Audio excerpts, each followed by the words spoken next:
Alrighty. Think it's about time we go ahead and get things underway. Good evening, ladies and gentlemen. Happy Tuesday to you. Happy Christmas Eve if you're celebrating. Because I know people, start counting the days right about now. Hopefully, it's been a calm and relaxing day for you, as uh, the end of the year always should be. But whatever you would do to describe the day as good, hopefully it's worked out for you. Machiavellian, so good to see you, bud. Welcome on in. I hope today was easy on you. Hopefully, hopefully your district manager wasn't an asshole today. Fallen Ways, welcome on in, bud. It's good to see you. Coral, absolute pleasure to see you. Welcome on in. I hope you're feeling all right today. 14 hours of sleep. Hell yeah, man. I wish I could get that. I had to force myself to sleep until 2 o'clock, which is roughly about half that amount of sleep. But hey, it seems to be working. I do feel like lack of sleep is what gives me problems, because today I felt great. Anyways, oh, witchy woman, oh, welcome on in. How you doing? It's good to see you. And technically, you are first, so congrats on that. Pixie, welcome on in. I hope you're having an amazing night as well. I hope you're enjoying the time with the family. It's good to see you. All right. The most you've had so long? Dude, I can't remember the last time I slept for even like double digits to begin with. But 14 hours? Shit, dude. I'm jealous. Hmm. The best part is when you come out of a sleep like that, you're like in a fucking fugue state. Like your body's just not ready. So, like, oh man. That's like my equivalent of being high, because it's just like I just stay zoned out for at least an hour. But yeah, anyways, hope you guys have had a fantastic day so far. Let me go ahead and hide that on the phone. We're gonna go pause our music and swap it to the desktop view. Hey, how you doing? Welcome on back when it loads. When it loads.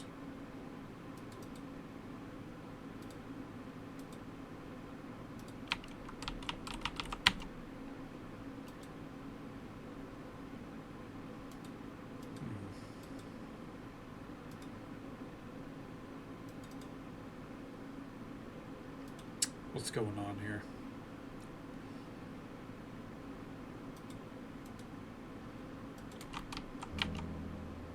Give it a moment. Hold on.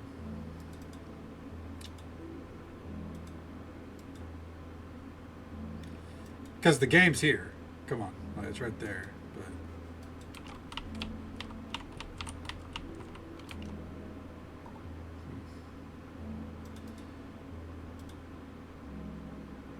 do I...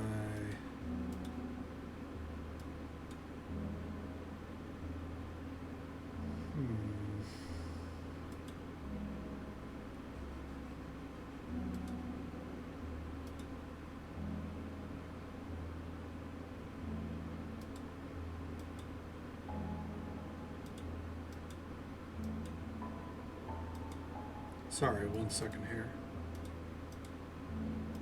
Trying to figure out.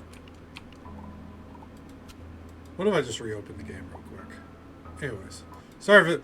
I mean, obviously we have a way that we can display it, but we've been working off it being in its own window, so I'm trying to go about it that way. It's supposed to be for normal people who sleep. I imagine the feeling you got afterwards. I imagine, yeah, that's how it's supposed to feel, right? For normal people to sleep. I feel you though. But you probably definitely needed that full 14 hours. There it goes.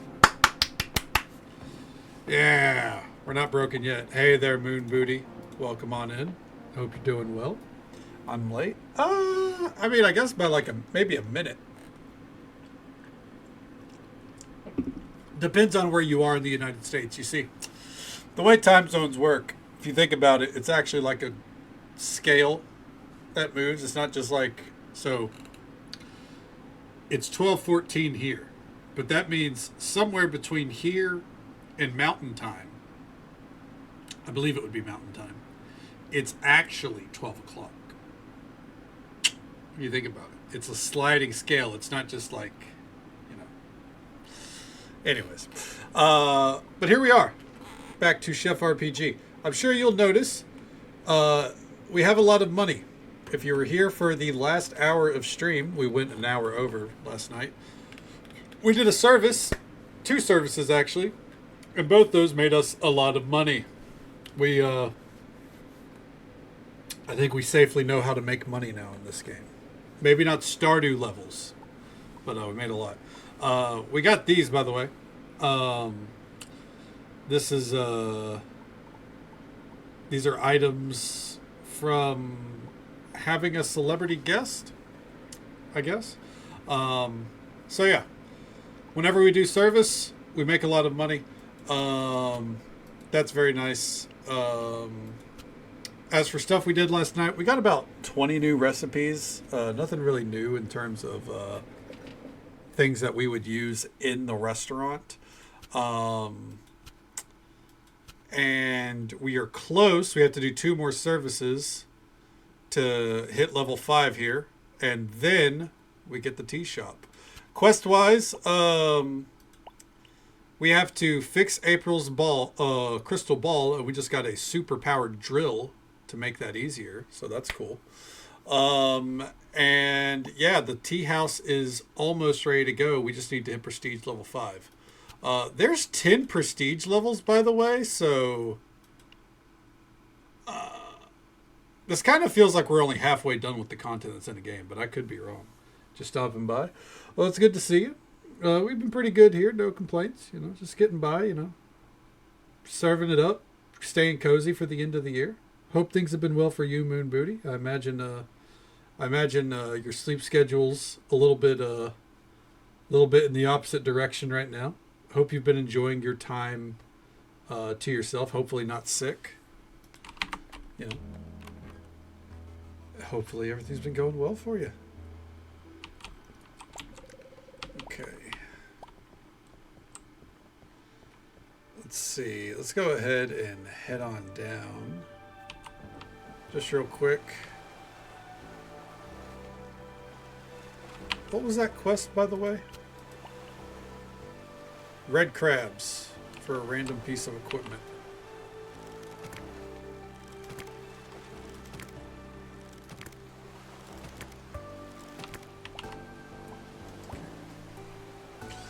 That should be pretty easy. We'll knock that out right now.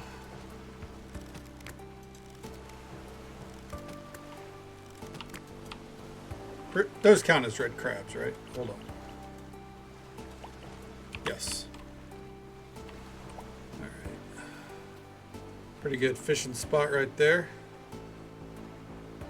Check to see if there's any dig spots. Alright. Did not see any dig spots, by the way. It's okay.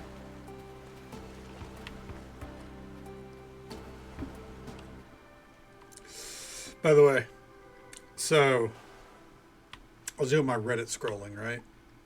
The huge, as the kids would say.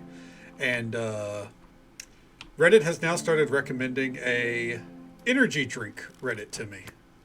And let me tell you, it's pretty nice seeing that there's so many like-minded energy drink aficionados out there. People buying, basically pallets of energy drinks at a time. It is very validating. I'm not even going to lie to you.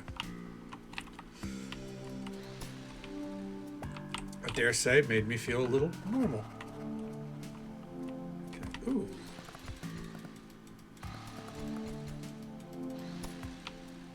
That would do. It's interesting. Yeah, right? And you see stuff on there that that I didn't even know existed or was coming out. Like apparently there's a new monster flavor coming out soon,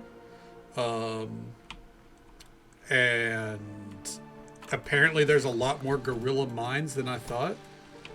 And I don't like Gorilla Mind. I was just kind of like, oh, okay, so something to keep an eye on. I gotcha. Maybe it's just maybe I've just had flavors I don't care for. Seeing that there's new Ghosts is what I really like because I fucking love Ghost, dude. So seeing that there's more flavors I got to keep my eyes open for. Fuck yeah. Fish Fair Country. Yeah, I've gathered that the rest of the world is a little bit more conscientious of what they allow energy drinks to have in them. And in the States, we're like, fuck it, just don't put cocaine in it. At least that's how it feels. Look at this fucking thing, by the way. Jesus. And even if you put cocaine in it, name it some bullshit like super creatine like Bang did. So before I get sued by something that doesn't exist anymore, super creatine was not cocaine. I feel like everyone should be aware of that. Super creatine was nothing. It was made up. Hey there, Disc Golf Drewski. Welcome on in. 1 second here. Just sell the protein powder instead of energy drinks. That sucks, because dude, I'm telling you, as I'm sure you know, Ghost is pretty fucking good. I'm drinking one right now. Peaches. Some of the Gamer Fuel type companies are coming out with more flavors too. Probably. Yeah. Yeah, there's a lot of flavors coming out lately. You got like this Gorilla Mind new drink is like, it's coming out with a ton of new flavors. There's technically 4 new Monster flavors. It's just one of them is already out. 2 are kind of starting to pop up, and then the third should be fully distributed by March. And Ghost has a few new flavors out as well. Shout out to Disc Golf Drewski, who was kind enough to bring their community our way. Show them some love, support, drop a follow, say hello sometime. Welcome on in, bud. How you doing? How'd the night treat you? What'd you get up to? Okay. Hey there, Helix. Welcome on in. It's good to see you. Okay. Let's see. I'm trying to find the energy drink subreddit. I wanted to mention the new monsters coming out. Hey there, Pliskin. How you doing, bud? It's good to see you. What is that? Lando Norris Monster Energy? I would try it. Oh, there's Liquid Death Sparkling Energy now? That's interesting. See, I don't care for C4. Get that out of my face.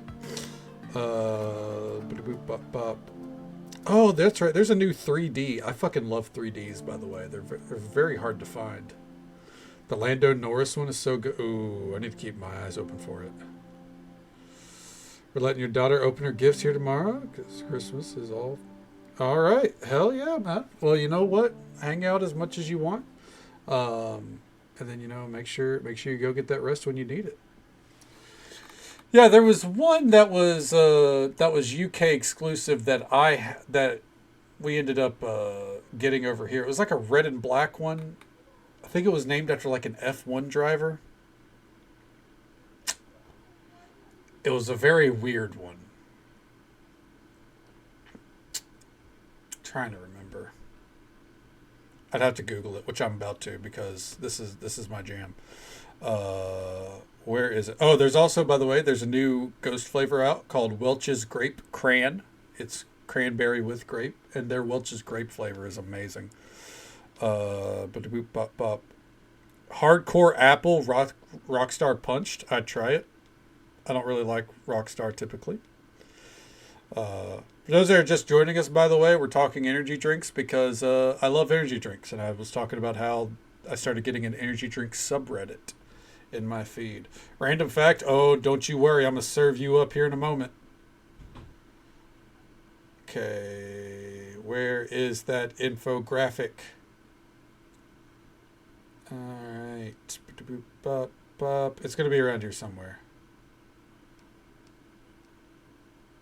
Yeah, I was scrolling all the way through this Reddit trying to see if there was anything super new.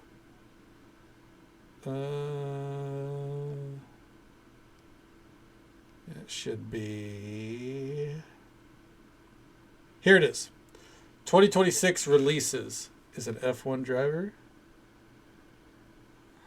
Yeah, the one that I drank, uh,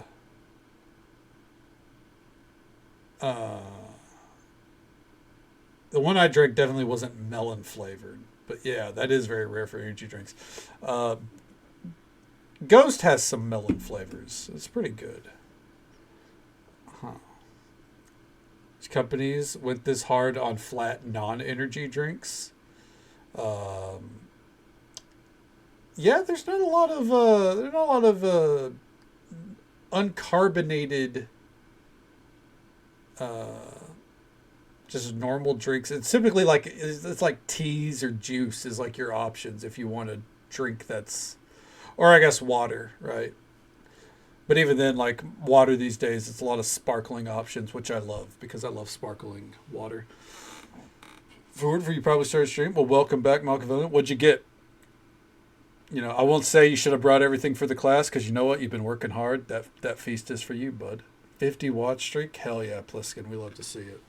So here's your facts, by the way. There are 4 new flavors of Monster coming out over the next couple of months. One of them's already out. The one that's already out is Ultra Wild Passion, which is passion fruit, citrus, and lime. Then in March, we're looking at Ultra Punk Punch, which I will try because it's got my name in it. It is supposed to be very similar to Pacific Punch.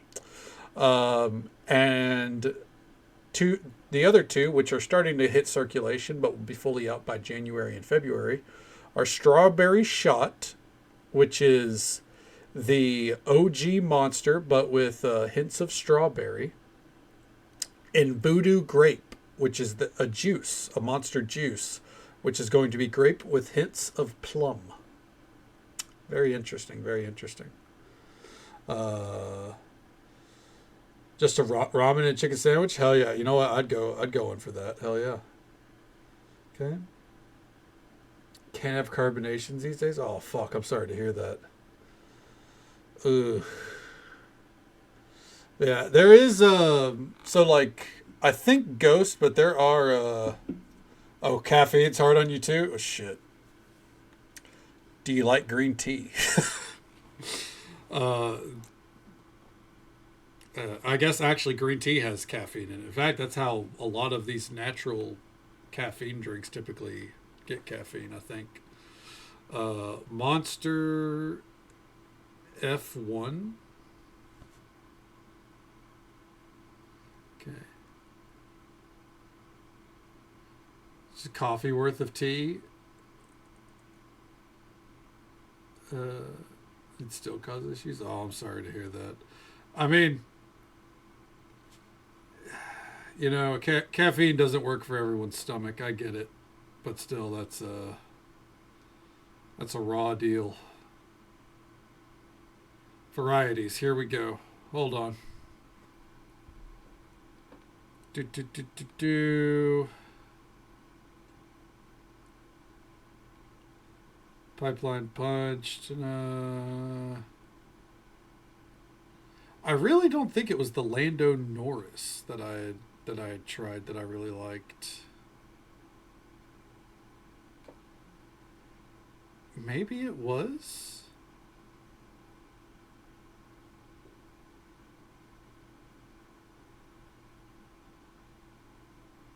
Lewis Hamilton. There it is. There it is. A British racing driver. It competes in Formula One. That's the monster, or the monster flavor that I had a couple of years ago. All right. Whew. Happy once Christmas is over. I hope so, man. Yeah, especially you're going to be working for like a week at this point. Fuck, they gotta fucking let up.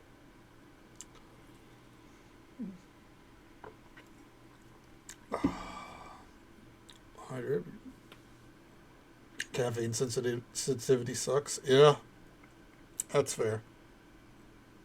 That was like, so the like bodily issues, quote unquote, that I've been going through for the past couple of weeks. My biggest concern is that it was going to be related to caffeine, which, knock on wood, I've had no problems today. So I'm more inclined to to think that it's just tied to a lack of sleep more than anything. Um, but yeah, so far today's been great. Caffeine's not bothered me. I think it's just some hardcore insomnia. I even had a sandwich earlier. That was really good. That was really good. Uh, Killer name. It sounds so nice. There is a lot of good ones. I'm not gonna lie, but you know, there's plenty of drinks out there that aren't energy drinks that are still good. You know, it's just it feels like they're not as advertised. You know, stays good for you. Thank you. I do too, because you know, streamer salary doesn't exactly bring about great health care in the United States. Jenny will be taking an entire week off. You deserve it. You deserve it. And if they have issues with it, they can fucking get bent, bud. All right, let's drill this real quick. And just so folks are aware, it's unfortunately already that time, but we're about to have the usual 3-minute ad break. Happens once every hour. We'll be right here. We're going to hit up all the shops. And we'll do a little service. We'll do a little service. Just for fun.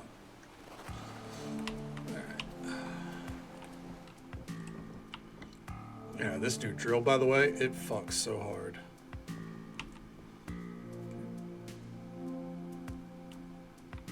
They can doubly fuck off. Amen, then. That's what I like to hear. Hey there, Tibbers. Welcome on in. I hope you're doing well tonight. Okay. Damn it. If anyone disagrees, they'll find themselves staring at the pointy end of an arrow. I didn't get to see what she said. Because for some reason, sometimes when you click, it auto fills in the dialogue. Other times, it skips to the next line. It's very inconsistent. When I down an elk or any big game, I think about my kids and how full their stomachs will be. Some are in their 40s, but you never stop being a mom. Okay. Alright, let's mosey on over. Some of her kids are in their 40s, damn. Alright. How many kids does she have? None of them are here. Okay. Hey, she cleaned everything up. Great K Donna, looks like you've got a fantastic quartz crystal right there. We could definitely work with this. Next we need to polish it into the perfect sphere. The only sculptor in town is Anime. Perhaps she can help. After you have a perfect crystal sphere, the next step is very important, so listen carefully. You must bring the crystal ball into the deep woods to a stone pedestal in front of the great sequoia tree. You must also bring some food offerings to the spirits of the forest, or else they will not help us. The crystalline food offerings must be left at the stone altar overnight. Alright, even spirits need to eat. Exactly. The food is also a sign of respect to the spirits of the forest. Food is one of the few things in which we can connect to the other realm with. The spirits don't often get to eat delicious food, especially from a skilled chef such as yourself. Now let's get on, shall we? Perhaps people need their fortunes told.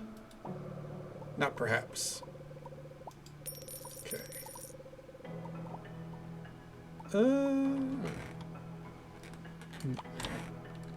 That waking me up. Yeah, I've heard that can happen with caffeine for some people. Yeah, I have a friend who she said every time she has like a coffee or anything, it feels like she's going to go to sleep. Truly believe that we and the earth are connected. It's why I don't wear shoes. Tell me, do you cherish the sensation of being truly grounded?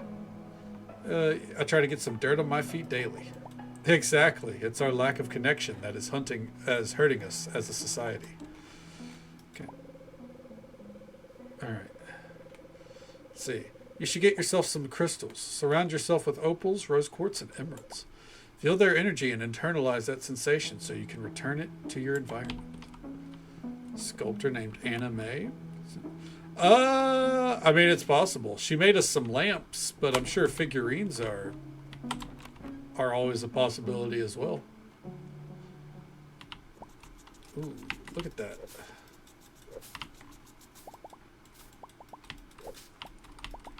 Alright.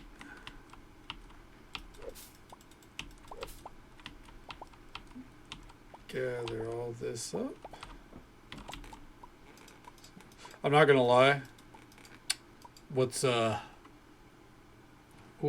what's the significance? Who's anime in terms of figurines?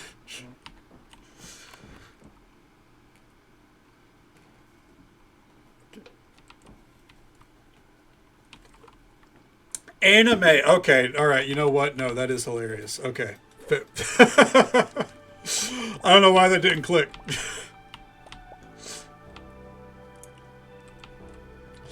Oh, man. How'd I miss that? I'm going to try to move fast here. Actually, I guess we don't need to move fast. We can go at any pace that we want. Espresso martini? Fucking hell yeah, dude. I guess with the funds we have, we really don't have to push. Yeah, we really don't have to push anything. 9 whiskey.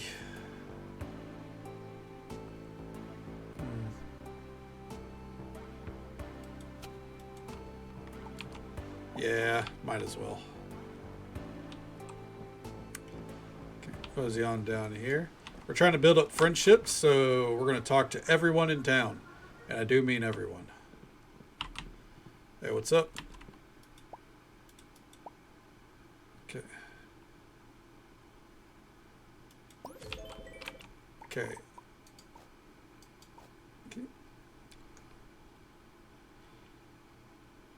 Have both alcohol and espresso in it.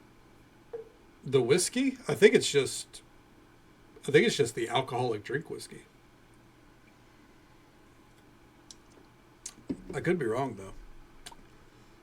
Oh, you're talking about the espresso martini. My bad. My brain was on the whiskey thing still. It has coffee beans, vodka, and sugar. So it's coffee and vodka. That sounds gross. I don't like it. Make some mulled mean on Christmas? Hey man, I say go for it. Treat yourself a little bit. I mean, one of your favorite drinks, Riz? Hey man, whatever works for you. I fully support it. And Surrender's coming out of the woodwork as well. Welcome on in, both of you. Hope you're having a great night. All right.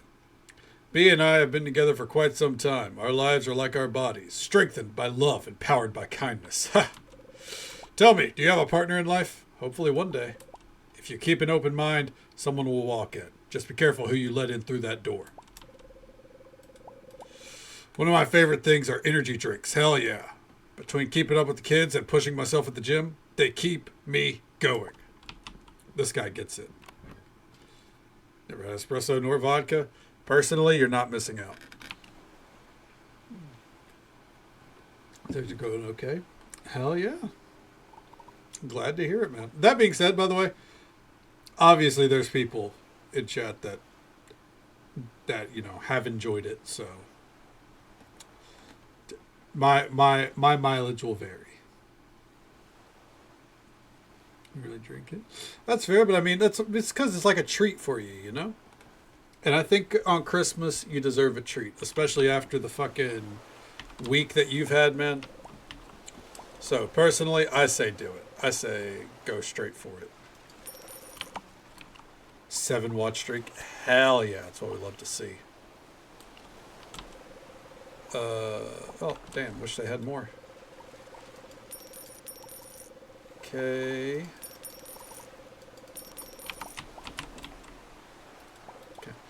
That old shrew of Pomerine did her thing again. She cheats somehow whenever she plays gin rummy. I don't know how, but she does. Oh, excuse me again. I hear your tree restaurant is supposed to be good. I'll be stopping by and trying it out sometime. Trying out new things keeps you young. Fair? Yeah. I noticed the music doesn't loop as much. since the update. I wonder if that's intentional. I want to make something that makes life better, not just for me, but for everyone. It's dreaming, but I'm not going to sleep through this life, that's for sure. Okay. Finding the time to get through some of the thoughts in my head is hard. That's why I carry a small notebook. Jot it down, put it away. There, I got it out, and I feel good about it. Aloys is an interesting character. What's up, Milo? Do you shop at Milk and Wheat frequently? Yes. All right, so he is now out of dialogue. That's good to know. Give me that. Give me that. Sounds good, Machiavellian. Well, I think you deserve the rest, bud. Hope you sleep well. Take it easy. Stay safe. Take care of yourself. Hope you have a good one. Get nice and cozy, bud. We'll catch you next time. Hopefully tomorrow's the end of your work cycle. Okay. Let's pop into here. And what's up, Bianca?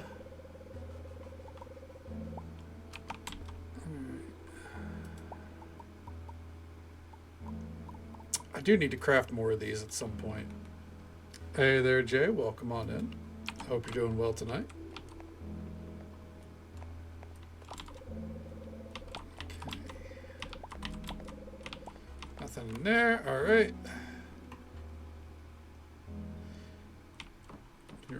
Yes, there are romances. I'm waiting until I see all the romances or the romance options to, pick who I would want to romance. But so far we have Hazel, the broken android, Aloys, the fisherman who, wants more out of life, Bianca, the cold, closed off engineer of the town, Milo, the fashionista. Let's see here. Poe Marine, you can't romance. Bowie, you can't romance. Priska, the volunteer for the town that loves pro wrestling. So definitely resonates with me, even though I'm still leaning towards one of these two. Nabia, she's she's got that got almost a little bit of a cougar vibe if you base it off the portrait alone. Jane Fonda very much feels like the inspiration there. She's a vegan. There's April, who's a clairvoyant, or so she claims. Meilu, she runs the farm stall, so you can buy produce from her. And she loves esports. There's Uriel. You date him for the mustache. And because you want to marry into the royal septum bloodline. Thelio, he runs Milk and Wheat. That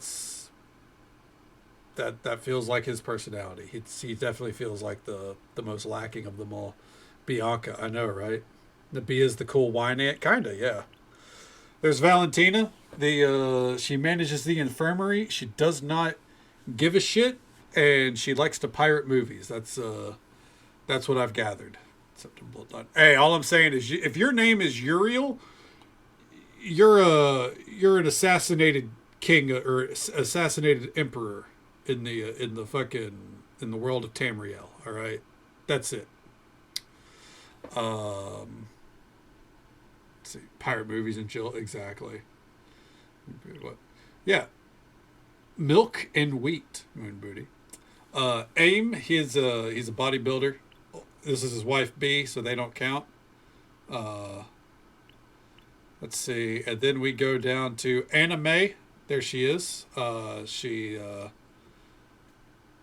prefers to spend her time with her sculptures, so not figurines, but sculptures, and playing video games. Nassim, we haven't really got to know him too much, or these two. There's two missing NPCs that we haven't found yet. This Aelin is who I'm hoping we get to romance. I kind of doubt we'll get to. She gives like a kind of similar NPC energy to Lucius here. But That's my hope. So we'll see. Date Uriel. Wait for the mythic dawn to strike. Collect your inheritance. Hell yeah. And you know what?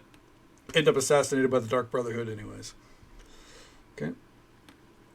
Yes, the character design is incredibly diverse. And everyone has very different personalities. Hey there, Katie. Welcome on in. Hell yeah, that's what we love to hear. Are you starting from, like, level 1 going through the story, or are you picking up where you left off with your character? Alright. Let's see here. Let's pop in here.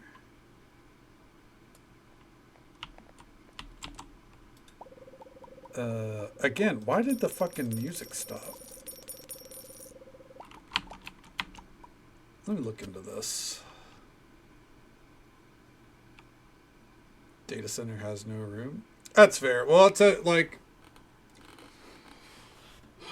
A Realm Reborn does matter, but it doesn't really matter until like the last 10 levels of A Realm Reborn. So like 40 to 50, that's where the story actually starts to matter, I think. Like the first 75% of A Realm Reborn, where you're just kind of like, it's not really important. There's like little details that are good to know, but you're fine. You're fine without it.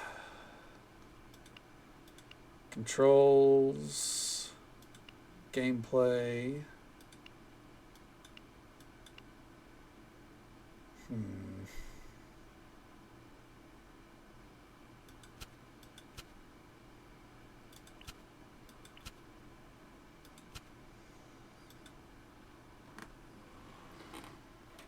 Jesus Christ. Well, I guess the music is just destined to not stay on, which is kind of annoying.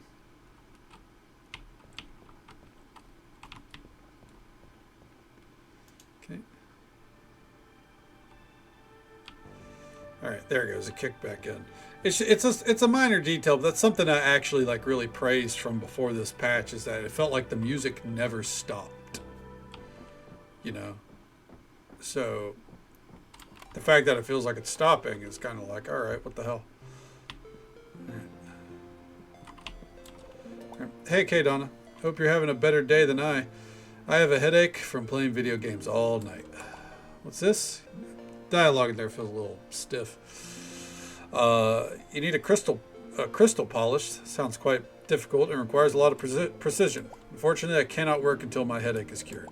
Can you bring me some medicine? You got a great write-up by Lucius. Ah, that's amazing. You kicked him right into the taste buds. Ride that high, K Donna. You earned it. By the way, you gotta go, after you do Story Beach, you gotta go talk to everyone, or they're gonna have random dialogue like that. Oh! Oh yeah, she's got some interesting designs here. Okay. I'm anime. I don't know why I didn't say that last time. My family owns Takashi Farms, and we grow lots of crops. Some organic, some industrial sized, you know, varied amounts. So, you're the new owner of Sequoia? Don't get creeped out. It's a small town, so word gets around pretty fast about anything new. Alright, so she needs medicine. Okay.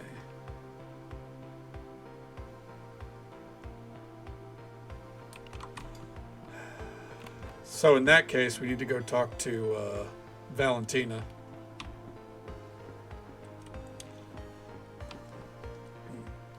She definitely has some very interesting design choices there. So long, yeah, sounds good, Pliskin. Kick back and relax, man.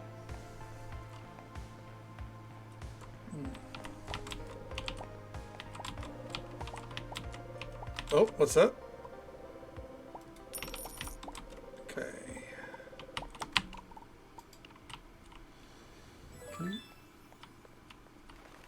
To not feeling Hrothgar women?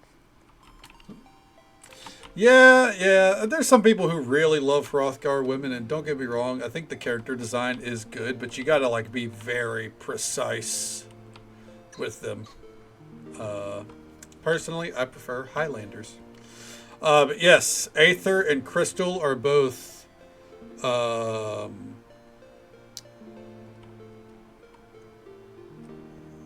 they're both fully locked down.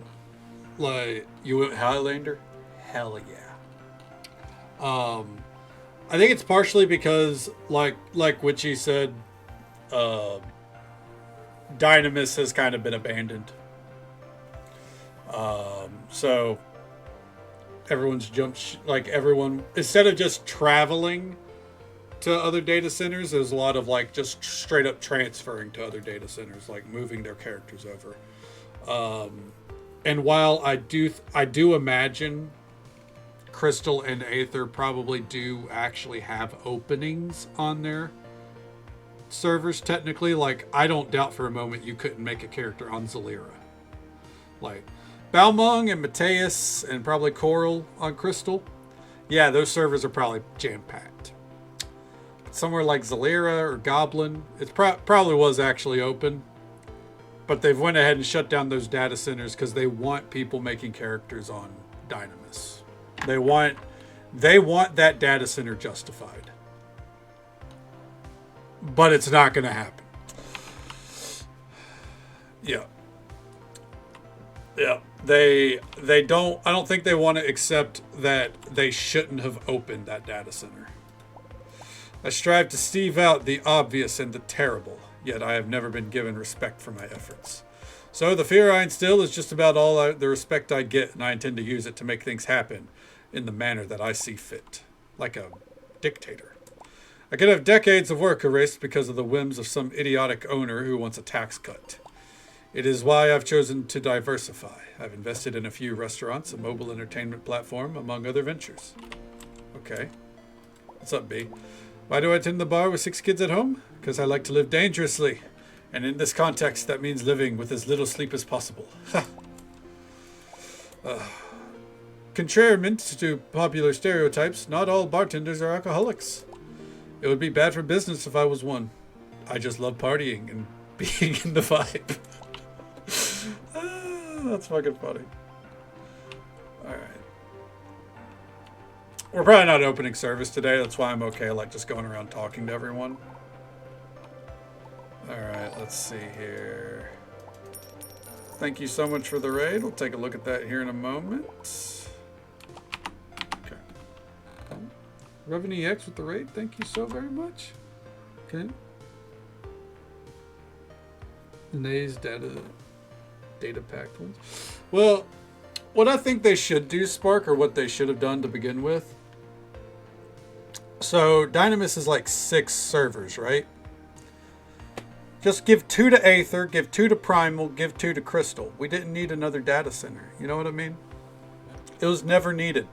Genuinely. The only reason it had any traction to begin with is honestly because Crystal players wanted houses. Aether players, I don't think were rushing to make alts on Dynamis. Primal players really weren't, because Primal still, I think, it's like probably like the middle ground between servers. Like, it's not packed, but it's, you know, it's got a good base. So,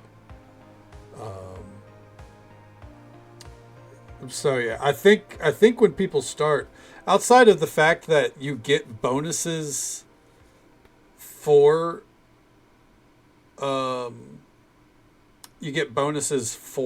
having new characters on Dynamis. I feel like most people are starting characters on probably Primal or something, like, because Primal is populated still. It's just, it's not Crystal or Aether. You know what I mean? Well, let's get a shout out here for Revenue X, who's kind enough to bring their community our way. Show them some love and support. Drop a follow. Say hello sometime. Welcome on in, Revan. Hope you're doing good tonight. What'd you get up to? And also, welcome on in, Spark. It's good to see you. Said the same thing. They gave people money to make character on Dynamis. Yeah, they were trying to get people to play on this data center. And I respect the effort, and I think it has incredibly backfired. Okay. Playing Terraria? Hell yeah. Glad you had a good time with it. This is Stardew, but you are a chef. So it has like a bunch of cooking mini games. You have to manage your inventory for your restaurant and handle service, so on and so forth. Less farming, more of like social aspects. Stardew Chefy, exactly. There you go. Yeah, it's really good. I highly recommend it. If you like games like Stardew Valley, you'd probably like this. Uh, Better than Dynamis. Yep, yep. Because Dynamis is fairly empty. It's why most people who make characters on Dynamis, they data center travel to, one of the other three. Really, one of the other two. If you want content and you want to be able to do content like around the clock, you go to Aether. Aether is always, from what I've seen, it's always got some kind of content going on. And if you want the social aspect of the game, you go to Crystal.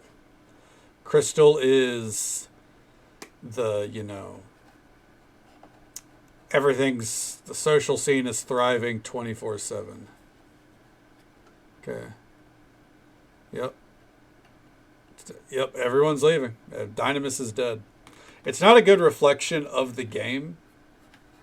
And it's not like the state of the game, but like, yeah, Primal can be rough. People are harsh. I think it's also because I think Primal was like the PvP data center, more or less. So, yeah. I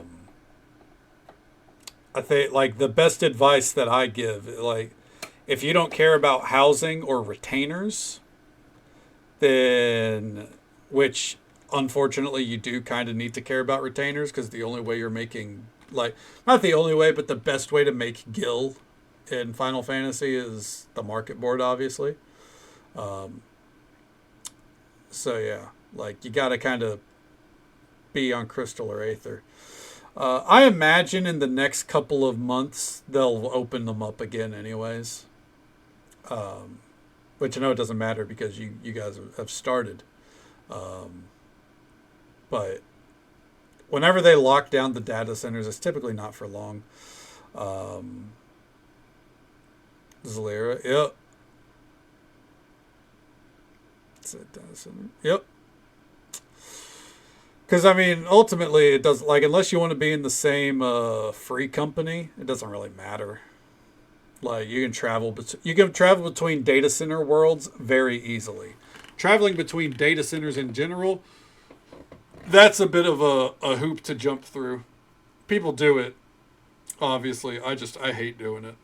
But like traveling to other data worlds in the data center, I do that all the time. That's you know, that's part of abusing the market boards. These days, anyways. Yeah, I get you. Yeah, Final Fantasy is a rough game to get into it with a group. Like even my raid team, love my raid team to death, right? And we're finally getting back together late January. I'm very excited for it. Like the only people that play consistently are me, my best friend, and one of the other members. Everyone else is a raid logger. And once the raid team starts, they'll be playing again. But until then, you know, they just they're just there. You know, you'll see. Like, I think for three of the members of my team, they went like 4 or 5 months without logging in. But that's also just kind of the state of Dawn Trail right now. But since we're in the later half of Dawn Trail now, people are really starting to come back in because now all the content's finally like really rolling out. Okay, because it couldn't get onto Zalira. It's funny that Zalira got. I think Zalira is it makes sense that I think it was like the fourth most popular. Yeah. Okay. But yeah. Oh yeah. I'm glad you guys are giving it a shot again. I hope it. Oh damn! Look at that dress. Um, I hope this round treats you well. I was speaking to April the other day, and she told me that my future's looking very bright. It's nice to hear good news in the horizon for someone my age. Ha! Alright. Lake Sequoia is a famous place around here, but I have a feeling you're going to try to make its name go beyond this small town. Am I right? Do you have such ambitions? Looking to franchise my business. Oh, that's disappointing. I have a feeling you haven't given much thought to what will do the community at large. Huh. Was I being bamboozled in that voice romance or dialogue option? Random side note, I want to point this out as well. I love the varying age differences you can tell in these characters. Like Nabia is clearly probably, you know, probably in her 40s. Then you look at Bianca, she's probably mid 20s. Hazel's an android. Aloy's mid 20s. Milo, I'd probably say around 30 or so. Priska, who fucking knows, dude? Uriel, you know, he's got to be above 30 at least. They're hitting different ranges. Okay. Hey there, MJ. Welcome on in. It's good to see you. Hell yeah, 40 streak. We love to see it. Okay. Came pretty cute. Hell yeah. Well, I got faith. I think you'll manage to pull through. Okay. Yeah, don't worry. Once you'll get to a point where they start throwing dungeons at you pretty regularly. Yeah. Dungeons, and then there's the 8-man trials. 8-man trials become a core part of the story. There's alliance raids, which everyone does every day. It's 24 mans. And then once you get into the later game stuff, there's, you know, for example, today I was doing Occult Crescent for half the day, which is a huge 72-man instance where everyone's just running around the map, opening treasure chests, so on and so forth. And yeah, thankfully,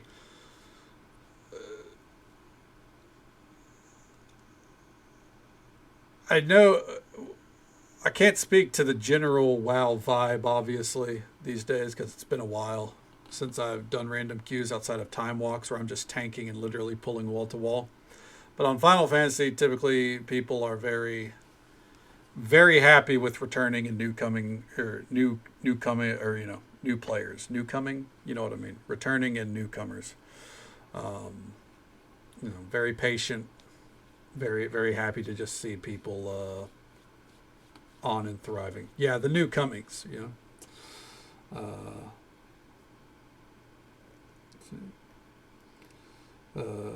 Try White Mage first. Yeah, I mean, hey, it's the thing with Final Fantasy. You just try whatever, you try whatever job comes your way, and you'll find something that works for you.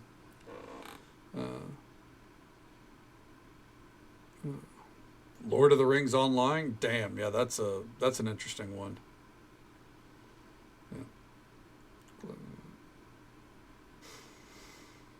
Yeah. It everyone got the gist of what I was saying, even if it was not rolling off the tongue very effectively. Let's see here. Give me that squash. Give me that eggplant. Oh. Inventory is full. Let me come down here real quick.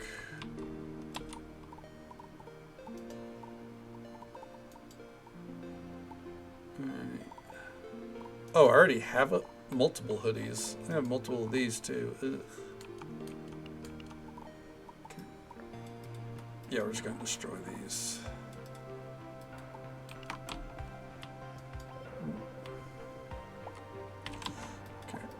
Not many people know this, but Anna May and I used to dress the same every day. Well, until our parents finally understood that we really meant no when we said no. We were already 14 by then. Oh, are they twins? Before you opened Lake Sequoia, one of the only spots in town was Bee's Bar. She's lovely and makes great drinks, but there were some big misses from time to time with her food menu. I would like to know more, please. Oh, real quick, shit. Shop. Got to stock up on those. Shop. No wag. Oh, fuck that. Have you talked to Bowie yet? He's my grandfather. He has some amazing stories to tell. I learned about a curing technique that they used overseas from him. Only have 6 more months of waiting to see if it worked. I had a terrible experience this morning, Kay Donna. I went to butcher a delivery and found my knife was dull. Shame of it all. I would never use a dull blade on a piece of meat. It's too cruel. Alright, now I gotta find Valentina real fast. Okay. Try that. It does. Just have to go to uni. Okay. Good couple of months. Oh yeah. Well, I mean, at least you had a good reason to try it. And now she's obsessed with Final Fantasy XIV, and do your best not to mention it to her.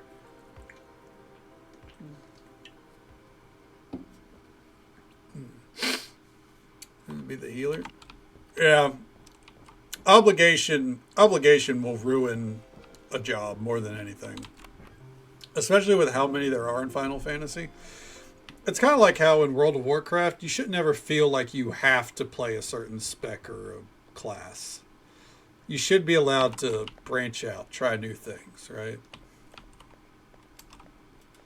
Alright. Oh, can't do that yet. Alright. This town is just a blip on the map, and I really can't wait to leave it. You know, head to a place with a real tea house, and that's far, far away from here. When the rain's coming down in full force, that's when I know it's going to be a good day, because waiting for me at the end of it is a hot cup of tea. Okay, painkillers, headache away. Thank you. All right. She wants to tank. Oh, that's good. Well, if it's any consolation, when it comes to trials down the line, trials are 8-man content that require 2 tanks. And if you do any normal raids, it requires 2 tanks too. Now, if you queue for alliance raids, while they are 24-man content, each light party only has 1 tank in it. So, while there are technically 3 tanks, you can't both queue as a tank. Okay.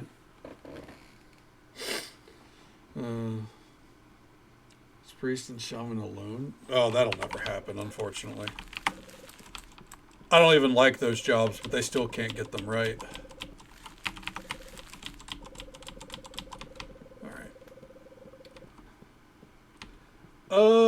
We did not get to hit milk and wheat today, which I think is fine. I don't care. I don't think there was anything at milk and wheat that we needed.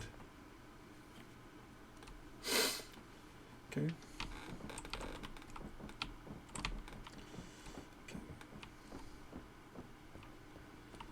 Forced into raids even for the story.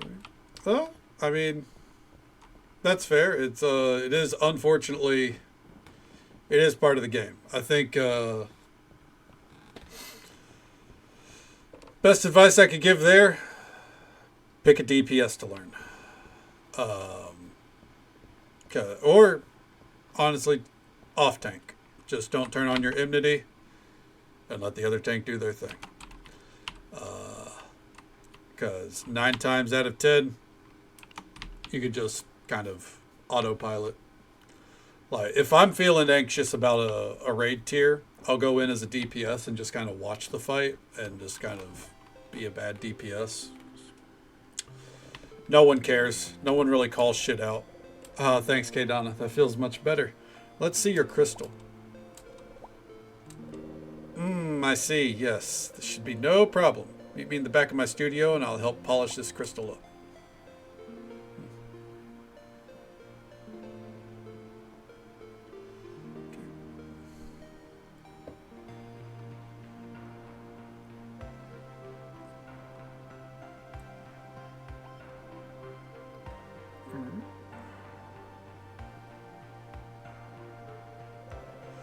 And here you go, 1 perfectly spherical quartz ball.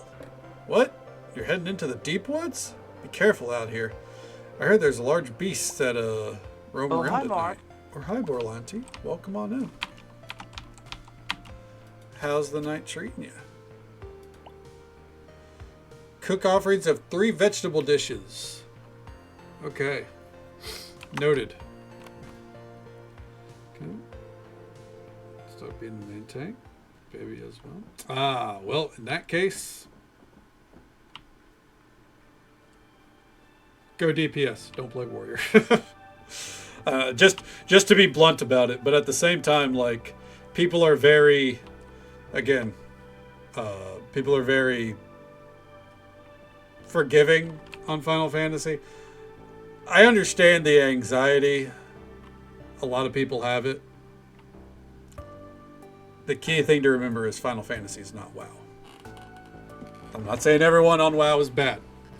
But I do know that if you go into an LFR queue even, first time as a tank, and you mess up, people are not forgiving. You know, didn't mean to bump the desk. Apologies. Final Fantasy, people are a lot more forgiving. It also helps that most raids are literally just a boss. Like, there's not 10 minutes of trash followed by a boss, and then 10 minutes of trash followed by another boss. It's literally, you're zoned in, there's the boss. Kill it, you know. If you wipe, that was a 5-minute investment. Learn the mechanic. The group's good to go. Whereas in WoW, if you wipe, it's a lot longer of a recovery time, and people got to talk shit along the way. And if it's an alliance raid, it is very, very, very rare that even one tank can cause a wipe. It's very rare to see those wipe. And if they do, it's because everyone is making mistakes. It's not just one person. So, try to do the near raids with a friend, but got DDoS. Damn, the DDoSes were actually doing really good. Like, I haven't seen a DDoS all day. I know I was told that this morning it was apparently pretty bad, but I was on from 2 p.m. to midnight. Not a single one. So I'm sorry to hear that, man. Okay, nothing but good experiences on my part. Yeah, I mean, mileage may vary, obviously, but I think the biggest thing and it is hard, especially whenever World of Warcraft is your main experience ultimately, right? Like, I get it. Hey, I picked up tanking out of necessity, and I didn't want to do it. I went years without ever tanking in WoW. It wasn't until Siege of Orgrimmar where my guild made me. Like, and that was for one fucking boss. And I was anxious even on that boss. I get it. But the pressure you dealt with in WoW has prepared you for the minimal pressure that I think Final Fantasy comes with. Yeah. Yes, exactly. And don't get me wrong. When you get to the higher end, if you're joining, if you're trying to join like an extreme or a savage, yeah, people can be a little bit nasty. But talking about like the average everyday experience, like jumping into queues and everything like that, everyone's chill. Everyone's chill. Anime is my go along with RPG. You know what? It's fun. I never put together that anime sounds like anime until Machiavelli pointed it out a little bit ago. It's good to see you, Ron. How you doing, bud? I hope the night's treating you well. Good morning and Merry Christmas Eve to you as well, Sammy. Welcome on in. Hope the day's treating you well. All right. I guess we'll focus on this quest since we definitely do not have time to... I mean, I guess we could open a service, but why the fuck would I do that at this point, you know? The Roncation has ended. Back to the cozy shackles. Oh, I'm sorry to hear it. Is it back to like, a 4-day experience, or is it short at least? Okay. Let's see here. That'll do. All right. Let's go see Valentina. trust me. Day one, man. I'm sorry to hear it. I am so sorry. Well, hopefully, especially for the holidays, they take it easy on you, you know? All right, Task, here's your whiskey.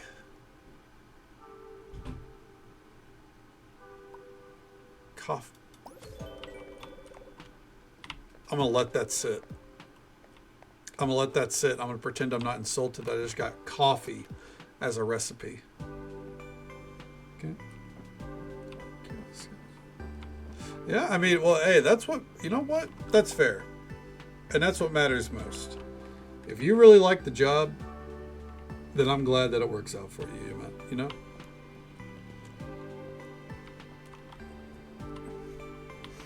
I don't think I ever fully asked what you do because I don't know if it's confidential or not. Okay. Belly growls. Yeah, you know, your body's too used to the late night snack. You got to hit it up. Absolutely.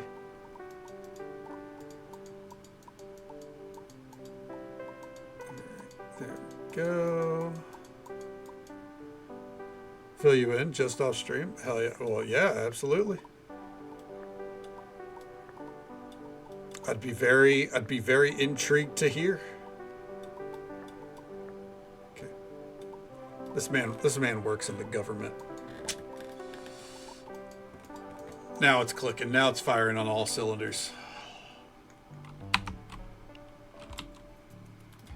Ron's covering the Canadian tax system. Ron Trudeau, baby. Hell yeah. See, I knew it. Let's see here.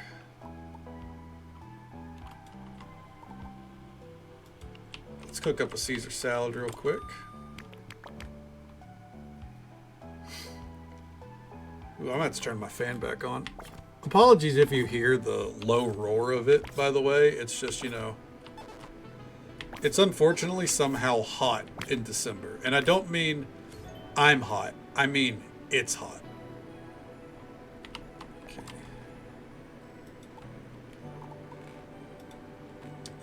Alright. It said vegetarian, so we're gonna do vegetarian. I know vegan and vegetarian are interchangeable. I don't care.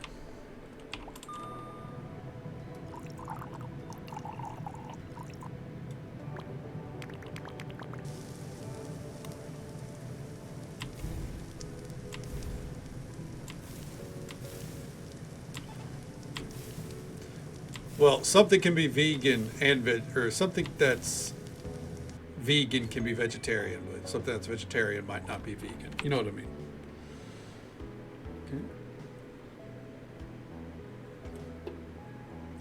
I wish I could. It's currently 63 degrees, and I fucking hate it. It's awful. Yeah, exactly. It's like, this is winter. Why am I sweating, you know? Fuck.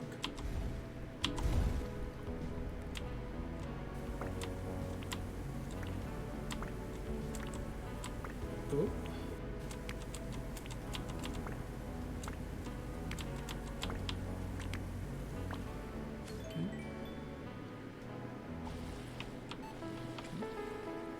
I'd take that. I would take that in a heartbeat. I'd take that right now. Because you know what? It'd mean that I could just put my little heater next to me and get real cozy. As it stands, though, I've got to turn my fan on to low and, you know, deal with the fact that it's way too warm in my room.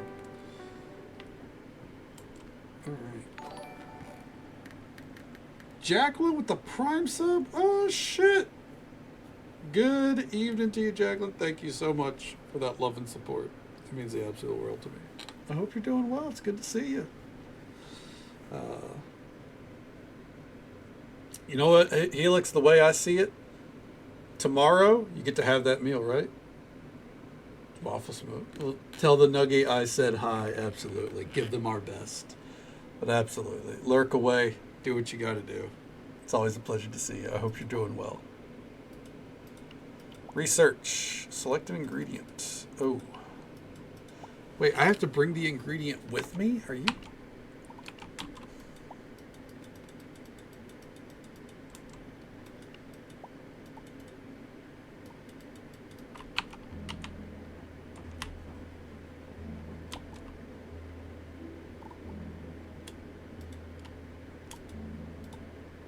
Huh.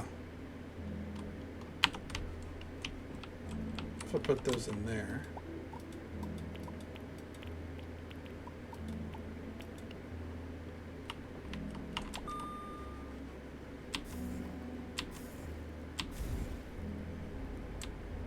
What am I making, dude?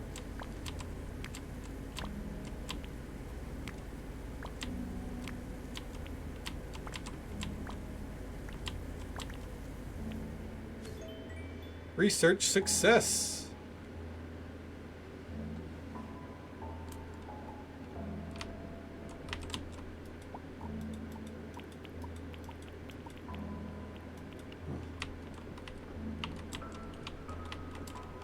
Oh, we had to cook it over here instead now?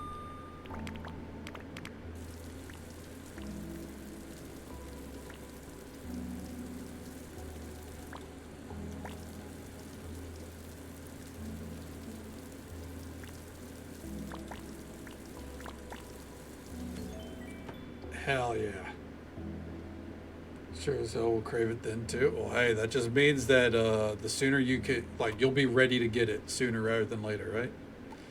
You can now enhance common meats. Okay.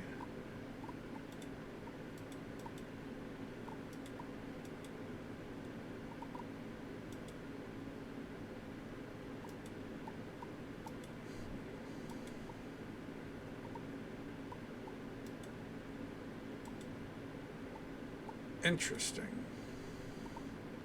I'm gonna have to dig into this system later. That's not what we were after.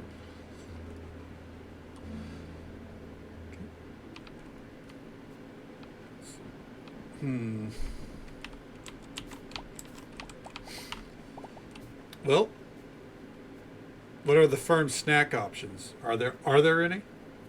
Or any coming to mind?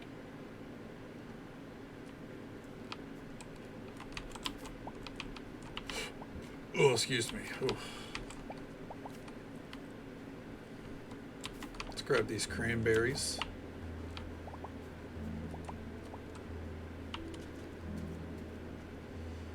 Let's see. I wonder if this doorway is... Oh. Get that tea. It is open now. Okay, cool. Righteous, even.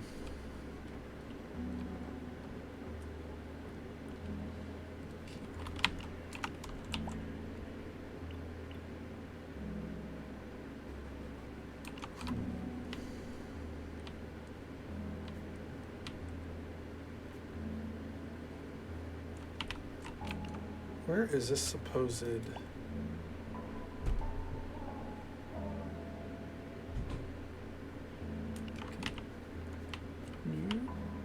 Fries with cheese? I mean,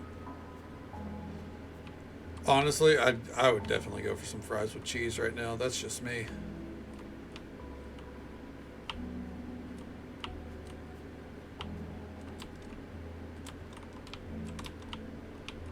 All right.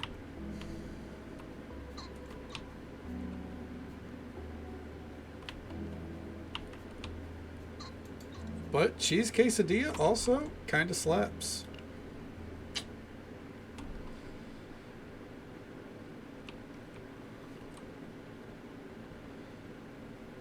I was about to say, I think tomorrow we'll buy a house, but I think we'll give that to another day or so.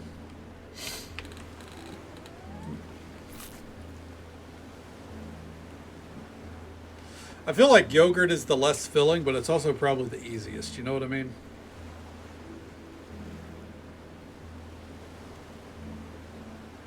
I guess ultimately it depends on, like, how close you think you are to falling asleep for the night.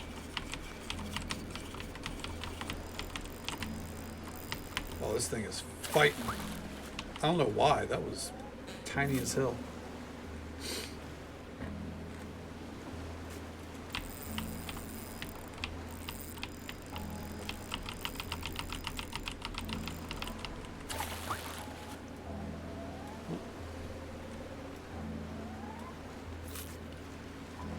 Till after Christmas. That's fair. That's fair. You want to ration those kind of things out, right? That's how I feel about energy drinks. I actually did not want to. I did not want to open up a second one, but I did not want to be super yawny and tired during stream tonight. So I was like, "Fuck it." It's whatever. I got a few more to get through.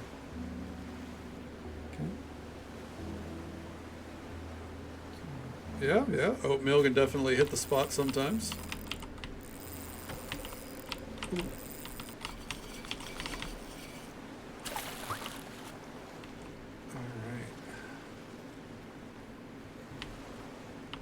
Let's go drop this off, and then let's get the next day going.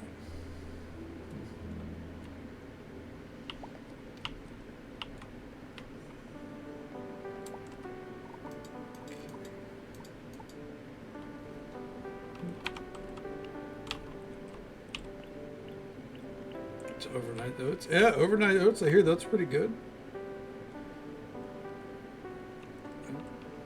I know plenty of people that enjoy some overnight oats.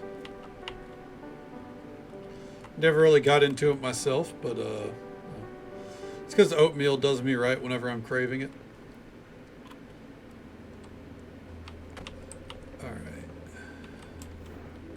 Real quick, is there anything that I need to put in here? The silk. Diamond gemstones. Cotton.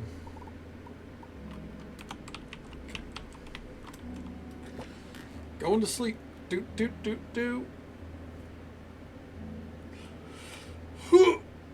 All right.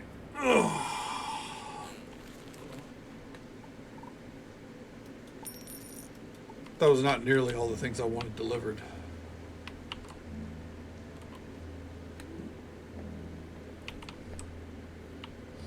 I get you. For me, I like my oatmeal really thick. Like to an obscene degree. Like I put peanut butter in it to make it as thick as I can. What is happening here? Hey, Kaydonna. Fancy seeing you here. Are you planning something? Why, yes. You see, every year, White Ash Harbor hosts a festival in mid-autumn known as the Pumpkin Hunt. It's a celebration of autumn, which happens to be my favorite time of the year. This year, I volunteered to host this festival. Why? Because I consider myself a connoisseur of spooky things.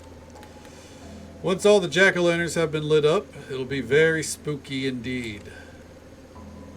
It's good that you're here. I could actually use some help. You see, we need a lot of pumpkins for our main event. In my hands are some genetically enhanced pumpkin seeds. These will grow much faster and in much larger than regular pumpkins. There's just one problem. Or, what's the problem? Since they've been genetically altered, they're not really edible. Just be careful that they don't slip into your next pumpkin pie. It won't be pretty, if you know what I mean. I heard that you've taken over the old greenhouse. Care to help us grow some extra pumpkins for the event? Do I get anything in return? Let's see. Okay, I can give you some festival tokens for your work. We've ordered some pumpkins from the outside town, which will be arriving in a few days. But with your help, we can fill the place to the brim with jack-o'-lanterns. These seeds only need to be watered once and grow very quickly. They should be ready to be picked up in a few hours after planting. Wait, is that a pumpkin seed in the ground? This is indeed a pumpkin seed. But for a pumpkin the likes of which you've never seen. Just you wait. So, Kaydonna, will you help me grow some extra pumpkins? I'll do it. Fantastic. Here's 20 seeds to get you started. These aren't easy to come by. If you bring back 20 fully grown pumpkins, I'll give you your reward.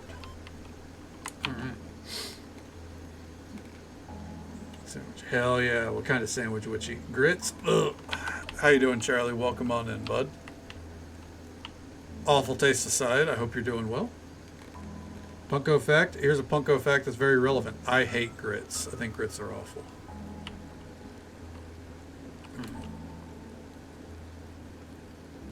Not risk run out of those to wave. Hell yeah, that works. Good source of protein as well. It's true. Peanut butter really is. Yay pumpkins and yay sandwiches. I love both. Absolutely.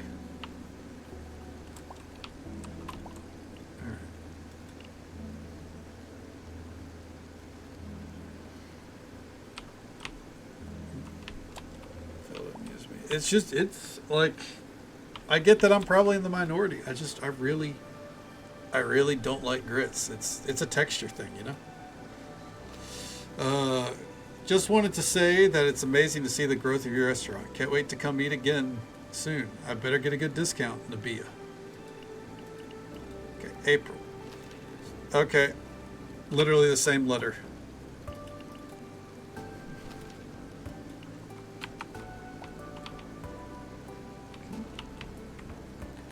If half of it isn't cheese, then what's the point? See, to me, that screams like you just like cheese. Which there's nothing wrong with that. I love cheese. I get it. But yeah, as long as you enjoy it, you know, I don't shame anything that anyone likes except for olives. I'll shame that till the cows come home. But grits, I get. It's just a me thing. I get it.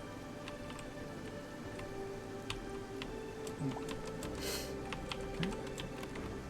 Them half a day old and really well cooked.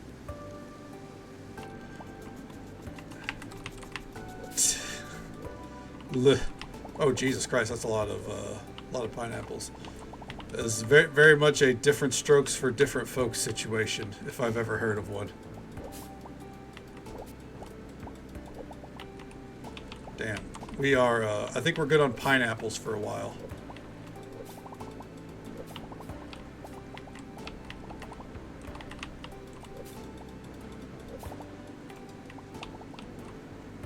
Yeah, holy shit.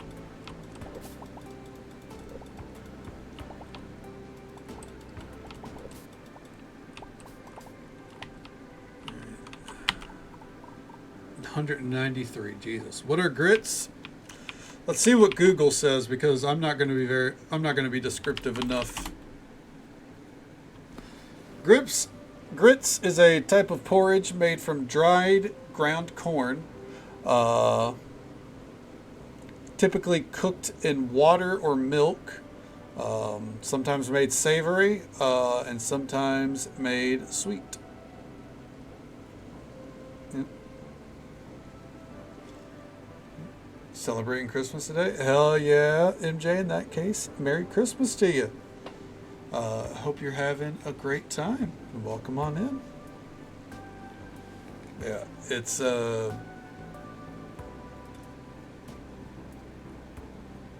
it, I don't know. It's not up my alley. Did I call out the ad break, by the way? There's an ad break happening right now. My apologies. Not the grits convo again. I can't help it, man. I didn't even mention it. Charlie did this to me.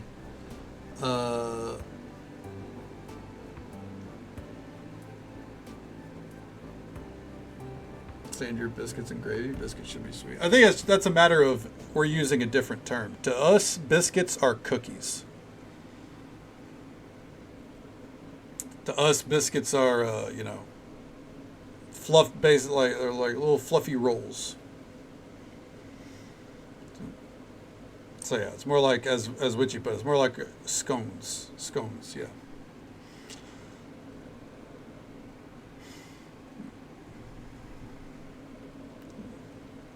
Would you eat an olive at the start of every month if it meant you got unlimited goldfish for the rest of the month? No. I'm going to be straight up honest. No, it's not worth it. I'll tell you, I would eat. Here's how you can get me to eat olives. If you promise me 100 gifted subs every stream, I would eat one olive a week. 100 gifted subs at the start of the week, I'll eat one olive. That's it. Only monetary value will make me eat something as disgusting and vile and inhumane as an olive. And with that being said, I'm going to be right back. Nature is a calling. So we're going to throw up the AFK text real quick. I'll be right back. All right. Ugh. Every 100 subs, I eat one? Hell yeah. 500 subs, that's 5 olives. Let's go.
All right.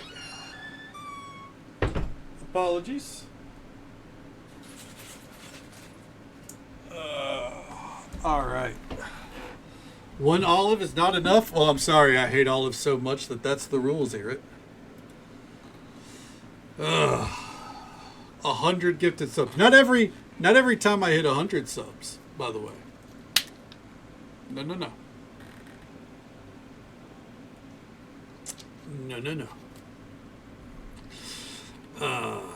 It has to be 100 gifted subs on the spot. What the fuck was that? Like, oh, it was the water bottle container. Never mind. Anyways.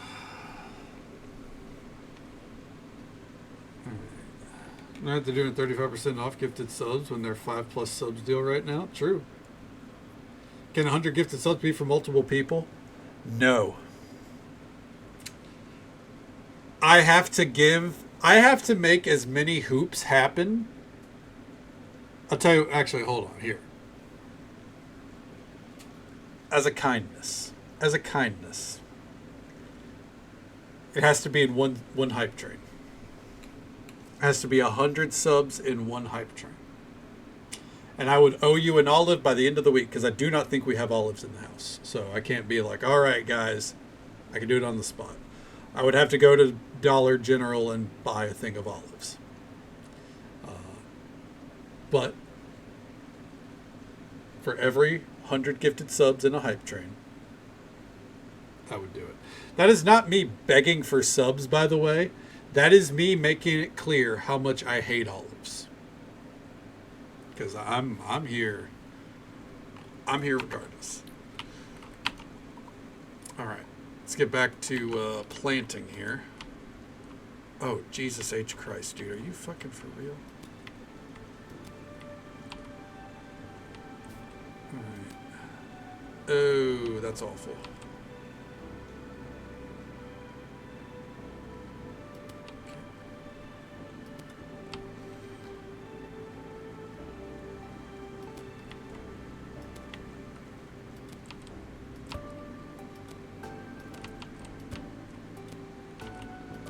Ooh.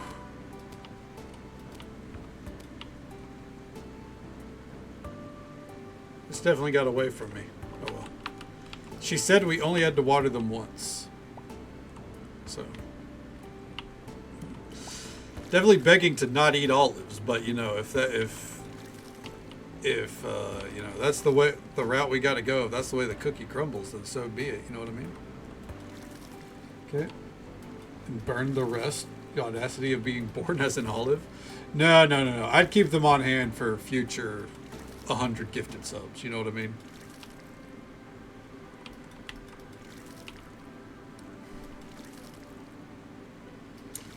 It would be in perpetuity. Every time we got 100 gifted subs in a single hype train, I'll eat an olive.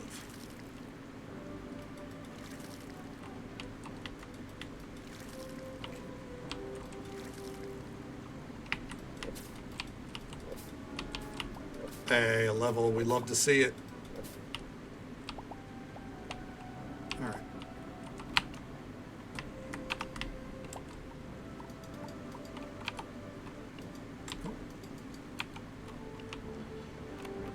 And now, let's actually check the shops like I wanted to.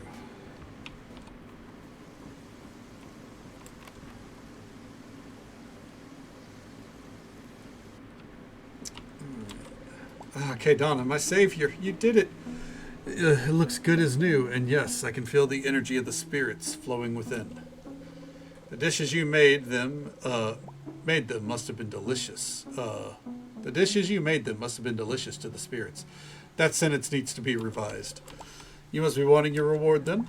I possess a couple of very powerful amulets passed down from my family through generations.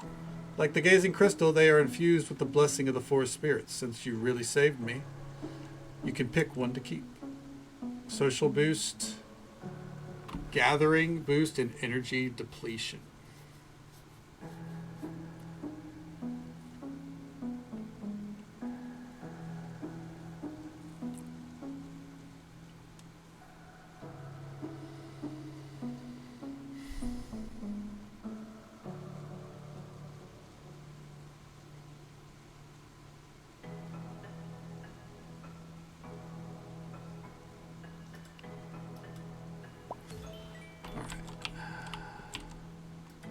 Talk. Okay, Donna, I'm usually a person of peace, but if I hear one more comment about how crystals do nothing, then I'll completely lose it. When I'm on my nature walks, I tend to run into Poe Marine. She's a powerful woman, and I respect her for her ability to raise 12 kids, be in such a good shape, and respect nature. Snaps for Poe Marine. Alright. Let's see here. Hey there, Allie. Welcome on in. Hope you're doing well tonight. Punko Fact.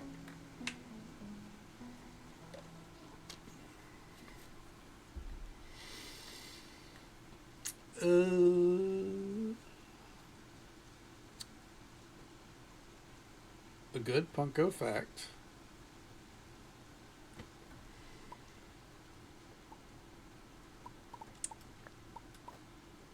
would be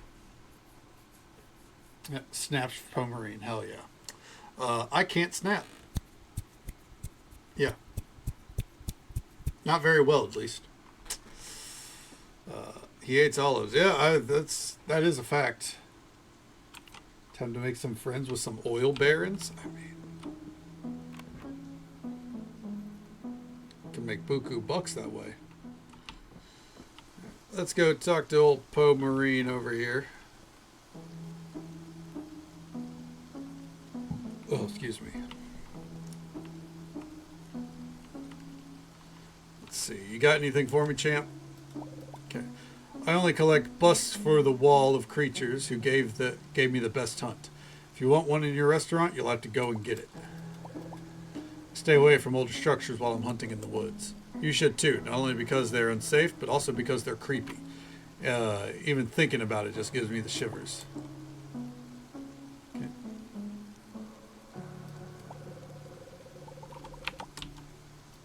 Alright. We're so close.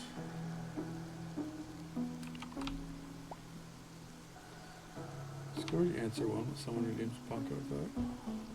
That could work. But at the same time, You could also use the Punko fact as a way to ask a question. I do accept that as well. I know there's the AMA option, but you can also just throw out a, name your favorite color. And then I say black, and then people get pedantic, like black's not a color, and then I, put it to emote only mode for about 5 minutes. And then the cycle repeats itself. How long is your beard? To my belly button. I don't have an exact length, but I can tell you that right here touches my belly button. So in short, too long.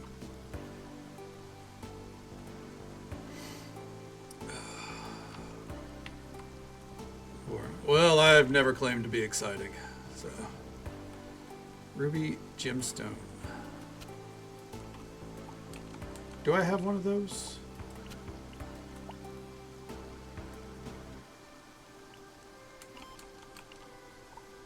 No, because that's just a ruby.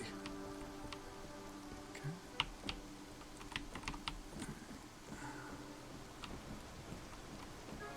Go hit up old AIM in here. Amy? AIM? Down your back? Hell yeah. Mine used to be down to my back. Long, long ago. I feel that without my family, I'd only be able to bench 250 pounds, as my heart would only be half as strong. B and I share our responsibilities. It's what makes great partnerships last. Hell yeah, dude.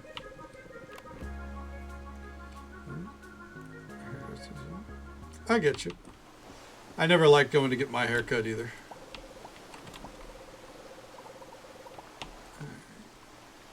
How we doing, Bowie?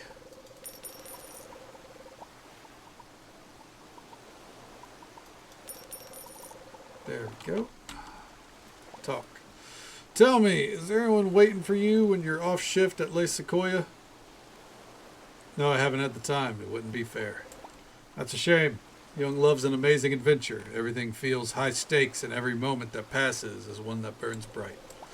I cannot recommend it enough. Photographs on the wall of my house are my life. I love photography almost as much as traveling. Take as many pictures and videos as you need, because when you get old, memories are a warm blanket on a cold night.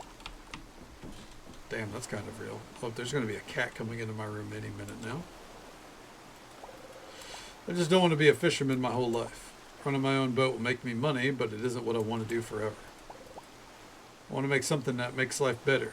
Not just for me, but for everyone. Oh, we're seeing repeat dialogue. Oh no. Okay. Let's see here. And we already know Milo has repeat dialogue. We know B also. Or not B. Bernie. Beatrice? Bianca. Bianca. There we go. Yeah, she also has repeat dialogue, so.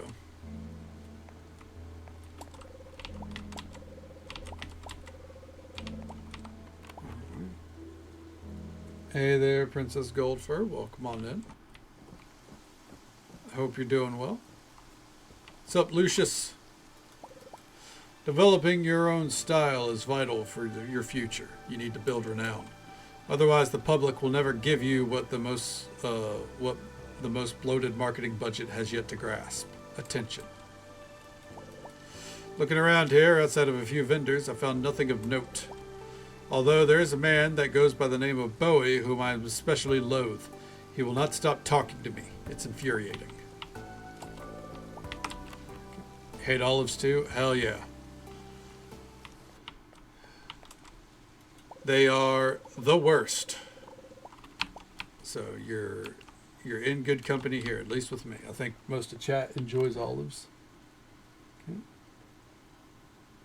Former cat Elvis was Tuxedo Cat. Hell yeah. Sounds good, Pliskin. Well, I hope you sleep well. And since you're opening presents tomorrow, Merry Christmas to you and your family. Hope you sleep well, bud. Take it easy. Stay safe. Take care of yourself. Hope you have a good one. And we'll catch you next time. All right. What's up, Delio? Okay. My taste buds are rather simple, but I like what they like because they love milk and anything baked. They can't really stand fish, which is a problem because fishing is the biggest industry here. I've tried working on it, but nothing works. Okay. If you'll excuse me, K-Don, I got a lot going on right now, but let's connect later. Right, give me that. And that.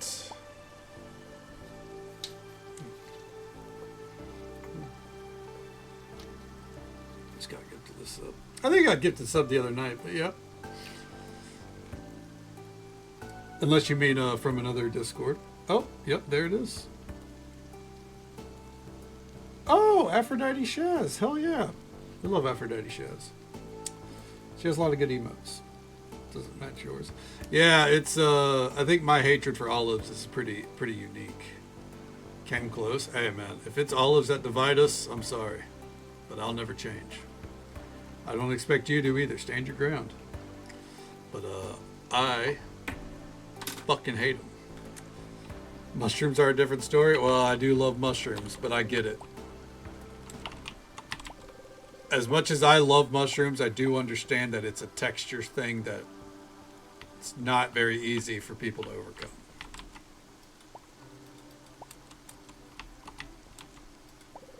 Okay. What happened to all the Wagyu?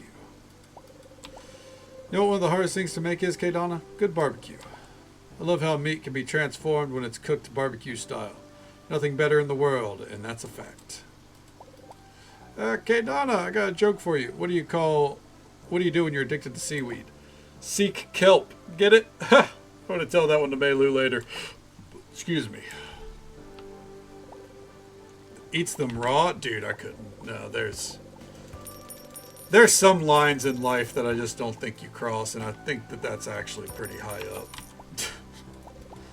What are your goals in life, K-Donna? Just working till you're dead like the rest of us? Hello, Flash. What is it? 1 second. I'll be right back. Jesus.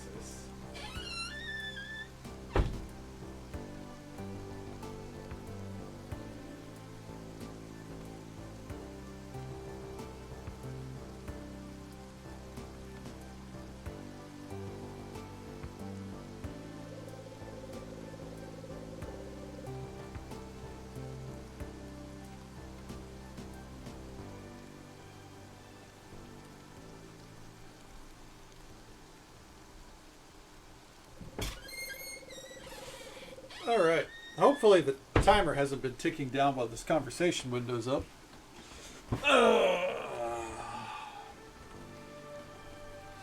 Okay. There we go. With a plate of garlic fries? Hell yeah. I'm jealous. It's work until you die like the rest of us. To make great food every day. It's very romantic. I'm more meant, is that all you want to do with your life? I'm not all about my work all the time. What? Why am I being insulted? I'm going to keep the farm going when my parents hand it over to me, but I do want to do things in my life as well.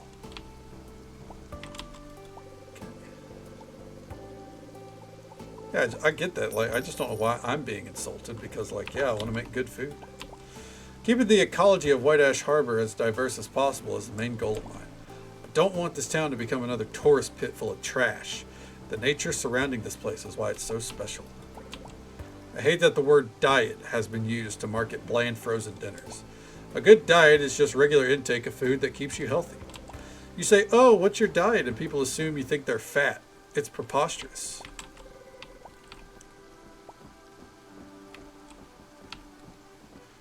She actually has a point. Huh. Diet doesn't have to mean that you're trying to lose weight. Diet just... It's a diet, you know?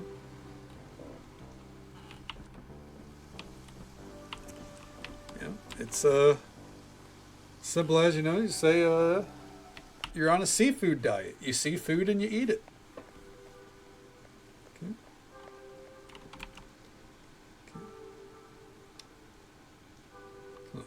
Mushroom salad. I've never had mushroom salad, and I'm not familiar with what Growlvox is. Never heard of that before in my life.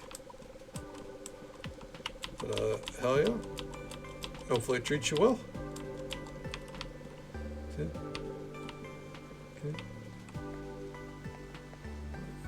Well, I mean, I do think literally diet does mean, you know, like what's your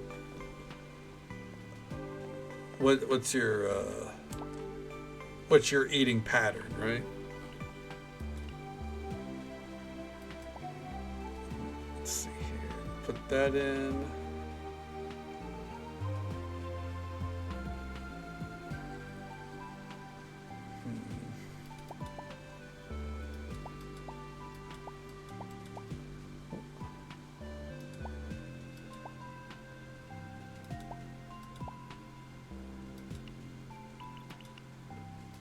Hit it.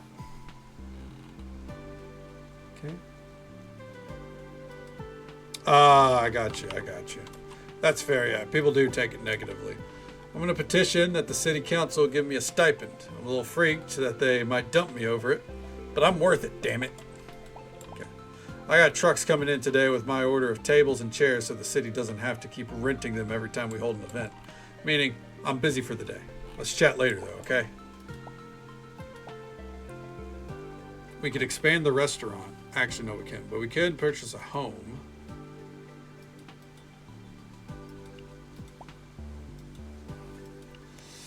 I don't want to do it yet. No.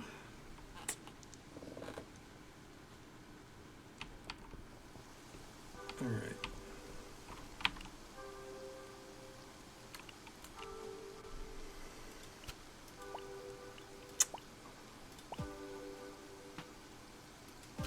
I guess. Ooh, wait, hold on. Hold the phone.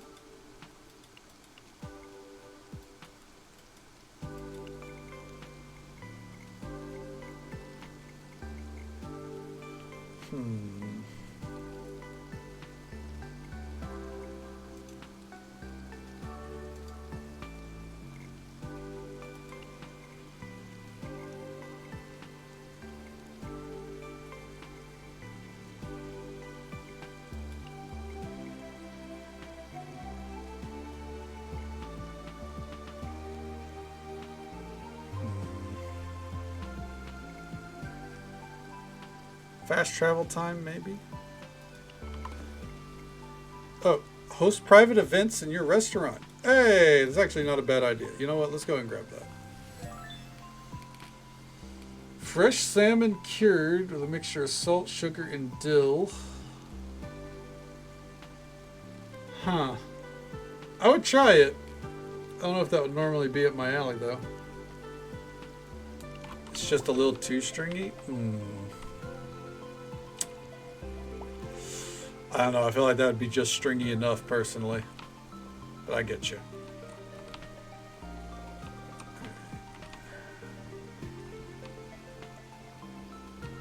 Let's turn it around. We're going to talk to Anna May. Oh. Did I already talk to you, B? I did not. With my triceps built from rocking 6 children to sleep and going to the gym, I can flip and spin not only the small bottles but the massive jugs as well. Kegs? Tu ferais me de croix. I fucked that up. I never work in the AM. That's Ames time since I work nights. Never like seeing the sun rise. Watching it set? Magnifique.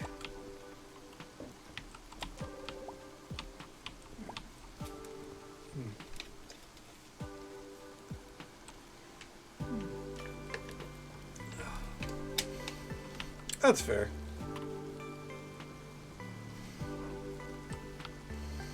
To me, that just means you got, like, I would be trying to melt it a little bit more. But there is such thing as being too melty, I suppose. Don't want it to be like liquid. White Ash Harbor's a small town, so the nightlife here isn't the best, but I'd recommend B's Bar. It's pretty noticeable, but it's also one of the only places in town for late night fun. Take that as you will. What are your thoughts on White Ash Harbor so far? It's a cute small town. Small doesn't begin to describe this town. Damn.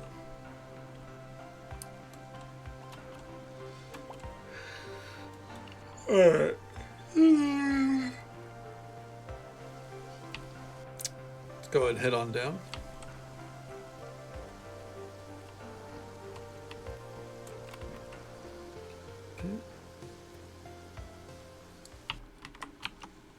Don't know about cheese. Well, you know what? Honestly, you're in similar company because I don't know enough about cheese either to determine what's good or bad. I just know what I like and what I don't like, you know?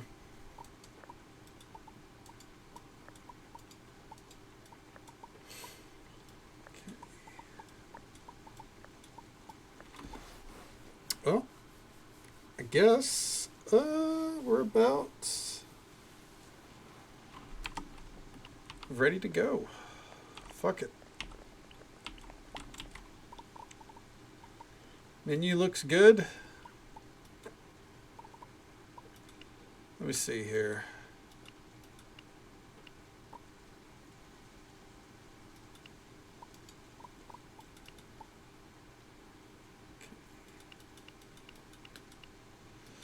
We're now taking in shipments every day.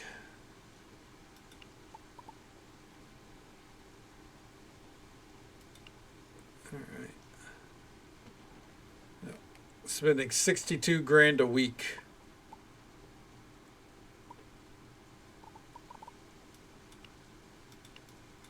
How are you doing on eggs? We can actually take those off.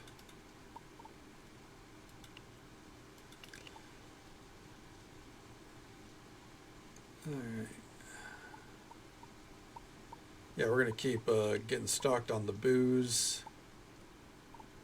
Coconuts, we can take those off.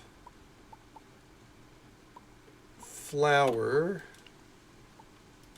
We can take cream off. We don't use that much cream.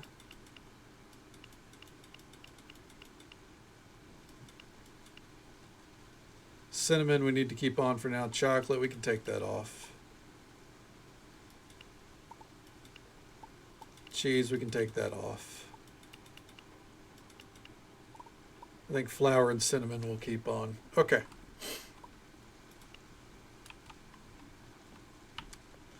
All right, and with that done,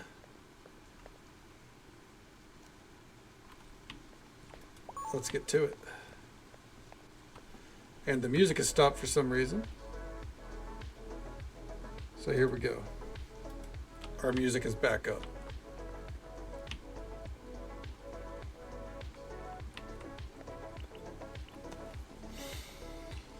We'll let our chefs take care of everything until they can't, you know.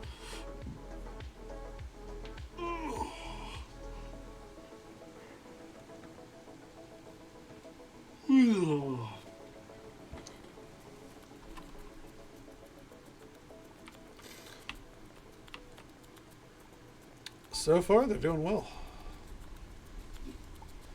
Dude's bitching that it's been 30 minutes. I guess actually it has been 30 minutes.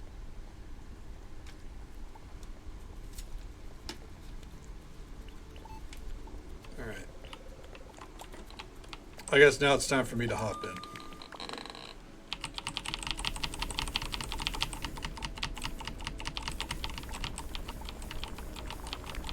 Keep it balanced.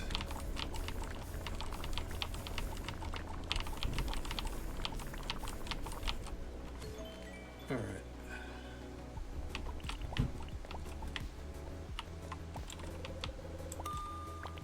And let's get to it. Shake it up.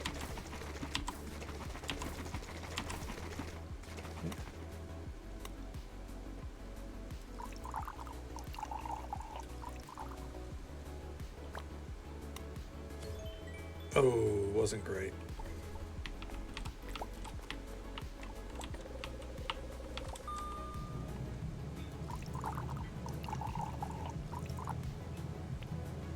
Okay.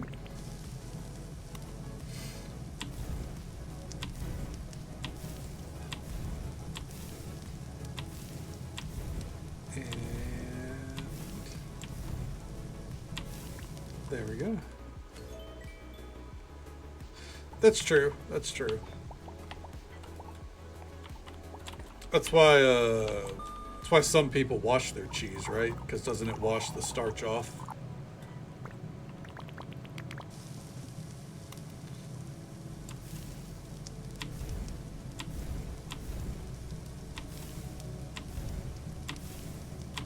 Fuck. Okay. There are people washing it. I've heard of people washing it from time to time. Not me, though.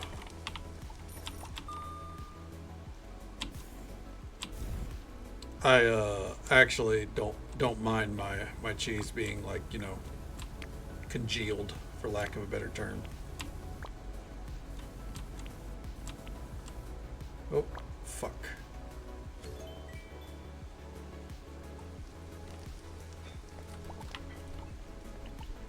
Ooh, keep it going, gang. Hmm? Hmm? Mm-hmm. Okay, I got you. Block cheese. Cause issue. That's fair. I personally, I don't care for block cheese. The less work involved, the better. I'm lazy and scuffed, and that extends to most aspects of life.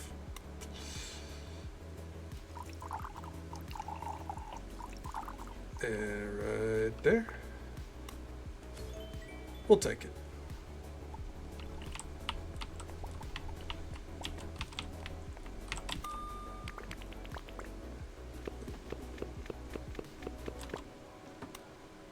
Shake it up, shake it up, shake it up. All right.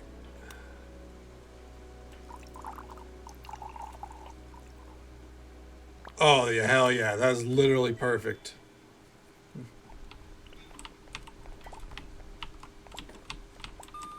Okay. Okay. I get you. I mean, don't get me wrong. When my mom makes homemade mac and cheese, it's with a block of cheese, and not, you know, not the bag of shredded cheese. But I don't make homemade mac and cheese, so.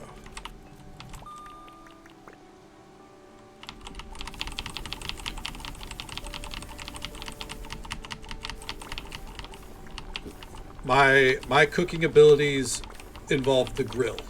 I can grill things. And that's about it. Okay. Okay. I get you. Too much of a good thing can still be bad after all.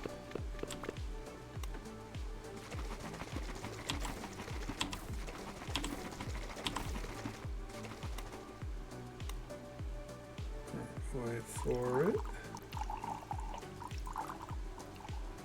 Ooh, a little bit too high, but that's okay. We haven't quite hit the safe spot with that yet.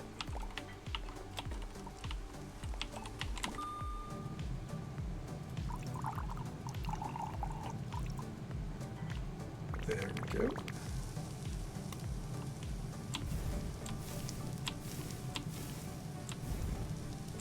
Probably about to have a couple of days of no service because we're low on Wagyu, and if we're low on Wagyu, we shouldn't open, you know?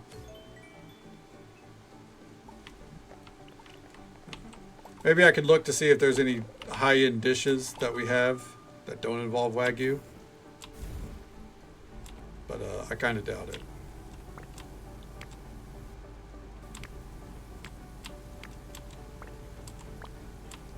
Cool. That'll do.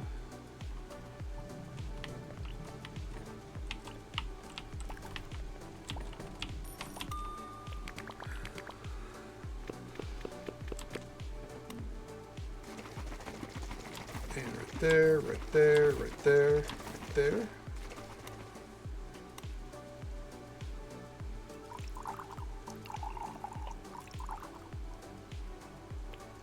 That's more or less perfect. Okay. if it means it's good. Hey, if you like it and the people around you like it, that means it's good in my book.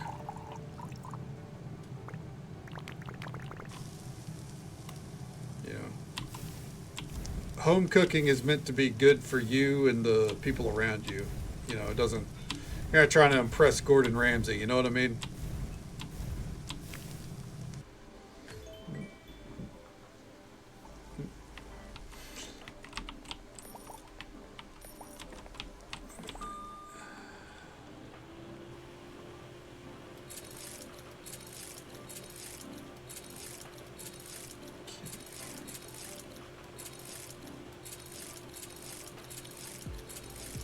There we go.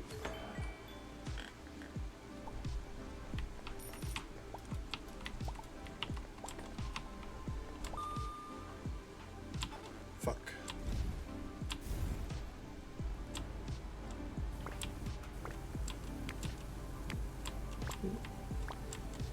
Come on.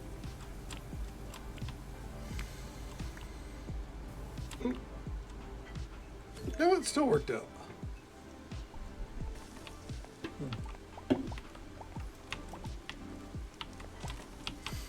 Keep those orders firing, dude.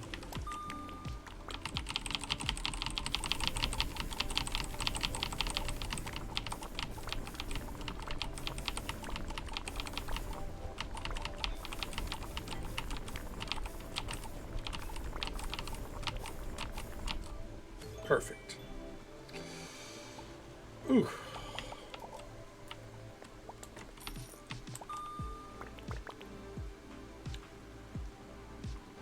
All right.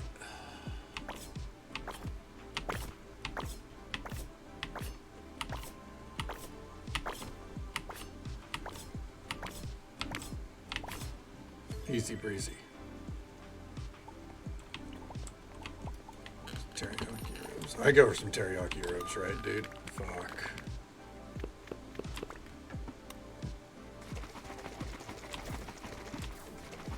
Honestly, I don't think there's anything that we cook here. Cook here in the old Le Sequoia. I wouldn't devour. You know what I mean?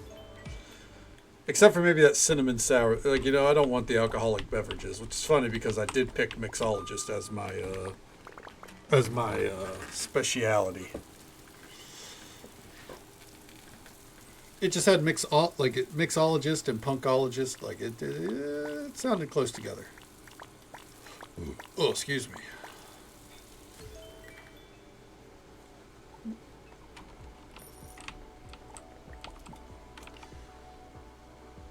Is that normal? That is true, you know. That is a good sign.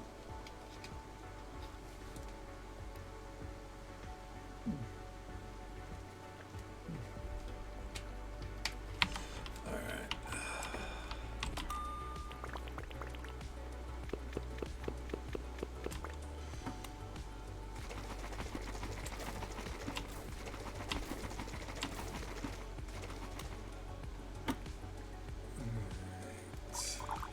Ooh, oh, we poured a lot over. Oh, God. Oh, God.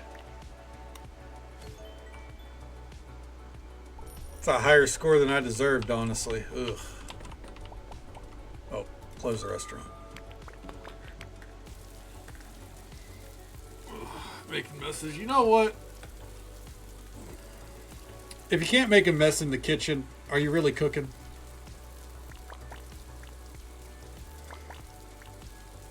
Where else are you going to make a mess? Yeah.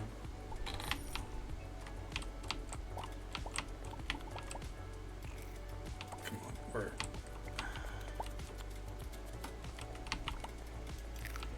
Why can't I?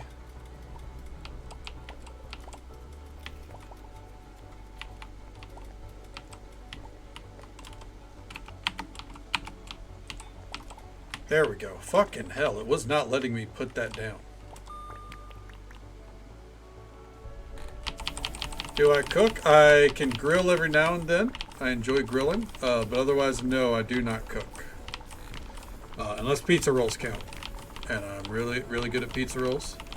And anything with an air fryer. But otherwise, it has to be grill oriented. I have experimented in the past. I've tried baking, and I've tried steaming things. I'm sure I could survive. I could learn how to cook. Listen, cooking is like, 80% feeling and 20% what's the recipe on YouTube. So, considering my ability to repair washing machines and dryers and every other appliance under the sun via YouTube, heating elements, well houses, etc., I could get by in the kitchen if I needed to. I have no I have no concerns there. I'm not one of those people that's like, I can't cook. It's I don't cook. But I could if I had to. It's an important thing to be able to do after all.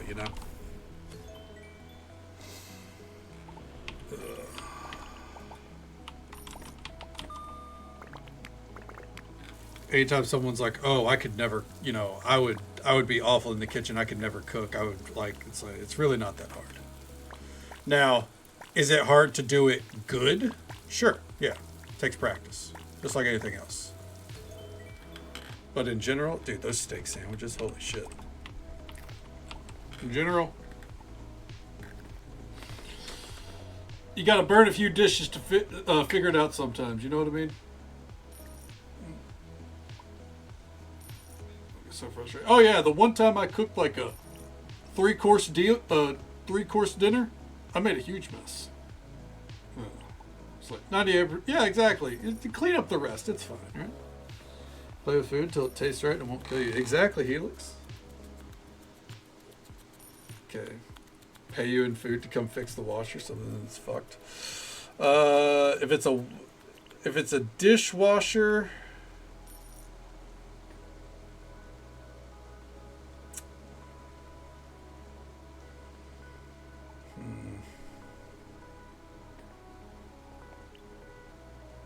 Oh, washing machine? Oh.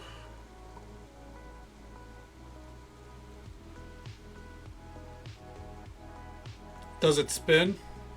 Oh, the balancers are fucked? Ugh, I don't. The balancers was the area where I was like, we have to get a new one. I wasn't going to fix that one. I know you can. I didn't fix that one. That was one of those kind of repairs where I was like, nah. Unfortunately, we had to get a new one. I've replaced the engine, and I've replaced the belt, and I've replaced circuit board before. Okay. Caramel? Yeah, no. Oh God, no. I don't blame you. I've watched that process on the Great British Bake Off. No. For one, you fuck that up, you might ruin a pan. You know what I mean, or whatever you fucking make it in. You could ruin something that way. Okay. Yeah, no, I couldn't do it.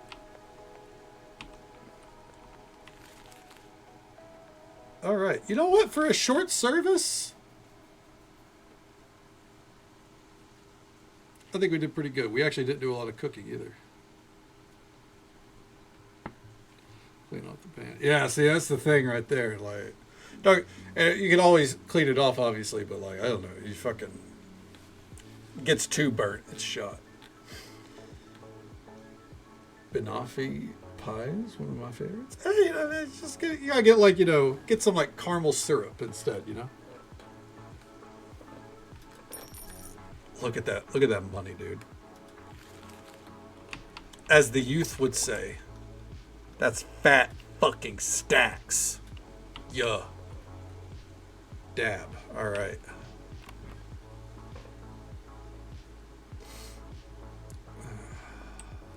Let's go check down at the beach for anything to dig up, and then we're ending the day.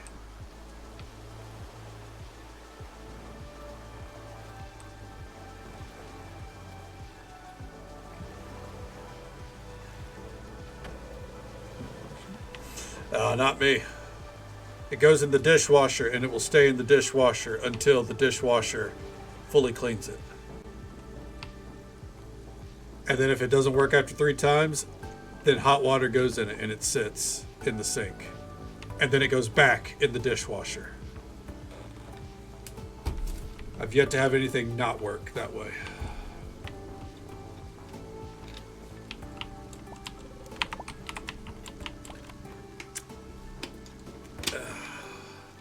Scuffed in every aspect of life. Don't have a dishwasher? Oh, fuck that, man. I couldn't do it.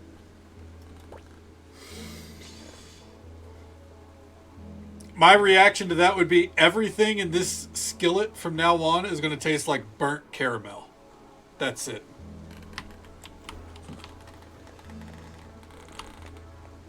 And you know what? It's time to enjoy the taste of burnt sugar, buddy.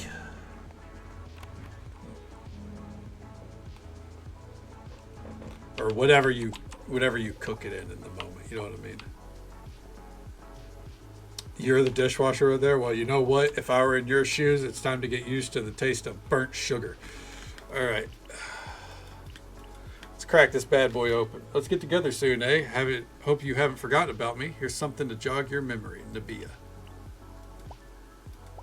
Some furniture?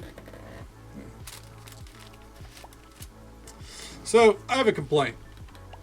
It's a very minor complaint. It's very, very minor. All right? It's like, minor. I don't like that it feels like the mail that you get from characters and all that. It feels very by the books. Like there's not a personalized factor to it. It's just like, hey, let's get together sometime. Hope you haven't forgotten about me. And it's like, you just sent me mail yesterday. We just talked yesterday. Like, and I get that, it's just kind of one of those like natural limitations kind of deal. It's just kind of like,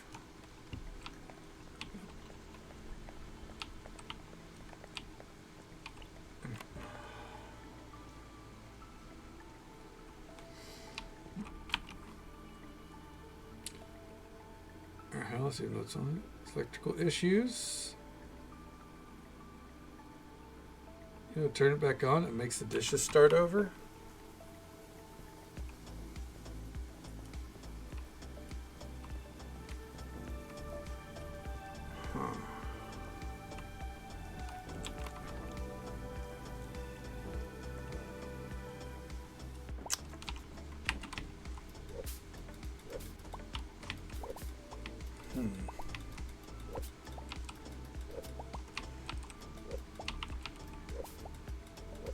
Trying to think. Have you tried is there any appliance that you could turn off whenever you use the dishwasher? Short of turning the fridge off, I mean, you're not gonna don't turn your fucking fridge off or anything, right?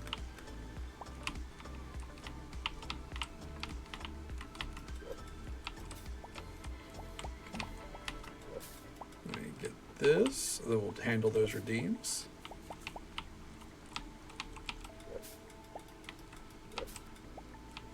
Okay. Punko fact. There we go. Punko fact, right here. I have a package of Selena Gomez Oreos. I don't know why Selena Gomez has a brand of Oreos. If you're wondering what they are chocolate and cinnamon cream. And they're okay. They're fine. They used either a bad breaker or it's faulty.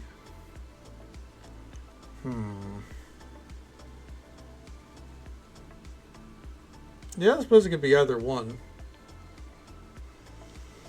Yeah, if you don't keep a lot plugged in, it would definitely have to be more on the wiring side or the breaker. Or, yeah, the faulty dishwasher. Because I know that, in our kitchen during the winter, we run space heaters for the cats.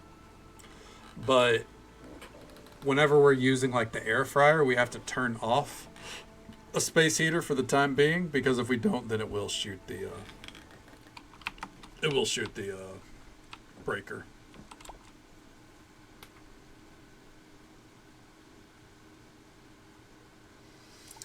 Let's see here. I'm gonna let these sit.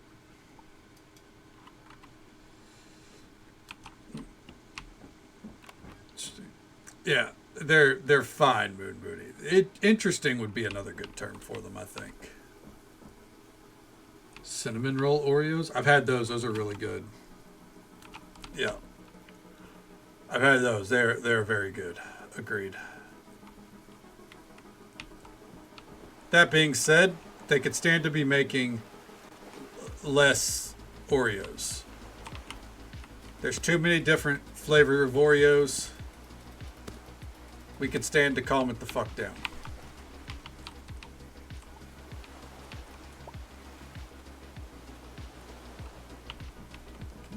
Breaker? I hardly know her. Yeah, you gotta know her before you can break her. Jesus. Okay, I'm glad you're respecting the environment of White Ash Harbor.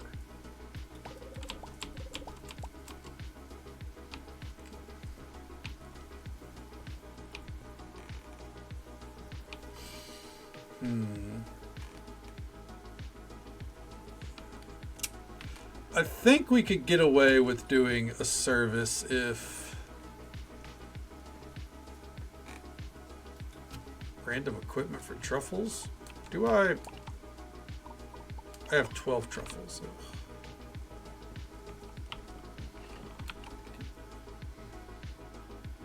Oreo chocolate and vanilla combo variety. Flavor you guys seem to have. Yeah, we do have a million flavors. That's a generous way of putting it. We could stand to have less. Okay, Donna, you should always work out your legs. Your knees are one of the most important body parts that you have. Never skip leg day. Our library is the best, not only because my kids can stay there when B and I are busy, but the books inside train the mind to grow big and strong. Libraries are the best. Okay. I like how he goes against the grain of what you'd expect a musclehead to be. That little frosting dip was really fucking good. I agree. It fucking slaps.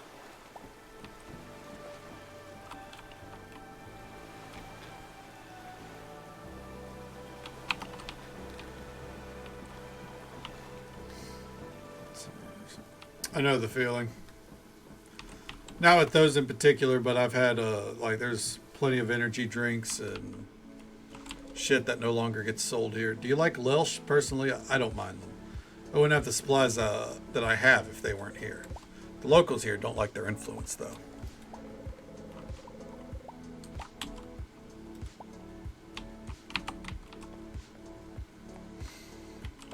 All right.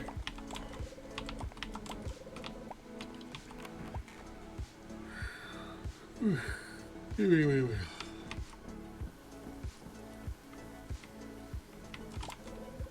I think if we skipped a service today, we could do one tomorrow, though.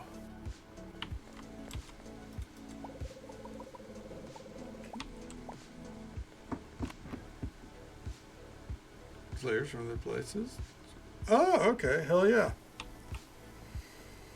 It's kind of like going to a fucking Dollar Tree these days, because you find the most random shit there, I feel like. Way to keep this town clean and running, K-Donna. The quality of meat available will go down if we lose the environment it likes to graze around here and eat. Even though we don't always see eye to eye, well, on many topics, I always admired Nabia's stall. It reflects her values and her personality so much. I don't do vegan at all, but I respect someone who stands behind their beliefs. My job is important and I love it, but there are days where I feel no joy while I do it. Some days I feel like my wheels are spinning for no reason. You ever feel that way, K-Donna? I have those days too. I'm glad to hear that I'm not the only one feeling like this, but I just wish it would stop. Damn, got kind of real for no reason. Sold imports. $6 for a pack of 12. Hell yeah. It kind of reminds me of the place that my mom goes called... actually, I'm not going to say the name of the store. Potential doxing, you know? But there's a store that my mom likes to go to that has a wide variety of things that are basically just resold.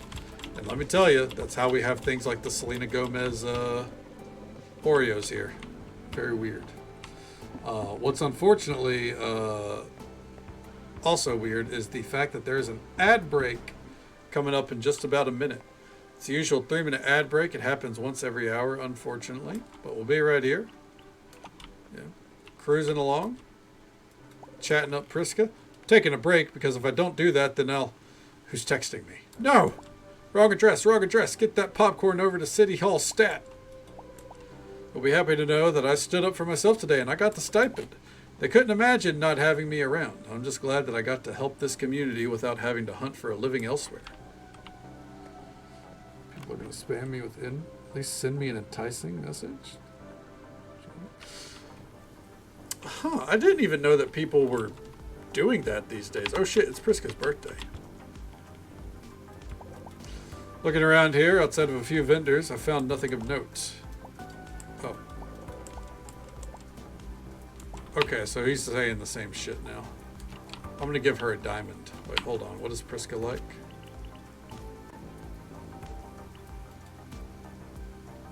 Favorite gift is seeds.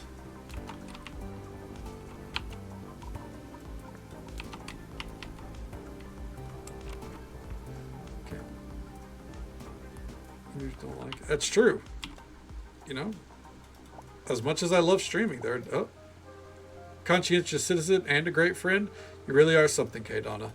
Now let's get back to it, shall we? Even though it's my birthday, I have more work to do. This town ain't gonna clean itself. Okay. See, I know nothing about. Yeah, absolutely. I mean, I wouldn't either.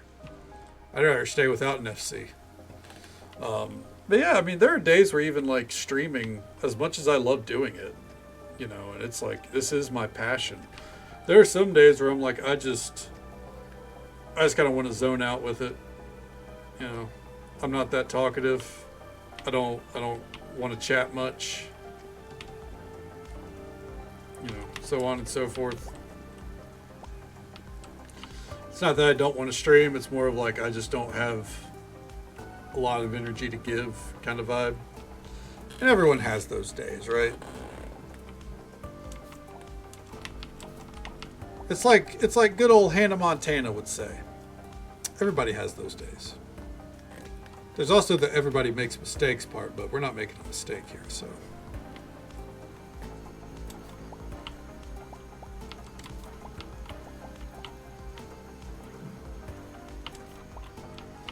Yeah, exactly, Carbon. That's the thing. And it's like, the thing for me too is like whenever I have those moods,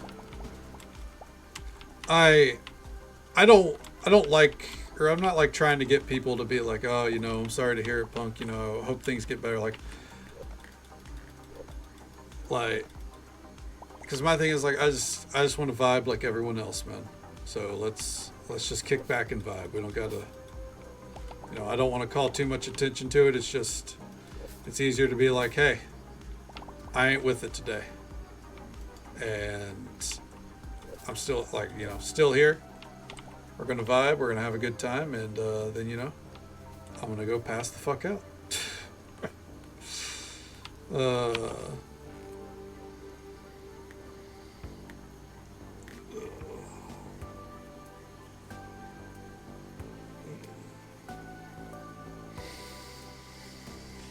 Okay. Have them often, but it's all for the love of the game. True. I mean, hey. As long as you love it, right? That's what matters most at the end of it. Okay. On it, instantly fixing moods off days. Times worse most of the time. I get you. Yeah, that's definitely doing more damage to your mentals than anything else. Then. For me, it's just like I don't know. I enjoy being here. It's my passion. It's my job. It makes me happy. It's just and there are times where even when the day's off, streaming helps elevate me. Um, but I also recognize some days I'm not able to put the best foot all the way forward. Everyone has those days. Hey, you've done some good work around here by not throwing a bunch of garbage around town or in the area. Thanks for not making White Ash Harbor into Radioactive Fighter 4, Alleys of Death. Where is this dialogue even coming from, man? Great, he's look big and plump. Give him here. Thanks, K. Donna. Here's your reward.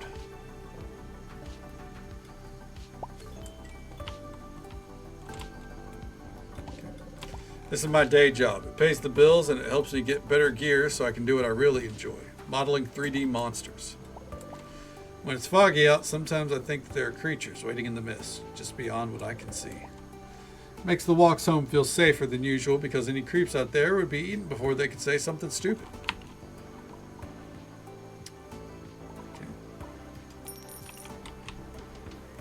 Okay. Oh, I just realized. We have 2 different musical tracks playing. My apologies. I hope that's not a sensory overload. All right, we got to pause. Okay. Let me cope, even if I feel like I must fight myself tooth and nail do it. Hey, yeah, sometimes you got to force yourself to really get in that mindset. I get it. To even do things that you enjoy. Okay. This used to be a juggalo. It's the beanie. It's 100% the beanie.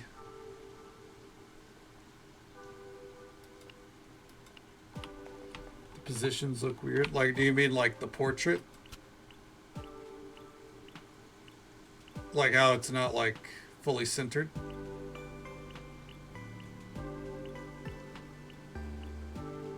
Or like where it is?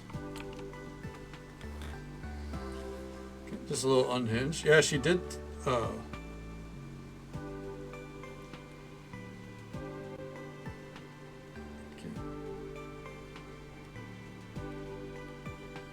Like you're not facing them?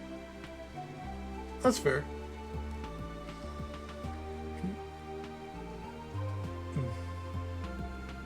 Confused? My day job?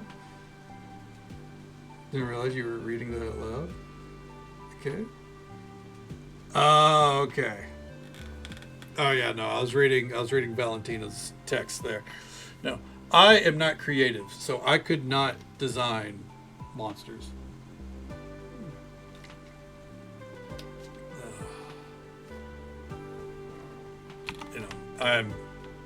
I do not have that sort of creative bone in my body. I've tried, it doesn't exist.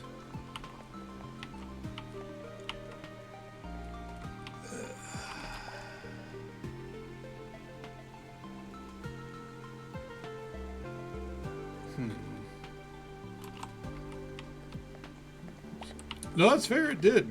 Yeah, you're absolutely right. Creative. No, I promise you, I'm definitely not. I'm creative with like beautiful. Dude, my farm's a mess. I appreciate it, but my farm is a mess. I see what people do with their farms. I'm just like, God damn, that looks awesome.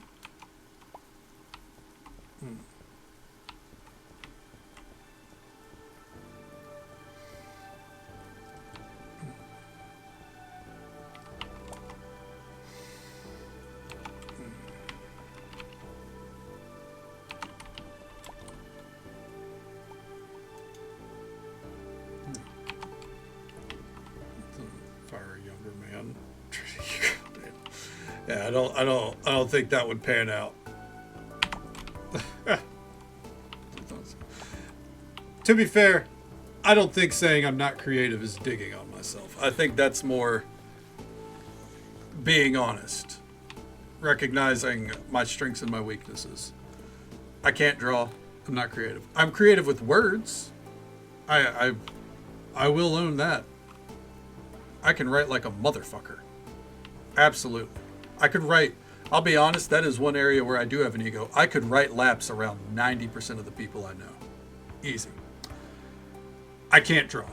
I don't have a creative mind. I can't like take what I do, like take what I can think of and shape it into anything. I can't do that. Things like Blender, never. Not a day in my life. Drawing anything, no. It is, but I'm strictly, in terms of 3D monsters, as Valentina was talking about, no. I'm not physically creative. I can write. That's it.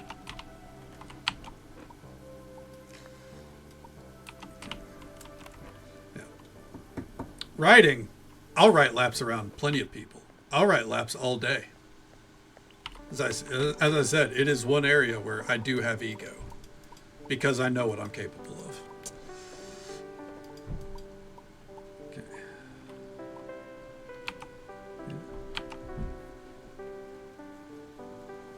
Okay. Just try. You're creative. Man, you guys are being very... I appreciate it, but it is a little pedantic to me. Different forms of creativity, yes. But problem solving also requires creativity. I haven't problem solved in like a decade. Have you seen this stream? Do you think I do a lot of problem solving? I have... Does this look like a lot of problem solving's going on here?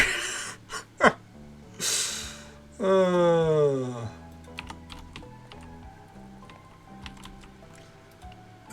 let's see here.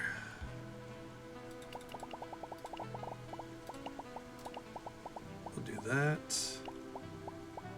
Coconut, chocolate, and cinnamon. A little bit more.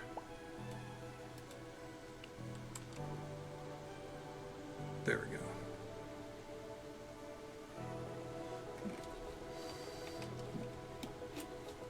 Has a stubborn community. Yeah, you know what? That's fair, because I am very stubborn.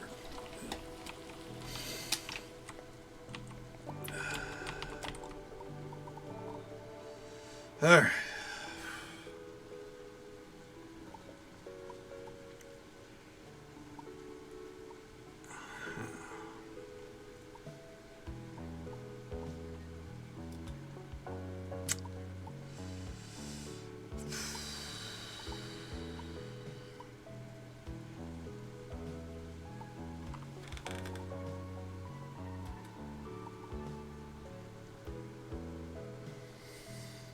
I just really think it's not worth doing a dinner service if we don't have Wagyu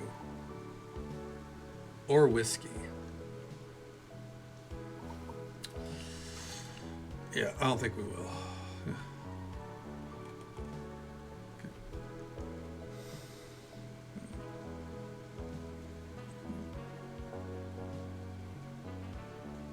Stories to his daughter at night would have gotten The Shining, The Tower. Okay. Fred Morgan. I mean, yeah, that's fair. But I don't write stories for others. Really good painting drawing. No, not me. I can't draw. Outright. I can't. I respect the effort people put into it. And I highly,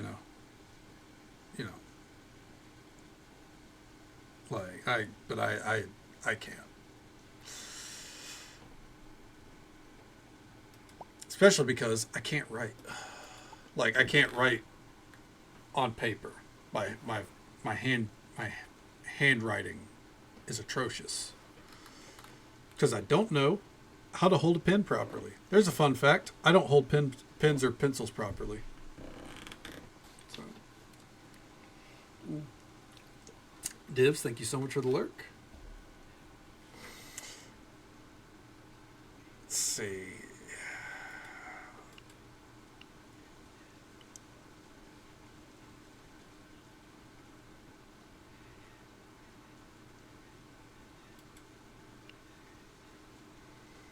How did you manage in school? My teachers learned how to read my handwriting. I'll give you an example. Most people hold it like this, right? Two fingers, a thumb like this. This is very uncomfortable for me. I've always held it like this. Hope you sleep well, Helix. Thanks for hanging out. Take it easy. Stay safe. Take care of yourself. Hope you have a good one. And we'll catch you next time.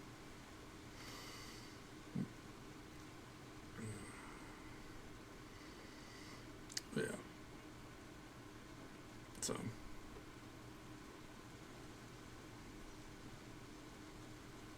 That grip has a name? Yeah. Chicken scratch is, as Katie said, I'd probably call that chicken scratch.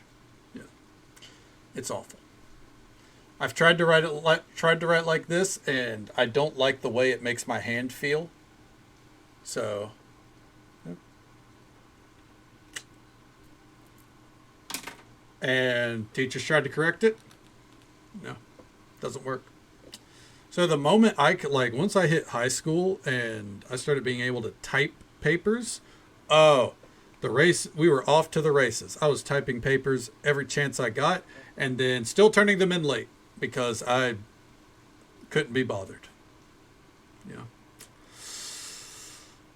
it really pissed my English teacher off too, because like she could tell like my friends would give me their papers ahead of time, like a day ahead of time, and I'd correct them for them. You know, grammar, tell them, you know, move this stuff around, you know, make more sense this way. And they'd do well. And then I'd turn my paper in a week later. And she'd be like, you know, why won't you, like, this would have been an A and I've got to give you a C. What's the deal? And I'm like, World of Warcraft. It's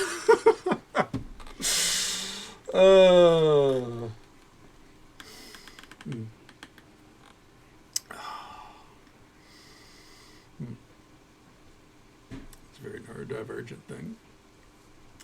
I guess I don't claim any form of neurodivergence. I think I got stubborn and learned how to write the wrong way.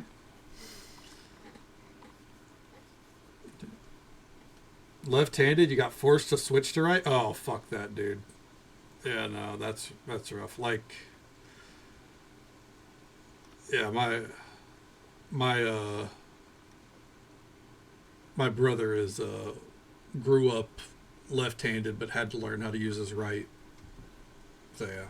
Also, it has chicken scratch writing. Okay.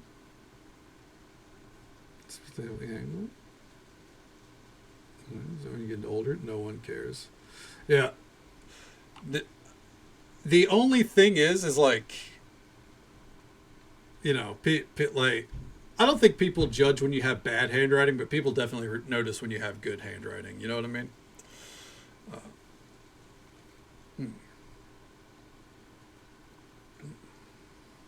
Multi-finger quadrupod grasp. Are there people that can do it well then? Because again, my handwriting is shit. I think if I'm going to have another 9% movement speed, I'm going to hold maybe.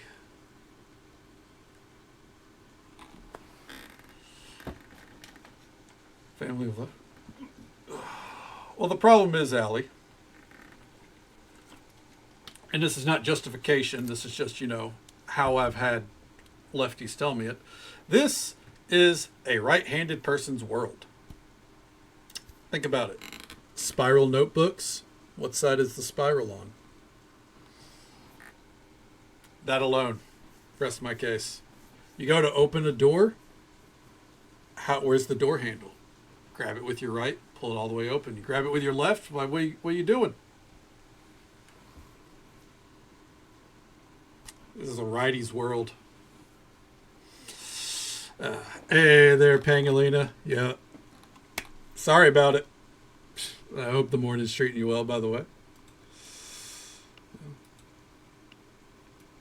it's been drilled into me by my friends. Okay. Students were not forced to use their hands. Well, maybe not like, punishing them if they don't, but like, say, like, in grade school they were probably like, like, you've got to learn how to use your right hand, shit like that. Or parents were, it's an older thing. Not as prevalent these days, I don't think.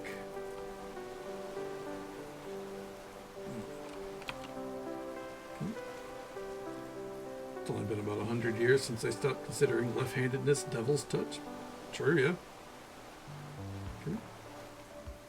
Shorter life expectancy. That's awful, but you're probably not wrong. I mean, stress is a killer, isn't it? All right, yeah. I'm all right. No complaints. Yeah. Enjoying where the game is taking us. I would like to do a service, but I can't because we're out of Wagyu beef, and we're not going to get a reshipment until Monday. So we're just having to get by. Who wants to live up to? You know what, Pangolina? Same. There's a reason why. And I'm sure everyone's heard me say it at some point. I'm here for a good time, not a long time, all right? As long as I'm having a good time, that's all that matters. And whenever I start straight up not having a good time, the world's going to know.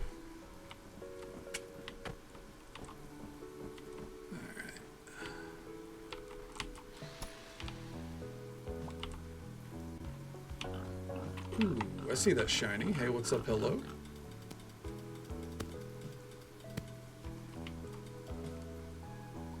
White tank top. Oh my god. Can we get something good? Make left-handed kids try ambidextrous because he told them that they were hindering themselves. They tried hard enough. Yeah, that's pretty fucked.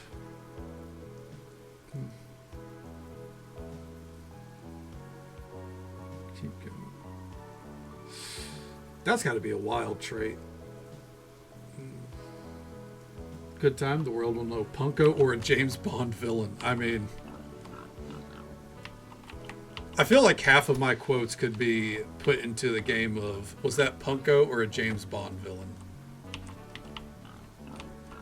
Unless it involves my hatred for olives, and I think people are going to quickly go,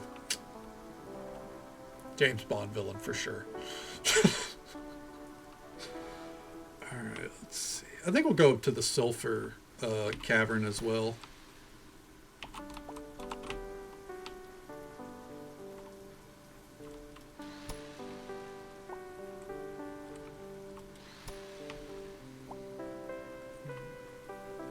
Kind of shitty mine here today.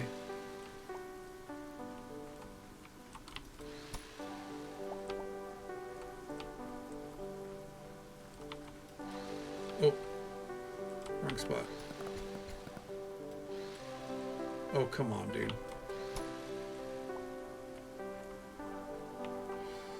All right, let's head up top side.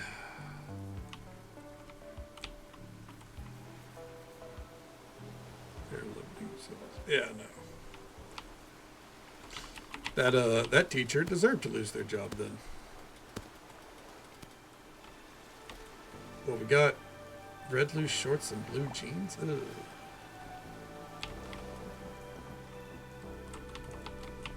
Oh, real quick. April. The environment is at the top of my list of things I constantly think about, and you have done a great job of not making a mess of it. Thanks. I'm a vegetarian, K-Donna, and while I choose to be one, I do not expect everyone to make the same choice. If only meat eaters could extend the same courtesy to everyone else that isn't themselves. That would be nice. One of my favorite places to go is the South Beach.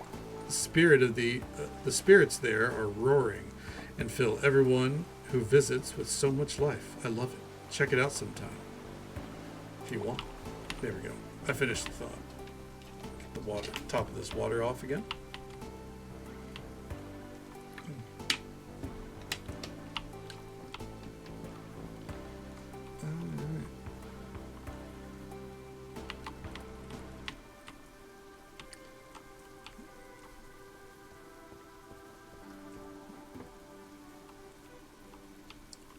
Eat using cutlery with your left hand. That's pretty fucking interesting.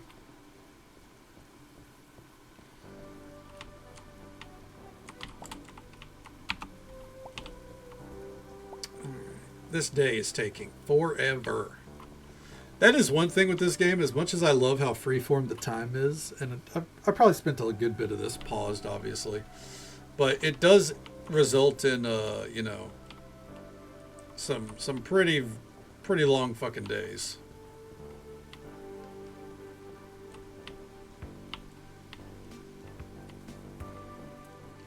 And like that's without me tinkering with the time scaling at all.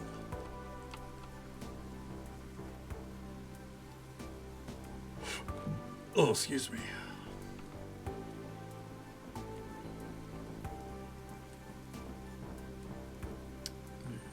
Son of a bitch. That's right. We just want to come around this way, Bright Eyes. And there we go.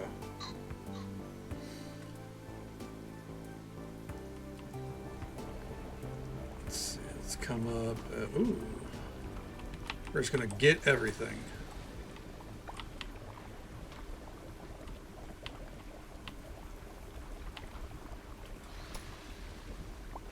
Especially because all the sulfur, we're going to need that for the bathhouse. So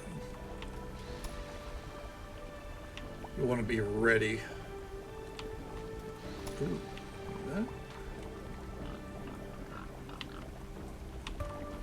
Right, make our way down. That. Oh fuck.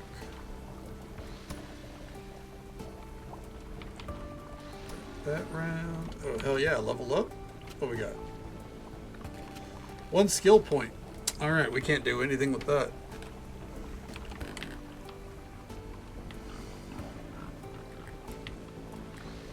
You know what? I'll be honest. I don't know what my parents are.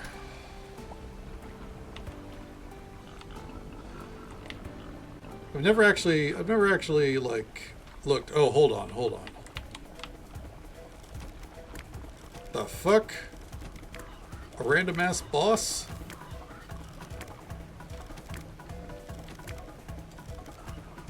Yeah, what the hell?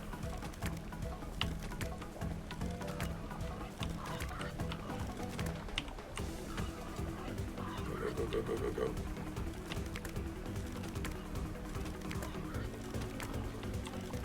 We're halfway there. Oh.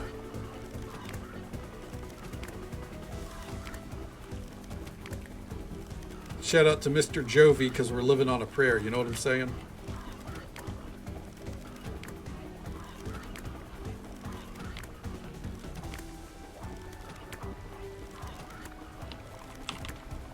Oh, fuck. One more good shot between the eyes. Defeat a boss. Hell yeah. 40 boar meat. Okay. Bet it killed Mankrick's wife. Oh, that's a deep cut, dude. You're probably right, though. That was easy fucking breezy. Now we got some battle music for the rest of our time in here, I guess.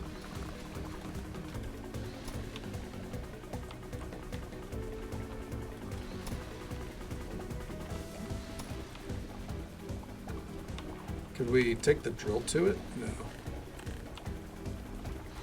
I wonder how many bosses there are, if there was an achievement for just defeat a boss, you know?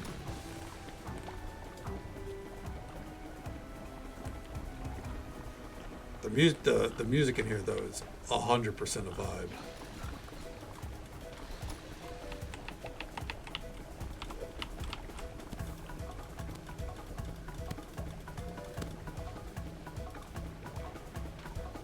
Ooh, watermelons and eggs? Dude, shout out to Post Malone. Hooking us up like that.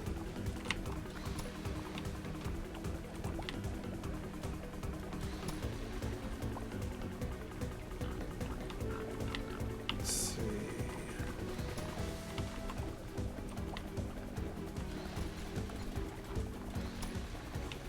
that. Nothing fancy today, but that's okay.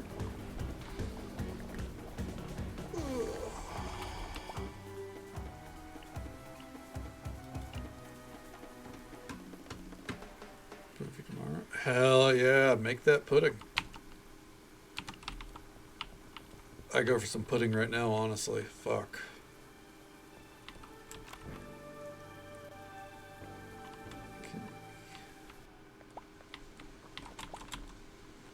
We'll go ahead and make a copper plate.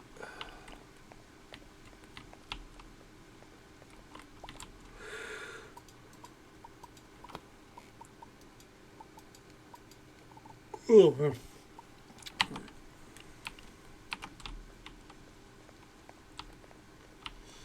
Now, let's go ahead and mosey up onto the apartment. It's going to be one of our last days living in this apartment, you know?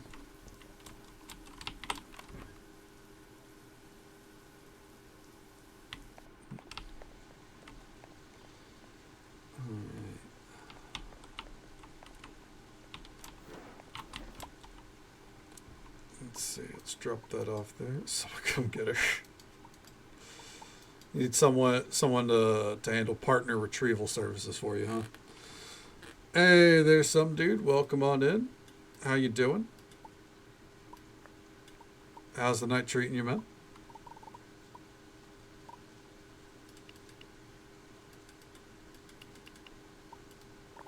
Okay.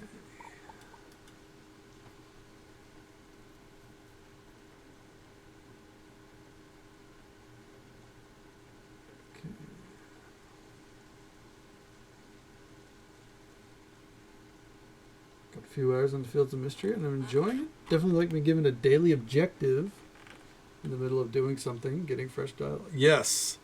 Oh, the dialogue is one of the best parts about Fields of Mystria. Now, obviously, because, you know, it is an early access title, eventually you will hit a point where, you know, dialogue is the same. But that's with every game, but there is so much to go before that happens. The daily quests that you can rack up, the different things to do, the way the festivals work, like there's a lot to love in Mystria. I think you're going to have a great time with it. I'm glad to hear that you already are, honestly. Yeah, but stream's been good. We're just we've only gotten through 2 days. These days are long. No, we actually got through a couple more than that. At least 2. And we got a festival coming up. We're going to try to make sure we get to that tonight. And yeah, might try to do a service. Unfortunately, we're low on Wagyu beef, so don't really want to risk it for the biscuit.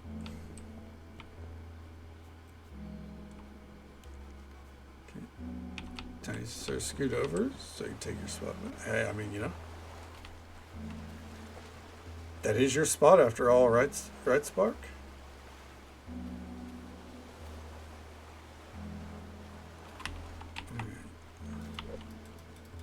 Okay.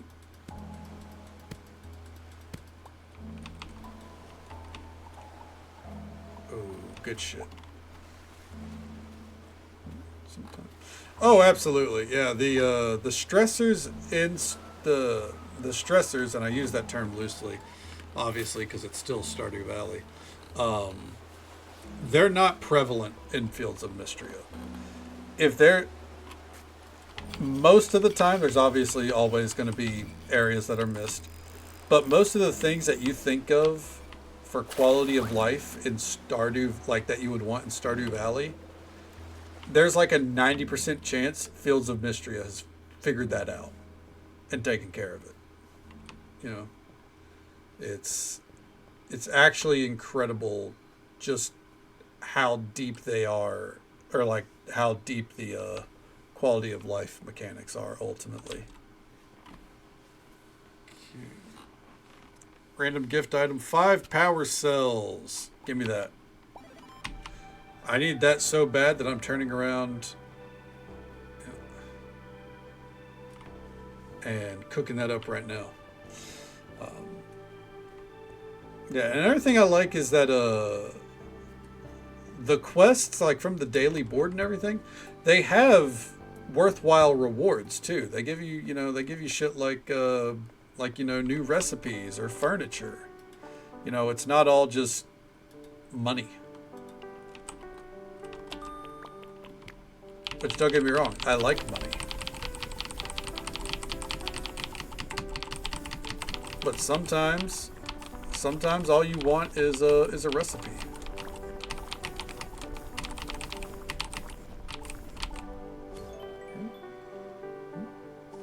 Okay. Sounds good, Katie. Well, I hope you sleep well. Take it easy. Stay safe. Take care of yourself. Hope you have a good one. And happy holidays to you. Happy holiday eve, whichever you prefer. I will catch you next time. Sounds good, Witchy. Well, I hope you sleep well. Take it easy. Stay safe. Take care of yourself. Hope you have a good one. If we don't get to see you again tomorrow, happy Christmas Eve. And we'll catch you next time. Or if it's a nice RPG. Absolutely. I think that's something that Fields of Mystery, I think, really nails, is that kind of, it's got a little bit more of an RPG vibe to it. Absolutely. Where Stardew Valley is more like a sim, like it's a life farming sim kind of deal. Fields of Mystery is that, but it's also Christmas Eve is Christmas Adam. Well, then Merry Christmas Adam to you. Okay. Hope you sleep well, Spark. Take it easy. Stay safe. Take care of yourself. Hope you have a good one. Happy Christmas, Adam. Merry Christmas, Adam. And we'll catch you next time. But yeah, Fields of Mystria, it leans more towards the RPG aspects than Stardew Valley, which leans more towards the farming sim aspect. So it's kind of the vague difference between them. Keeping the waters clean keeps my paycheck safe. Thanks for making that happen. Once people know my ambitions, they ask, oh, it's the same dialogue as ever. Okay. And thank you for the lurk. I appreciate it. Okay, Donna, behold, my power has grown by completing my gains on this day. Ha! Would you ever wish to attend the gym with me?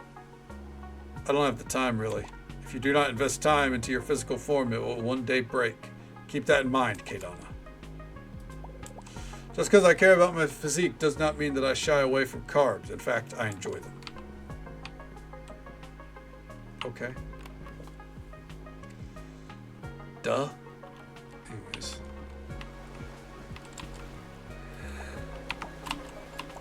Alright. Oh, man.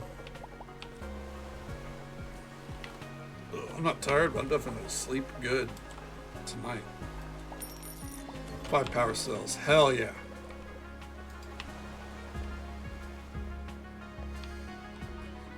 I guess we'll come in here and check bits and pieces.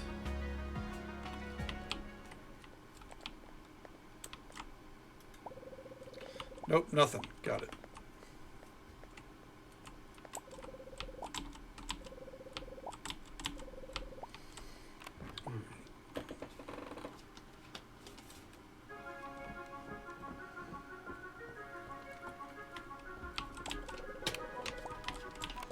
Pop into here.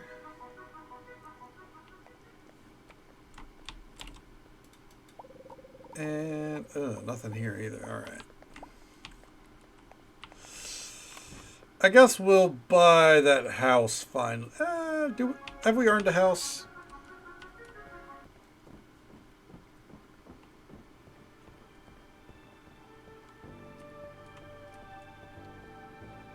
Kind of don't feel like it. We have to buy one eventually, you know? As a person who sells stuff that makes trash, I am torn on my spot in the life cycle of waste. I'm glad to see you're setting an example to follow. What have I done to warrant everyone going, hell yeah, you take down the trash? I've not done anything.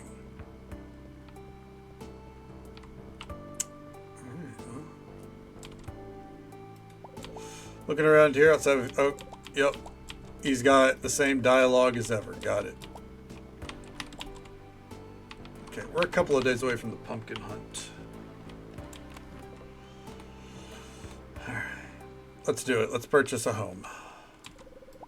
I hate litter, and you have done a great job at keeping it at bay. Thanks.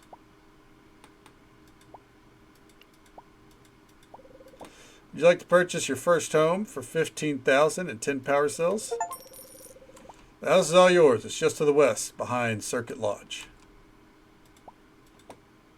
Oh, we could upgrade the house? That's cool to know. We don't need to, but it's good to know.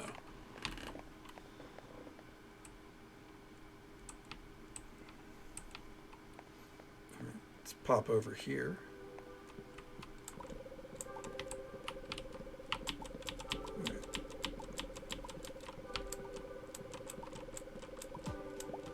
Oh, we got a recipe for an orange sake cocktail. We already make those.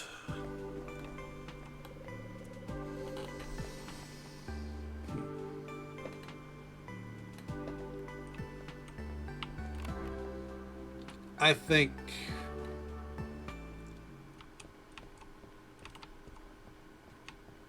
we'll go up north.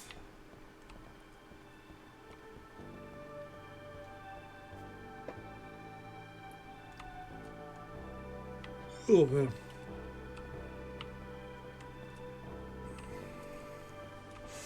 I'm not tired, but I do feel like, you know, the fatigue sets in a little easier every now and then. Sometimes that's just what's on the docket for the day. Excuse me.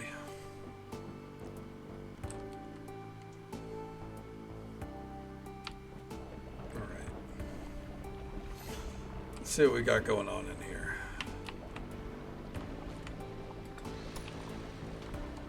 Grab that. So far, fingers crossed. No bosses. Oh, I wouldn't mind the boss if it had like a good drop, I guess. That's the thing. A lot of boar meat is interesting, but it's not a good drop. You know what I mean?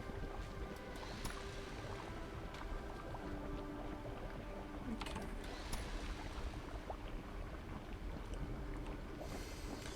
Let's head on down here. Out of my way. Almost got me good. I like that they try to run away. They don't...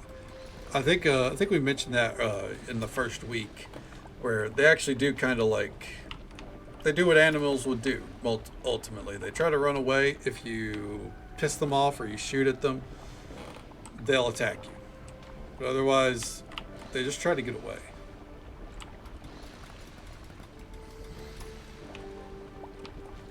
All right. Oh, it's a respawn.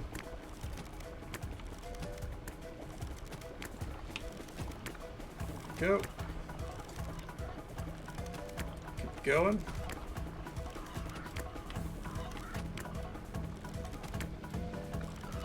Oof. I feel like he should have got stuck there, I'm just saying.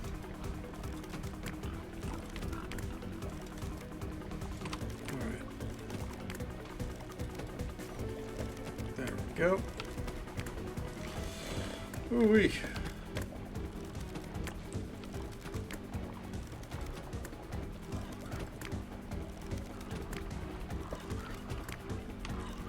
Doesn't ever stop. Jesus.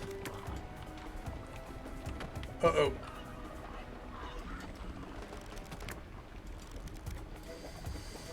Wait for it. A few more shots.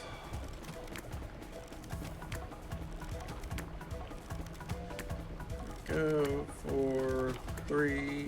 Oh, 3, 2. There it is. Again. Nothing too crazy there. Ugh.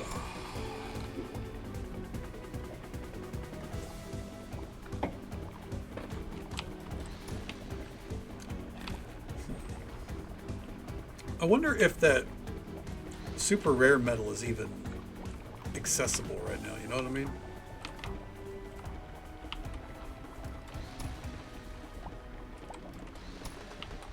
Because if not, that means that there's legendaries that I can't craft. I got a feeling that it is in. I just haven't unlocked it yet. If there's content for all prestige levels, it says a lot that we haven't hit prestige level 5 yet. We're very close. We should this stream, but you know, I think it's pretty telling. Oh, I just had to stretch, pop my fucking legs. Ooh.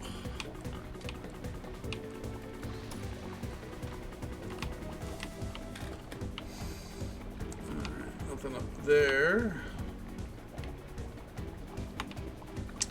And I think we're good. All right.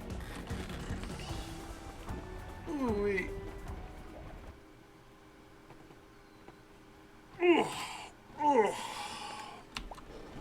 I don't know why the exhaustion's been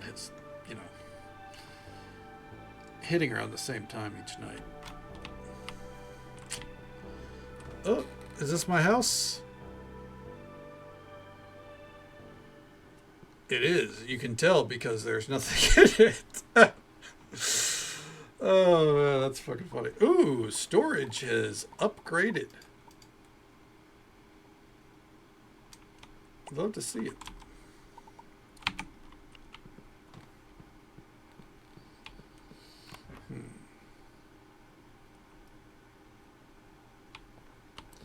Okay, so with that in mind, streamer at Ronaldo.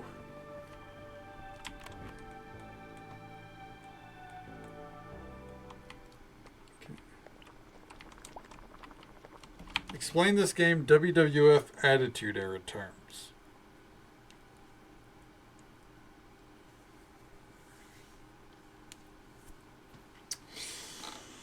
All right. The business is failing. White Ash Harbor's viewership is plummeting more and more. People aren't visiting. There's no tourists in attendance. They're not buying tickets. In a Hail Mary, the former chef of Le Sequoia, which is a role that has been closed. Like they've not had a hot baby face at Le Sequoia in a hot minute. They've not had someone to really bring the numbers back to White Ash Harbor. In a Hail Mary attempt, yeah, there's no draws. Our character has been given the spotlight, and we've given our Austin 316 moment already. The food critic came in, we hit the stunner, fucking showcase that we don't have to have a lot of glitz in the glam. We just have a solid move set. We've got the charisma, we've got the mic skills, and we can deliver a product. Don't got to be over the top. We're doing things by the book. I just cooked your meal. Yeah. You know, we even showed up the day that he came in. We showed up wearing his blazer. You know, same blazer he likes to wear everywhere. We dug it up out of the sand. We dusted it off. We put it on. We're like, we're the critic now. All right. And your goal is basically to get Le Sequoia to where it is the international name for professional cooking. Okay, Donna 316 says, I just cooked for your ass. We stole the merch. Absolutely. You know, the Yeet merch that they had to get rid of for Jey Uso because it turns out that it was copyrighted. That's what we did. We got the Cook merch. Yep. Eat. Oh shit.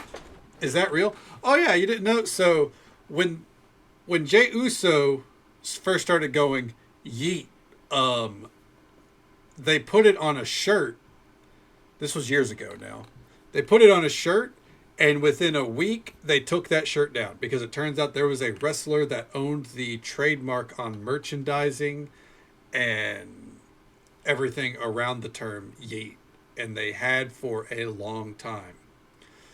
I don't know if they had bought it out or if they came to an agreement, but it took a few weeks before you saw the Yeet merch come back. And there was, during that time period, he stopped saying it as much too. And that's whenever they got cleared up, is either Yeet, no Yeet, you know? Okay. Yeah, take fit. That's exactly what I would do if I was that person. I'd be like, I want a 15% cut. Not going to be too greedy, but no matter what the internet says, the Yeet merch is one of the hottest items WWE has. Like 1,000%. That being said, would they pay it out? Legally, you would think yes, but the thing is, they still fuck up the Cody Rhodes merch. Because if you don't know, I forget the exact wording, but the phrase, I think it's the phrase American Nightmare. Any merch with that on it, the name Cody Rhodes has to. Well, let me get this right. There's American Nightmare trademark. Okay.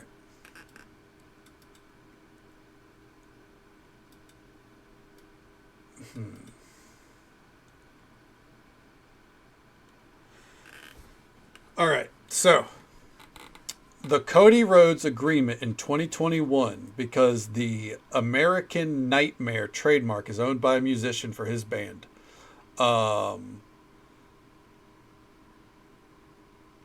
The trademark or the deal allowed Cody Rhodes to use the name for wrestling, providing merchandise prominently featured his name, likeness, or wrestling imagery, 75% larger than the phrase American Nightmare. In 2024, the guy sued Cody Rhodes, WWE, and Fanatics for allegedly breaching the agreement by selling American Nightmare merch without sufficient wrestling ties, causing confusion. Whether or not it actually caused confusion, up for debate. I don't think the band American Nightmare is exactly, pumping out bangers. You know what I mean? Can't say I've ever heard their music. That being said, everyone that looked at it, the merch in question, it was like, yeah, they completely they're ignoring the agreement. But sometime in the past year, a resolution was reached. Oh, in November 2025. It halted the lawsuit, but the specific terms were not disclosed. The Isold is his last name. His trademark is for broader use, like music and band merch, and Cody Rhodes is specifically for wrestling entertainment. Hope you sleep well, Divs. Thank you so much for hanging out. Sleep well. Take it easy. Take care of yourself. My brain is shutting down, it turns out, tonight. Hope you have a good one. Sleep well. I'll poke you right after stream. I'm going to actually step AFK actually in a moment. My stomach's turning a little bit. Cena's shirts this year were crazy with their prices. Yep. Oh, yeah, no. That's the thing is like Cody-Os. That's the thing. And by the way, we've entered the wrestling portion of the night. WWE is basically bending fans over a barrel monetarily. Like, let's be honest. It doesn't matter if you're an NXT fan. It doesn't matter if you're a SmackDown fan. It doesn't matter if you're all about Raw or you only care about pay-per-views. Ticket prices higher than they've ever been. You want to watch the shows? It's $30 now on ESPN. You got to have Netflix. You got to have some other bullshit. I think Peacock still. And you got to have the CW app. All right? Or you get a VPN. Excuse me. Every town they go to, every wrestler has unique merch for the town. Like the Cena stuff. Yep. Unless you're in Canada, hell yeah, I'm glad. Because you should, like, it should be all on one service. Let's see, what else? Ticket sales, pay-per-views, gotta go sort out the guest room for your one stay. Sounds good. Well, if we don't get to see you, Sammy, I hope you have a great time. A Merry Christmas to you. Take it easy. Stay safe. Take care of yourself. Hope you have a good one. Enjoy the holiday. And we'll catch you next time. But yeah, like across the board, monetarily, this is the best year for WWE probably ever. All right. Even if you look at like their arenas for Raw and SmackDown, they're not selling them out that much anymore. They'll still sell them out every now and then, obviously, but they'll hit like a 3 or 4 week streak where they're not sold out. Still a lot of ticket sales, but so let's say a sellout is 10,000. They'll sell 8,000 tickets. What's 2,000 seats then? Especially when that 8,000 would make you more than if, say, that same arena somehow fit 14,000 in it, right? Because they've doubled the ticket pricing, more or less.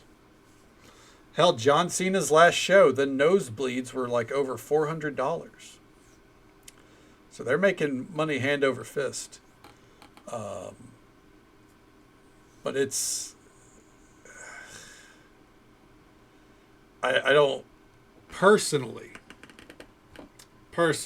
from what I keep up with, the quality is not really there to be worth the price that's being paid. There are some great wrestlers there, obviously. There's some fantastic wrestlers in WWE. I don't think the quality is there to warrant the price that they're asking. As a reference, let's say if you're a fan of SmackDown, how long has Aleister Black and Damian Priest been feuding? 5 months? Doing the same shit? How much development has been happening in that feud? Don't get me wrong, I like my long-term feuds, but that's not true? Is it not? Are they finally done feuding? Aleister learned Firestar. Did he throw a fireball in Damian Priest's face? Is that how they're escalating it now? He's been hanging out with the wizard, Chris Jericho? What is Aleister Black anymore? You know? Oh, that was 2 months ago? Well, shit. I mean, they're still feuding, by the way. I think it was like last week or 2 weeks ago, they had that Terror Twins match versus Zelina Vega and Aleister Black. And yeah, that looked pretty rough. From the clips I saw, I'd heard Zelina's father apparently passed away. And it looked like Rhea Ripley was not taking it easy on her. Yeah, I heard it was very boring. The bumps were botchy, and then the feud still isn't over. Apparently, Damian Priest and Aleister Black are just kind of feuding solo again. Okay. The best chef when it comes to doing it RPG style, Christian. That is absolutely heartwarming to hear. And you know what? You're the best tactician in the world of Final Fantasy. I hope you have a great night, bud. Hope you're having a happy holiday as well. But yeah, again, it comes back to there are some amazing wrestlers there. See your money left, like Justin J. It's funny because he says in interviews and shit, he's like, WWE is letting me take it easy because, you know, I've put in so much work last year and everything. They're letting me take it easy. They don't want my body to wear out. But we're gonna have a big year coming up, you know, et cetera, et cetera. And I was like, I respect that take. I don't believe it. I think the reality is, and I don't like it, I don't think he's that much of a draw. Judgment Day was a draw. It's a combo of I don't think he's that much of a draw, and I don't think they know how to write for him. That's the thing. Like, you can have wrestlers that are fantastic every which way to Sunday and not be a draw. And then you can have wrestlers who prove that they can draw, but the story just isn't there for them. You know? You know, Judgment Day is still a draw. However, unfortunately, when you look at Judgment Day, they were a draw when they were a huge draw whenever they had like Carlito involved, right? I'm not saying Carlito's the only thing that kept them going, but you had so many different dynamics, but then Carlito just suddenly disappears. Liv gets injured. We're having to drag out stories now. We're having to fucking keep the wheels spinning.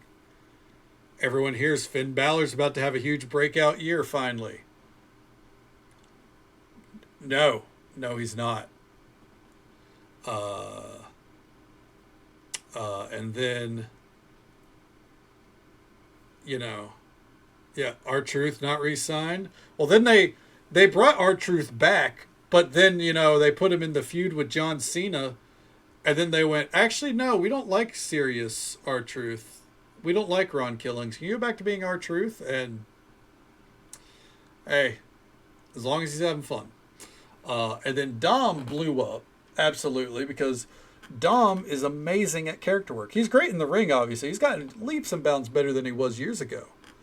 But the character work has been very consistent.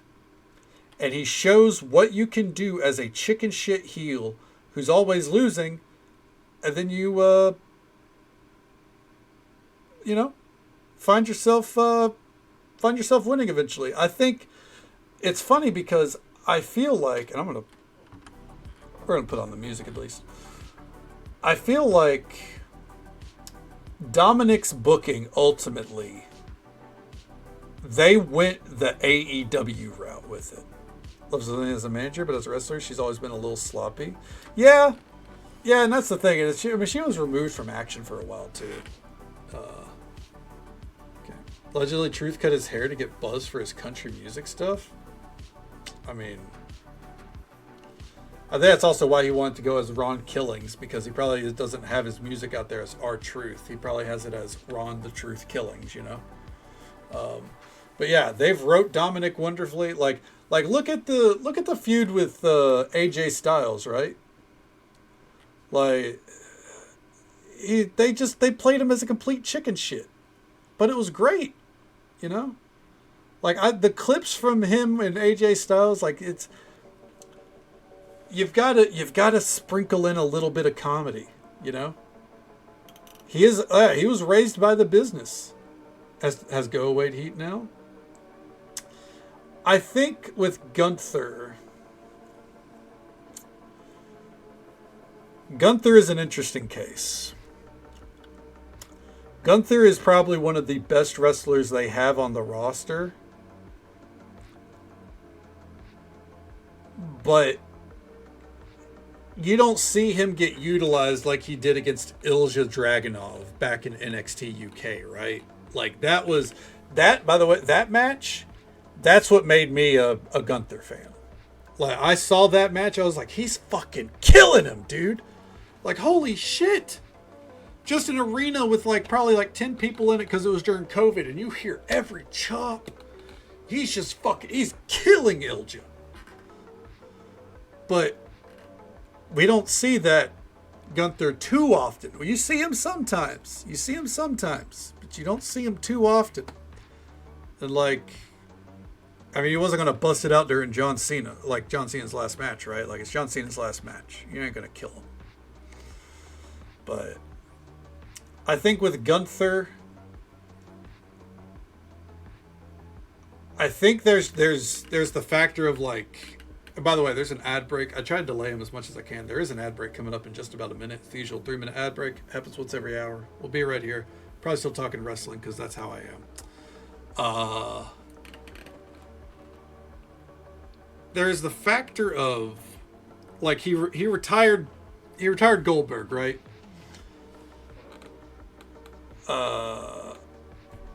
He's still amazing. Yeah, that disconnect's still there. That's fair. That's fair. The thing is, he needed to lose, I think. But as much as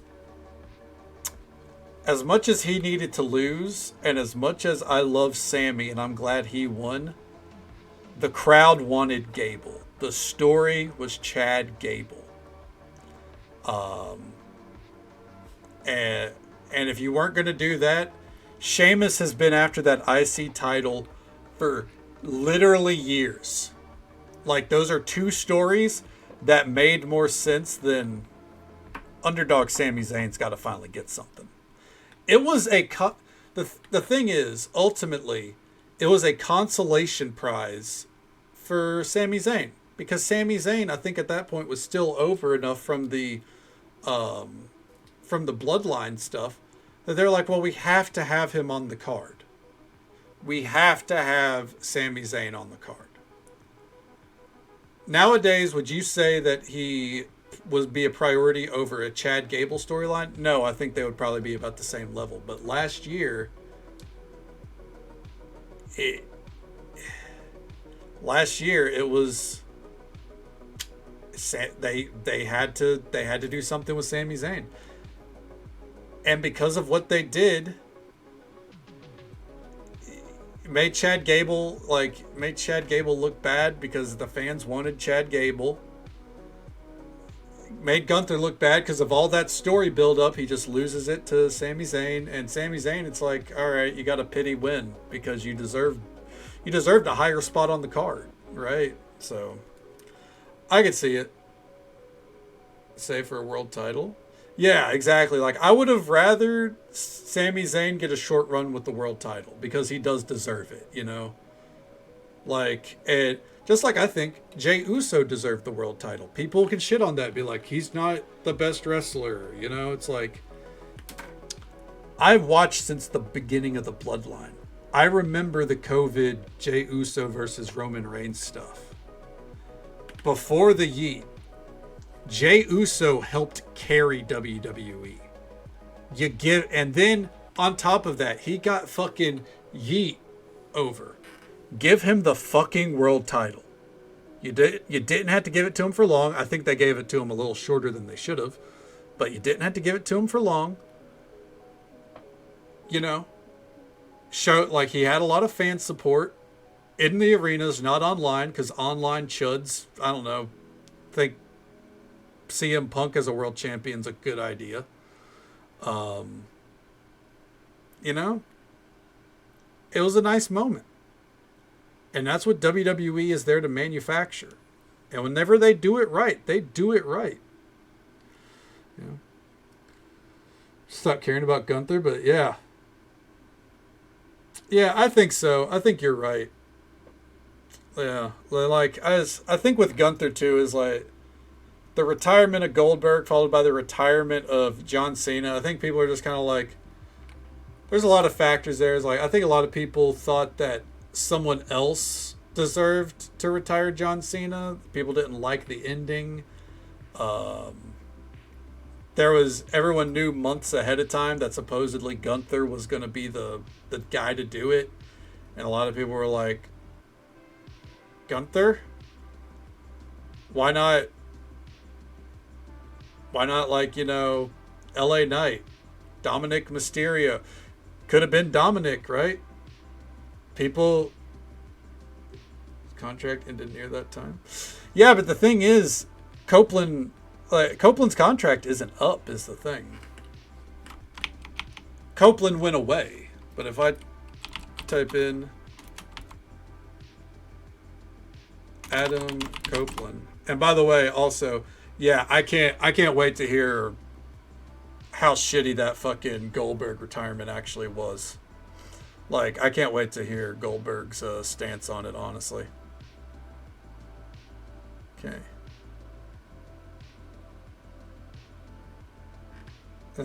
Says he's currently signed to AEW. If we go to AEW roster. Yep, Adam Copeland. Yeah, he's still signed to AEW. But because at the same time, at that pay-per-view, he had the whole, like, I've got to go away after Beth Phoenix came out and got killed by FTR. He went away for acting because he acts in multiple shows. So everyone was like, oh shit, he's coming to WWE. He's getting the last match. For one, you don't want him to be the last match. Neither one of them benefit from that. For two, why would Tony Khan do that? Return of pudding. Nice.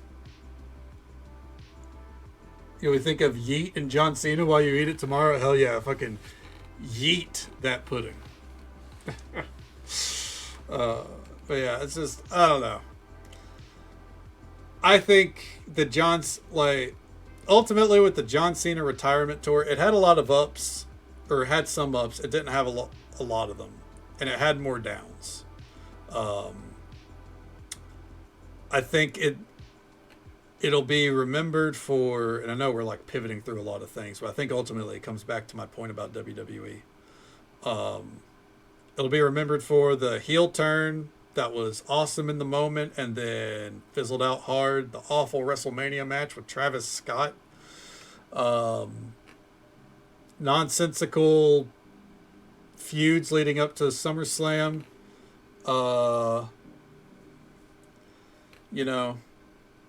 Followed by a better match with Cody Rhodes.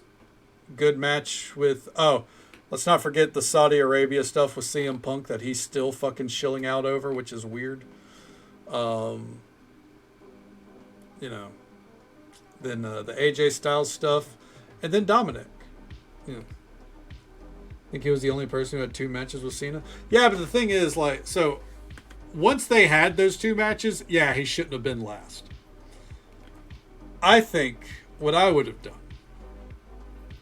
I would have had the first match happen at Survivor Series. John Cena versus Dominic Mysterio. Have Dom lose. I would have literally just done what they did, except moved it to the finale. Dominic goes into the tournament, wins legitimately all the way up to being the final match, and then you literally just have the same match. And have Super Cena get screwed by Dominic Mysterio. That's nuclear heat on Dom. But would it become go away heat? The thing is, he's a young guy. So it could work for him either way. Gunther, he's young, but he's not Dominic Mysterio young. You know what I mean? So there's a lot of different ways you could have done it. And I think ultimately part of it too is the whole John Cena just kind of smiling at the camera and going, tapping out. And you could spin that every which way, and I get it. I get why he went the way he did. And I don't hate it, but at the same time I think about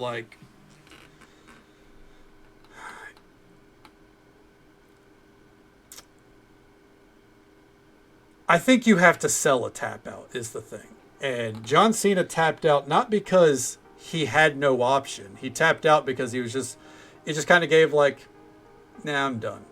Think about Shawn Michaels versus Kurt Angle back at WrestleMania 21, was it? I think. How long was Shawn Michaels in the ankle lock, before he finally tapped out? If you want a more recent example, look at Jon Moxley leading up to Blood and Guts. For those that don't know, Jon Moxley was world champion in AEW for his fourth reign, by the way, for like over 250 days. He was a monster. He was an absolute menace. But the entire time they started painting the narrative that he couldn't get it done without his cronies. So then, after he loses the title and he can't get it back, he's in a match. He's in a match with Kyle O'Reilly. It's kind of like he's an amazing wrestler, but he's not big on the card or anything. And at one point, he's got Jon Moxley in that ankle lock. He's going to snap that ankle. Jon Moxley kills the referee, disqualifies himself. The next match, double count out. He ain't risking tapping out to Kyle O'Reilly. Then Blood and Guts comes after having the shit beat out of him. Like, it looks like Jon Moxley is going to destroy Kyle O'Reilly. Kyle O'Reilly gets that ankle lock in, and he grapevines it, and Jon Moxley is flailing. Absolutely flailing. Taps out. And then I believe that's afterwards, they faced off at the pay-per-view. Taps out again.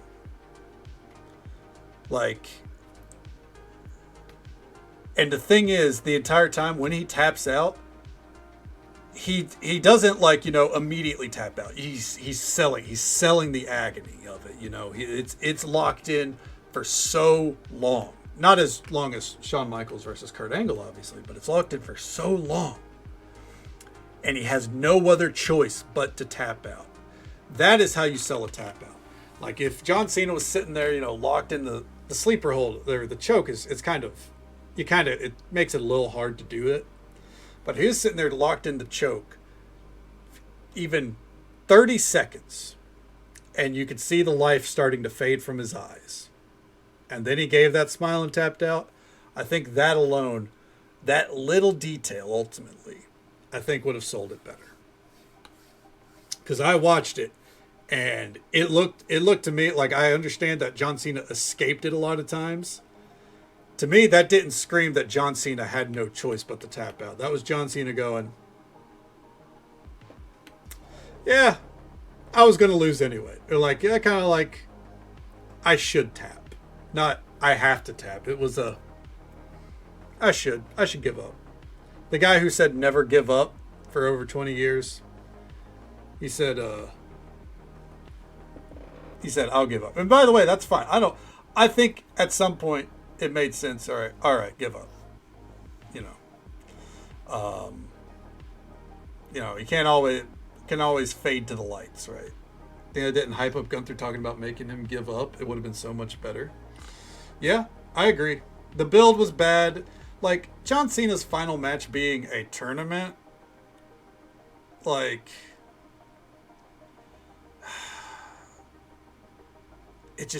it baffles me at every turn. I think that, the moment that was announced, I was like, oh, that sucks.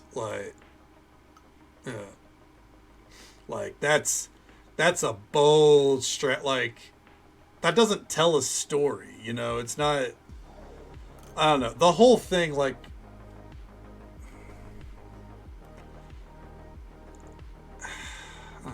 Kyle is really good. Absolutely. I love Kyle O'Reilly. He needed to hit his stride. And the thing is, as a random side note, him and Roderick Strong are actually really good, and they do fantastic work with character work when they're able to.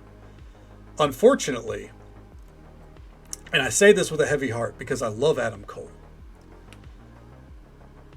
but every time Adam Cole was able to work in AEW, it's like all their character development would go out the window for the Adam Cole show. Kyle O'Reilly and Roderick Strong, they just stopped whatever they were doing to be on board with whatever was going on with Adam Cole. It's it's fine, I get it, they're best friends, but the stories just never panned out. Whether it's because Adam Cole got injured, whenever they've reformed the Paragon, it was this makes no sense. Kyle O'Reilly already had the conglomeration. Fucking Roddy had the two dudes from the Kingdom.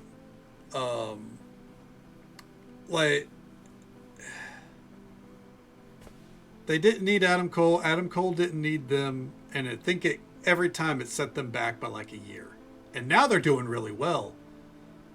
And I mean, well, unfortunately, Adam Cole isn't coming back. At least we don't think so.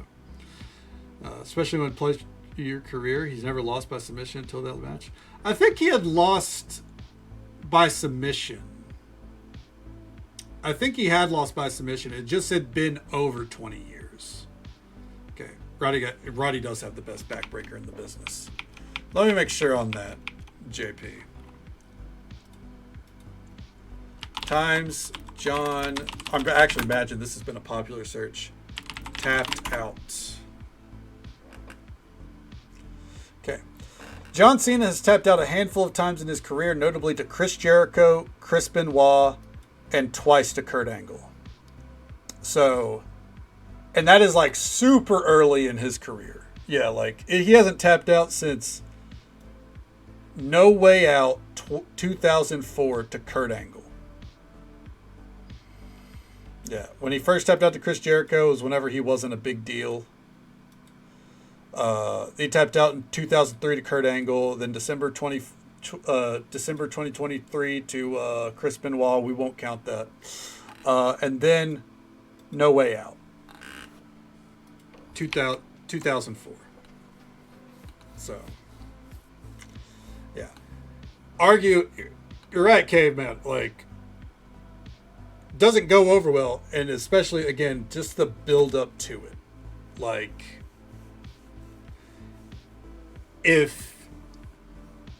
there's so many different ways you could have done it where at least would have been more palatable.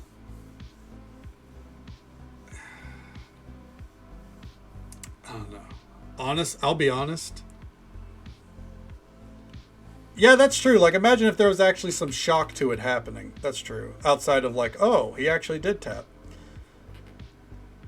I kind of would have liked personally. And I understand that they would be accused of copying the homework a little bit. But retire him like they did Bryan Danielson in AEW. Now, that was Bryan Danielson's choice, is the thing. So, it's a little different. I think it'd be a bold strategy, obviously. But imagine... if you wanted nuclear heat on Gunther outside of him going, I made John Cena tap like a bitch. Like actually, I guess it kind of loses a little weight when you have the Brock Lesnar. Like, if you didn't have the Brock Lesnar match this year, where apparently he just destroyed John Cena for no reason. That's stupid. Why do it? If you would have had Gunther be like the only person this year that absolutely obliterated John Cena,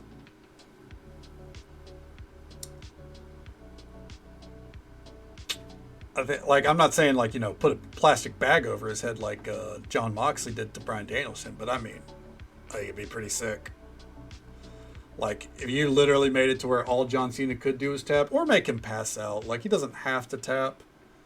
Like, you just make it look like, Gunther kills him.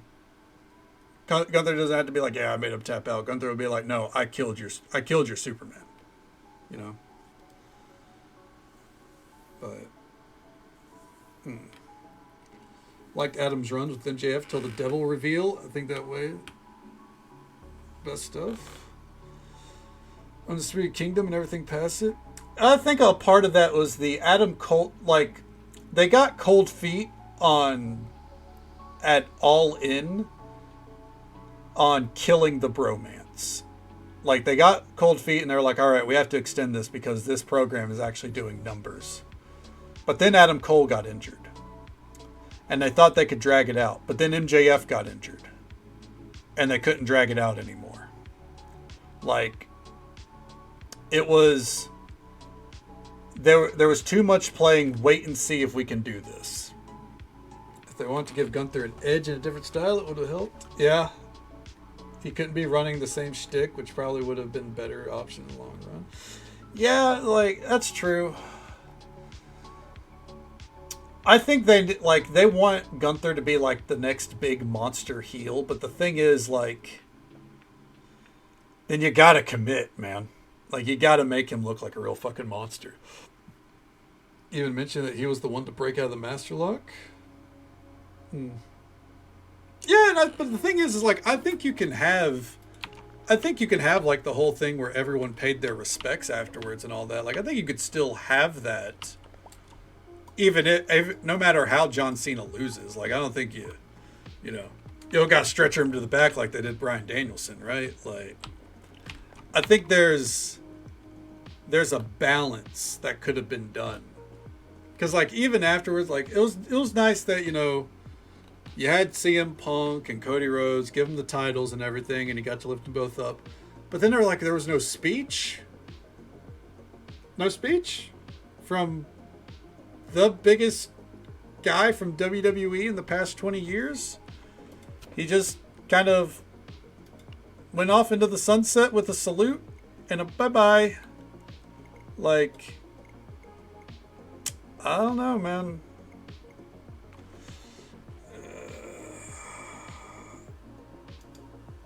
It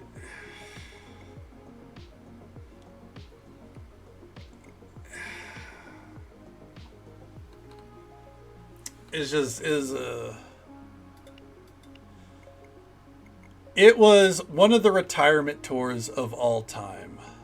I think that's the best thing I can call it. Yeah. People would argue Hulk Hogan. I won't argue that.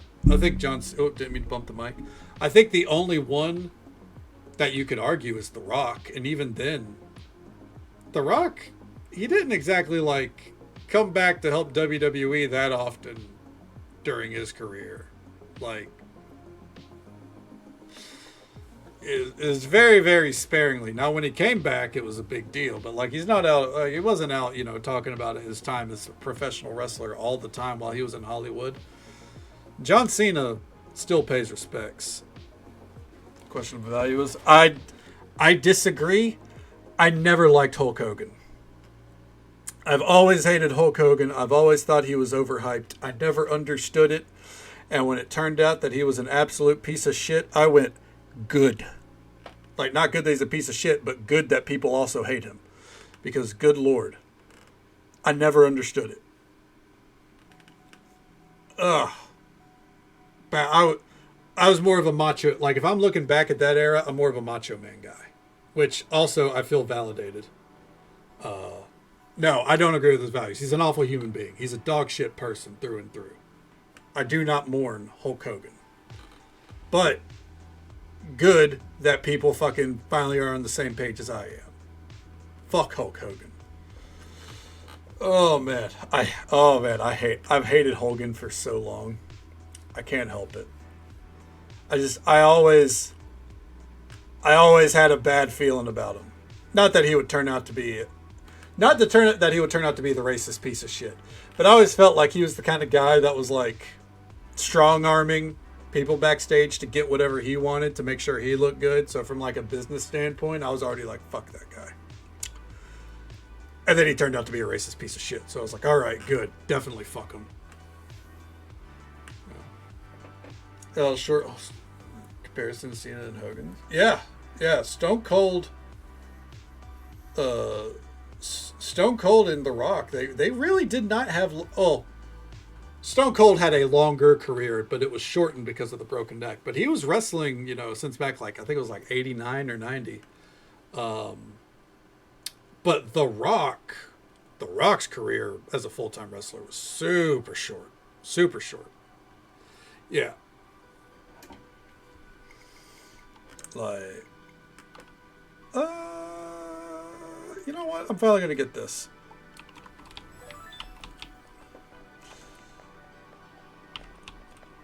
Yeah, like, it is, and we know what, we're going to go ahead and open. Fuck it. Let's do it. This is not a day where we were going to get a lot done in this game, unfortunately. We might end up playing it on Thursday for Christmas. I had some ideas for playing different things on Christmas. Like, kind of doing one-off stuff. Maybe do like a little World of Warcraft, do a little Final Fantasy, play a random game. or just come back to GeoGuessr. I know I do want to start that stream early, by the way. I don't know how much earlier, but I do plan to be here earlier on Christmas Day. Anyways, yeah, I don't know.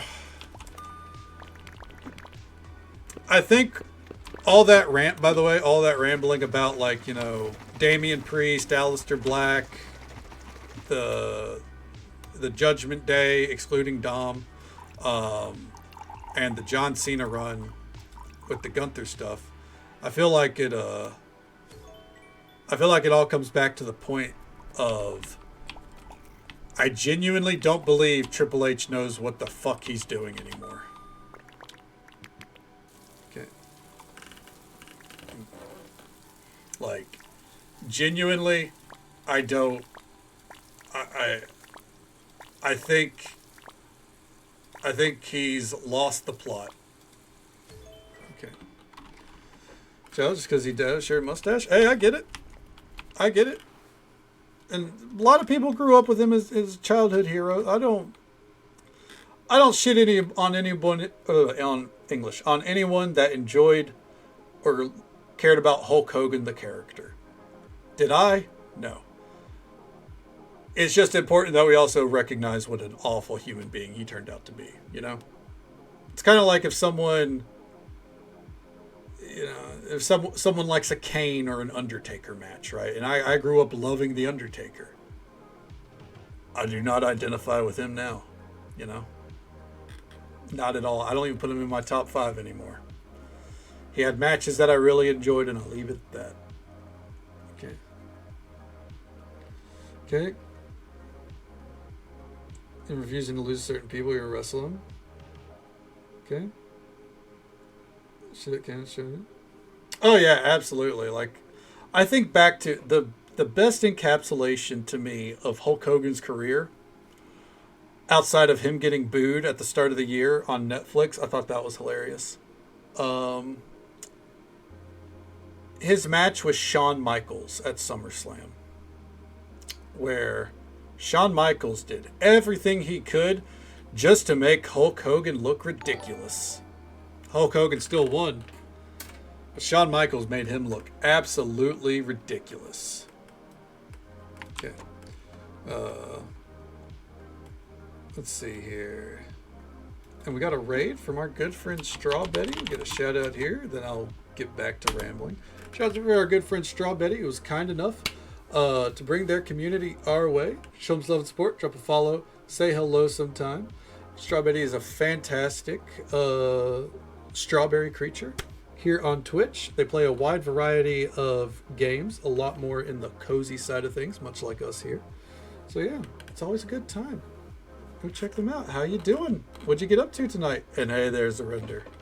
Welcome back on over. Hello there, Ismair. Hope you said that so English. Hope I said your name right. Welcome on in. Thank you for coming in with the raid. Let me catch up here. Earlier today, there was some stuff being put out that he's stepping down in 2026. I mean, I don't think Triple H needs to step down. I think he just needs to get his act together. You know, I think he just needs to figure out how to book storylines and not book moments. You know what I mean? Like, just because the honeymoon period is over doesn't mean you quit and turn tail and run, right? Like, if that was the case, Tony Khan wouldn't be booking AEW right now. Like, because a lot of people would say that 2023 and 2024 weren't great years. I would disagree. As someone who's watched since 2019, I've enjoyed all of it. But this year, people have been loving it way more. So clearly, Tony Khan even is like, yeah, this year we're doing a lot better. So, you know. And that is true. It's up to more up to TKO, which fantastic. Yeah, they're gonna do numbers with with WWE.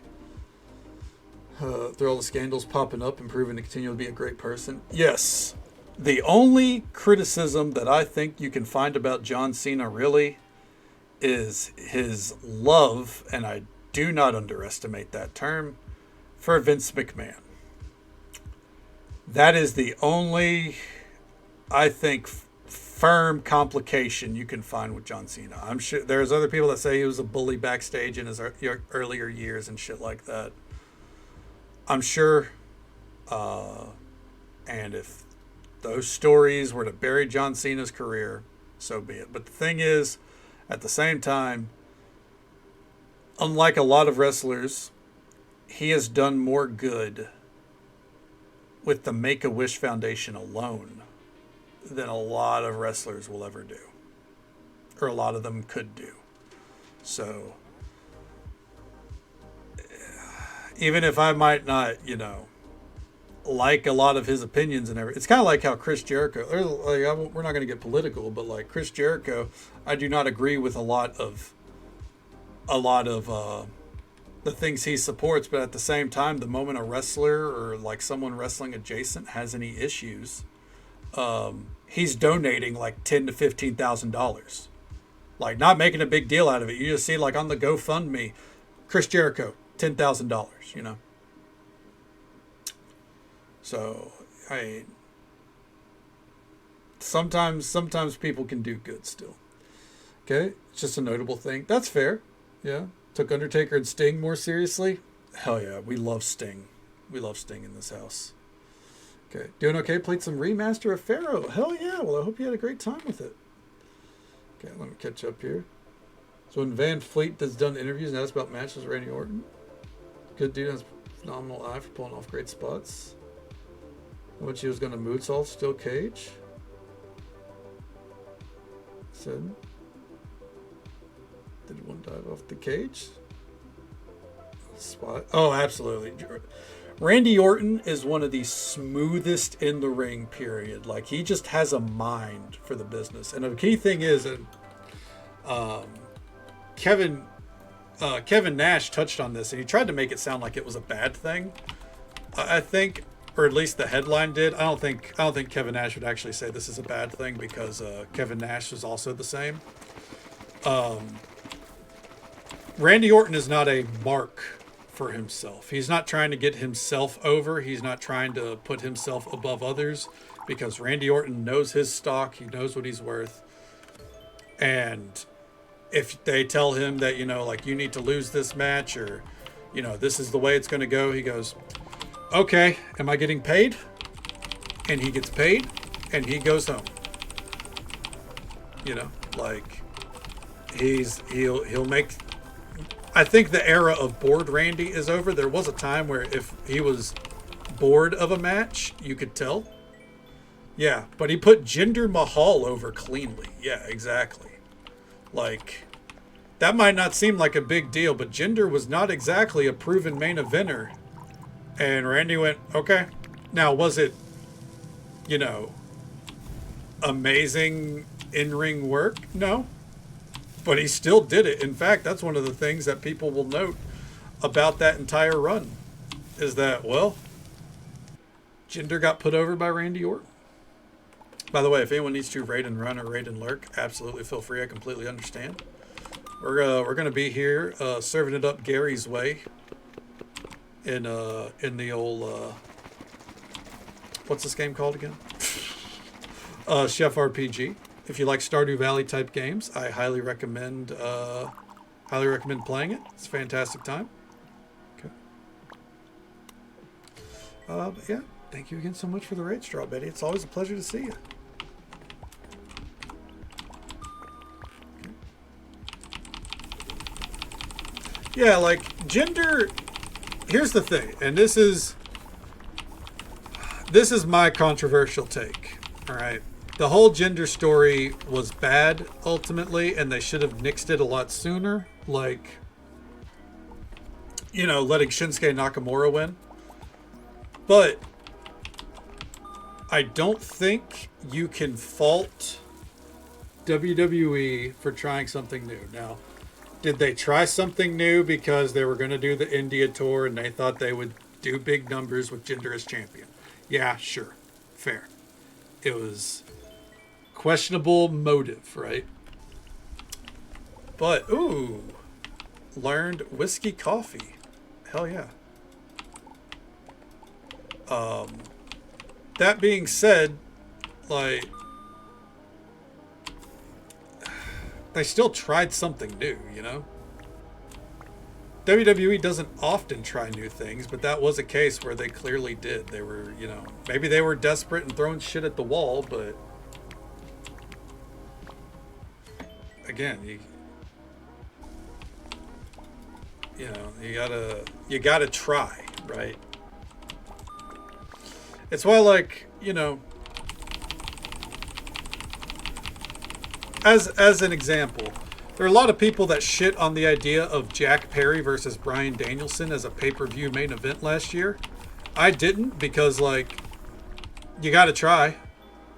You gotta try something like that, and they tried Jack Perry as a singles guy, as an upper mid-carder. And personally, I think he did fantastic with it, but, you know, there's a lot of people out there that didn't. And now he's teaming with Luchasaurus again, and still getting to put on really good singles matches. The fans are back behind him. So, you know, I mean, ultimately it all worked out. But you gotta take those risks. You don't make new stars without trying, is the thing, right?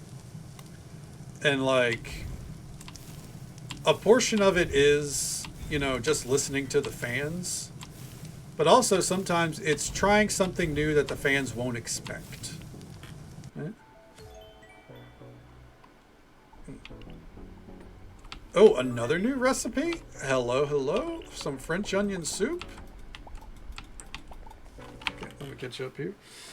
Set up for the India since Kalio's having issues. Yeah. Yeah, I think they were definitely... Because they ended up doing the tour and, like, Jinder was a huge part of it. But they did it after Jinder lost the title. Talent, but he has no connection. He had no connection back then. At this point with the crowd. I actually think back then he did have connection with the crowd, and it was just through his entrance. Like, it was just through his entrance, and he was a different style than the norm. I think the crowd was actually pretty solidly behind him. But it fell flat, like, because they had him lose. And then they set up AJ Styles versus Shinsuke. It's the dream match. They hyped that up because of, you know, how they did work in New Japan. And then whenever the day came, AJ and Shinsuke didn't deliver. I don't know whose fault that was, but I've watched their New Japan matches, and I watched their WWE match. It wasn't good. And then it ended with a low blow at the end. And then they went into a feud for 3 months of kicking each other in the dick. And the worst part about that was Shinsuke didn't even win the title on a transitional basis once. Going for too long. You haven't been behind the massive show. Yeah. Yeah, like, so I liked the Bloodline feud for a while. And then it started to lose steam, and then it felt like they were just treading water. And then Cody Rhodes happened. You're like, all right, here it is. Cody versus Roman. And then Roman won. So then it was another year of the same story. And then Cody won. But then the Bloodline's still not gone. And now it's kind of gone, but the thing is like Roman's just Roman. Jey Uso and Jimmy, they're kind of, you know, they're now set upper mid-carders for life. Yeah, I think the moment... So there was a lot of, like, mid moments in between. But the moment Cody Rhodes lost, it went stale. The Rock came in, that was them throwing the cracker, like, you know, because you got like a stale cracker. That was them throwing it in the air fryer, hoping it would heat up and it would taste right again. And then they take it out and it's like, well, now it's hot, but it's still stale, right? Like, it was interesting. It wasn't great. It wasn't good, but it was interesting. The Undertaker suddenly appearing to take out The Rock. It was interesting. People ask why. Oh, because the Undertaker went on his podcast and he said he's a huge fan of Cody Rhodes. Okay. I took that as you couldn't get Stone Cold signed off, huh? You know, Cody's a way better worker than Roman. I think so. Don't get me wrong. I don't think they know what they're doing with Cody this year, strictly because how long has he been feuding with Drew McIntyre? Is Drew McIntyre going to win? No? Okay. Well, why is he still feuding with Drew McIntyre? Now, if Drew McIntyre wins the title in 3 Stages to Hell on a random SmackDown, so be it. So be it. I eat my words. I eat my words. Do I think that's going to happen? No. Why would I think that would happen? I don't think when the title is on someone that they view as like a big deal, and like, I don't think they viewed Jey Uso as a big deal ultimately. They viewed him as a merch mover, and they wanted to kind of shut up fans a little bit about it. When they view a wrestler as a big deal, they don't lose unless it's WrestleMania. Maybe the Royal Rumble. But these days in WWE, once we're in WrestleMania season, no one's losing a title. Like, no one's losing a world title, at least. We're not switching it up. By 9 times out of 10, by the time the Royal Rumble is over, you have your WrestleMania main events. Io Sky, true, but then wasn't that basically like it was Bianca versus Rhea, so then they just added Io Sky in. So it still was the same match, just with and it was better, but just with Io Sky added in. And that's fair. I'll give you that. They took a risk with that one. Now, let's see him take more risks. Yep. Yeah, it was very much out of nowhere. And then it was like, well, I want to say Rhea Ripley was champion and Bianca was the challenger. So it was like Rhea Ripley's rematch, Bianca's actual challenge from winning the Rumble, culminating. And it was a great match. It was probably the best match WWE's done all year. But that was 9 times out of 10. That was the 1 time out of 10.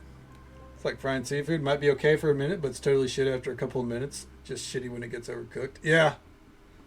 I could feel that. And the thing is, like, it worked for Roman, right? And I would say that it worked for Jey Uso. The moment it starts involving like now it's called what, the My Family Tree, whatever they got going on with Solo Sikoa.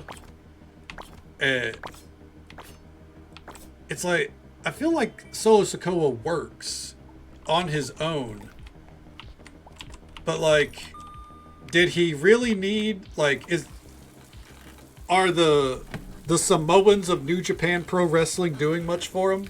Because they're not part of the quote-unquote family tree. And there's was it Tongaloa? Tamatonga, he's all right.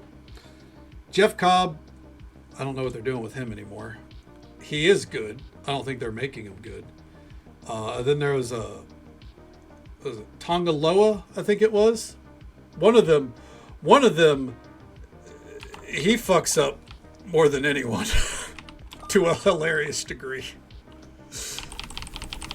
I'll never forget watching his match with Okada, watching those fucking jabs that Okada was forced to sell.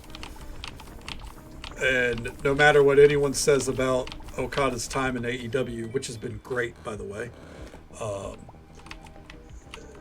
that match to me, that was like that was, I think, Okada's sign of, yeah, I got to get the fuck out of here. Eddie Kingston jabs. I think that was way worse than any Eddie Kingston jabs. The one thing Eddie Kingston does that I don't like is the machine gun chops, and I get that it's a homage. I just don't care for him. But I think Eddie Kingston's a good wrestler. He might not be the best wrestler in the ring, but he also has a charisma level that I think is unmatched. Maybe not unmatched. Unmatched might be a strong term, but like, he's got a charisma level that it helps carry. You know? Okay. Couple really feel like they've only, because of name value. Oh yeah, especially outside. Well, especially outside of Roman and the Usos. Solo Sikoa is a fine experiment, but like the New Japan guys, if you were going to involve them, I wouldn't have involved them with the bloodline. Like, they just kind of seem like, oh, we're the lackeys of the Anoa'i family, even though they have no blood relation. And then like everyone else that they signed from the Anoa'i family has like not shown up apparently, or they ended up releasing. Hey, Soup, good morning to you. Welcome on in, bud. Happy Christmas Eve to you, because I know it's Christmas Eve for you. Okay. And that's fair. I know there's quite a few people that aren't a big fan of Eddie Kingston. I am. I think Eddie Kingston shows what hard work and, you know, determination and belief in yourself and everything, like, it shows where you can get in life. Because especially like out of character, if you see, like, you know, you hear Eddie Kingston's story and everything, like, I'll never not root for him, you know? Okay. So, oh yeah, no, nothing came out of that, man. Like, it was literally just, oh, well, we used to do paint. It's kind of like seeing Demon Finn Balor abruptly, you know? It's like, seeing him show up with the paint doesn't mean anything, you know? It's just kind of like, oh, look, he's got paint on. All right. Not to shit on Finn Balor. I do love Finn Balor. I just think, my hot take, I think Finn Balor should have left years ago to go to AEW or go back to New Japan. One of the two. Now, is he making buku bucks in WWE? Probably, and I hope that that's why he wanted to stay. Because they ain't ever going to book him like they used to.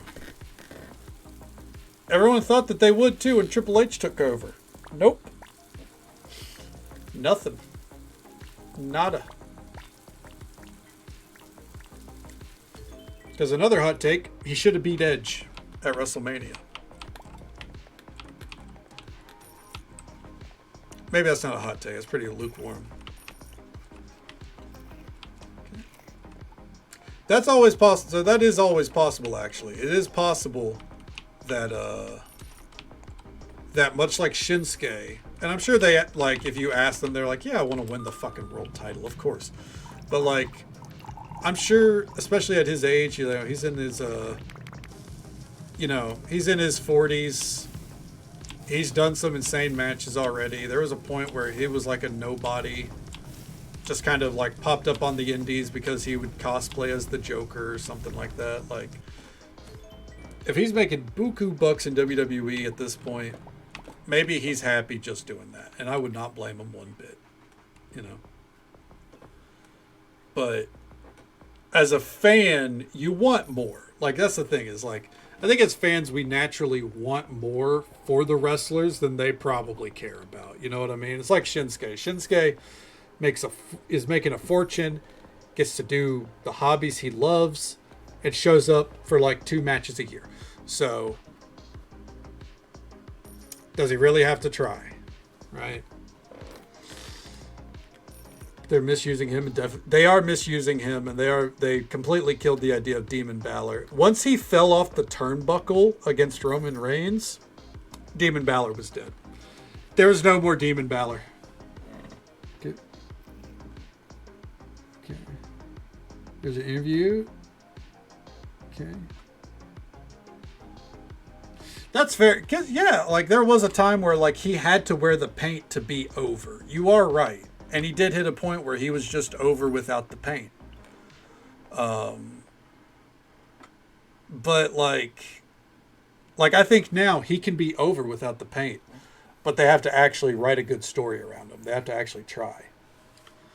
And that's the thing. It's like WWE, they don't. They don't care. I don't know. You have soup? Good, Karen girl. I figured you should be asleep. But, you know, make sure you're staying hydrated with the soup. I hope you're feeling a little bit better at least. Chicken soup. I hear it's good for the soul. So that's fair. That is fair. All right. Oh! Critics. Oh, we already have that. That sucks. Hell yeah. That's a good service.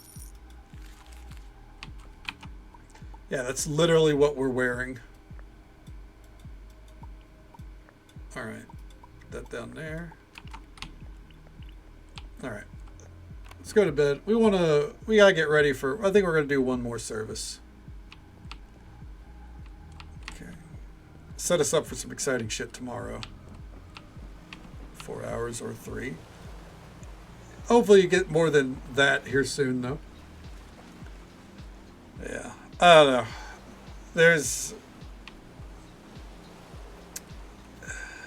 It's funny because like I feel like it's not a controversial take, obviously, but like there's so many good wrestlers in WWE. There genuinely are. And they get more and more every year. And wrestlers only get better. And I just feel like WWE just doesn't know how the fuck to write any of them. Like, they stumble into greatness with things like Dominic Mysterio. But how long did that take? You know? And don't get me wrong, it takes time to get a guy over, and I completely acknowledge that. But I don't have faith that he won't eventually get lost in the sauce, as it were. I would like to hope he doesn't. I'd like to hope that Dom is so good, because I do believe this is true. I'd like to hope that Dom is so good that he'll be perfectly fine. By the way, I know we bought a house, but we also still have this apartment as well, so I'm going to use it. I think Dom will be perfectly fine ultimately, but I would not be surprised if WWE ends up not knowing what to do with him once, say, Rey Mysterio retires. Once Rey retires and he has to stand on, he has to stand without, talking shit about the deadbeat dad. Once the storyline around Liv Morgan disappears because they finally, decide that the love triangle shtick has ran its course. Like, can they keep him hot? And it doesn't, like, he might have one bad story or something, right? And that's fine. Every wrestler has a bad story or two. But can they salvage it? Okay. It's fun following him around. First couple of years after coming up from NXT, you started working the drop down. Yeah. And every year or so, you hear that Finn Balor's about to have a huge year, and he never does, right? The blind squirrel finds a nut, but more often they miss the mark with others and just push it away. When in doubt, acknowledge the tribal chief, man. It's the way of the road. When in doubt, throw him up.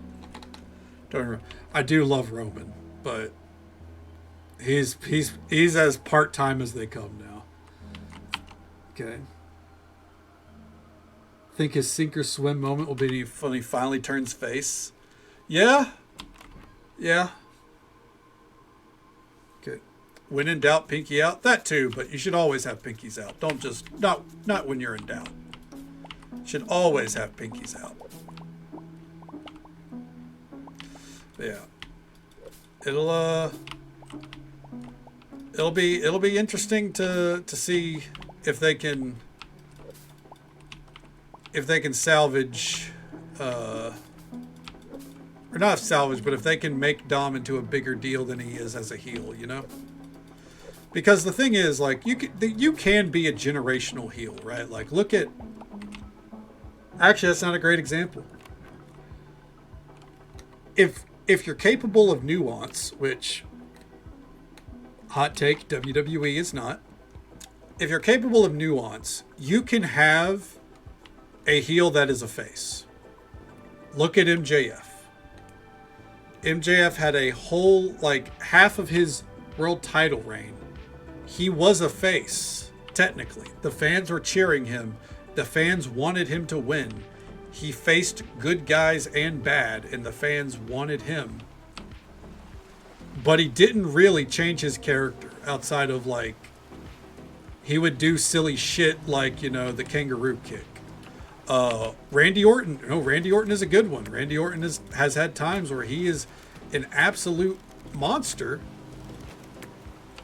But the fans love him, you know? The fans don't care. Randy Orton is a great example of a bad guy that can be seen as a good guy. Technically, if you wanna get really basic with it, they'll use the term tweener, obviously. But if you look at everything Stone Cold did throughout his career, he was 100% would have been considered a heel. This is something I don't do often, but do you want to go to a taxidermy? Do you want to get a taxidermy for your place? I can take you right now to nab it. Let me think about it first. It's not the attitude that'll down one of the giants in the forest. Okay. Started hunting because I had to feed my kids. My husband left us long ago, and I had to do something to keep everyone alive. Damn. I heard heel. I guess saying heel or does sound like healer, yeah. I mean, hey, there could be... Honestly, Allie, with the transmog change or the glamour changes to Final Fantasy, you can be a Death Knight rocking the white mage robes. So, yeah. White mages can go at it. Okay. That's how he should have been booked. Keep them roughly the same, add some different nuances. Doesn't... Yeah. Oh, yeah, as Stone Cold, not as Stunning Steve Austin. Yeah, no. And, like, that's the thing is, like, you can look at what Dominic's doing now as his Stunning Steve, or as his Stone Cold Steve Austin run, you know, because he had the face run. He had the face run as, you know, Rey Mysterio's son, right? But now he's the bad guy. But then, like, another case, and I think this is the most obvious one, right? Eddie Guerrero. Eddie Guerrero's whole gimmick was lie, cheat, and steal. He's literally a bad guy. And fans loved him. There was, like, in my entire time watching Eddie Guerrero, there was one storyline where fans didn't love him. And that was against Rey Mysterio. Yeah. And that's what we want, is him to shift to that Eddie Guerrero phase and manage to find ways to keep it interesting, you know?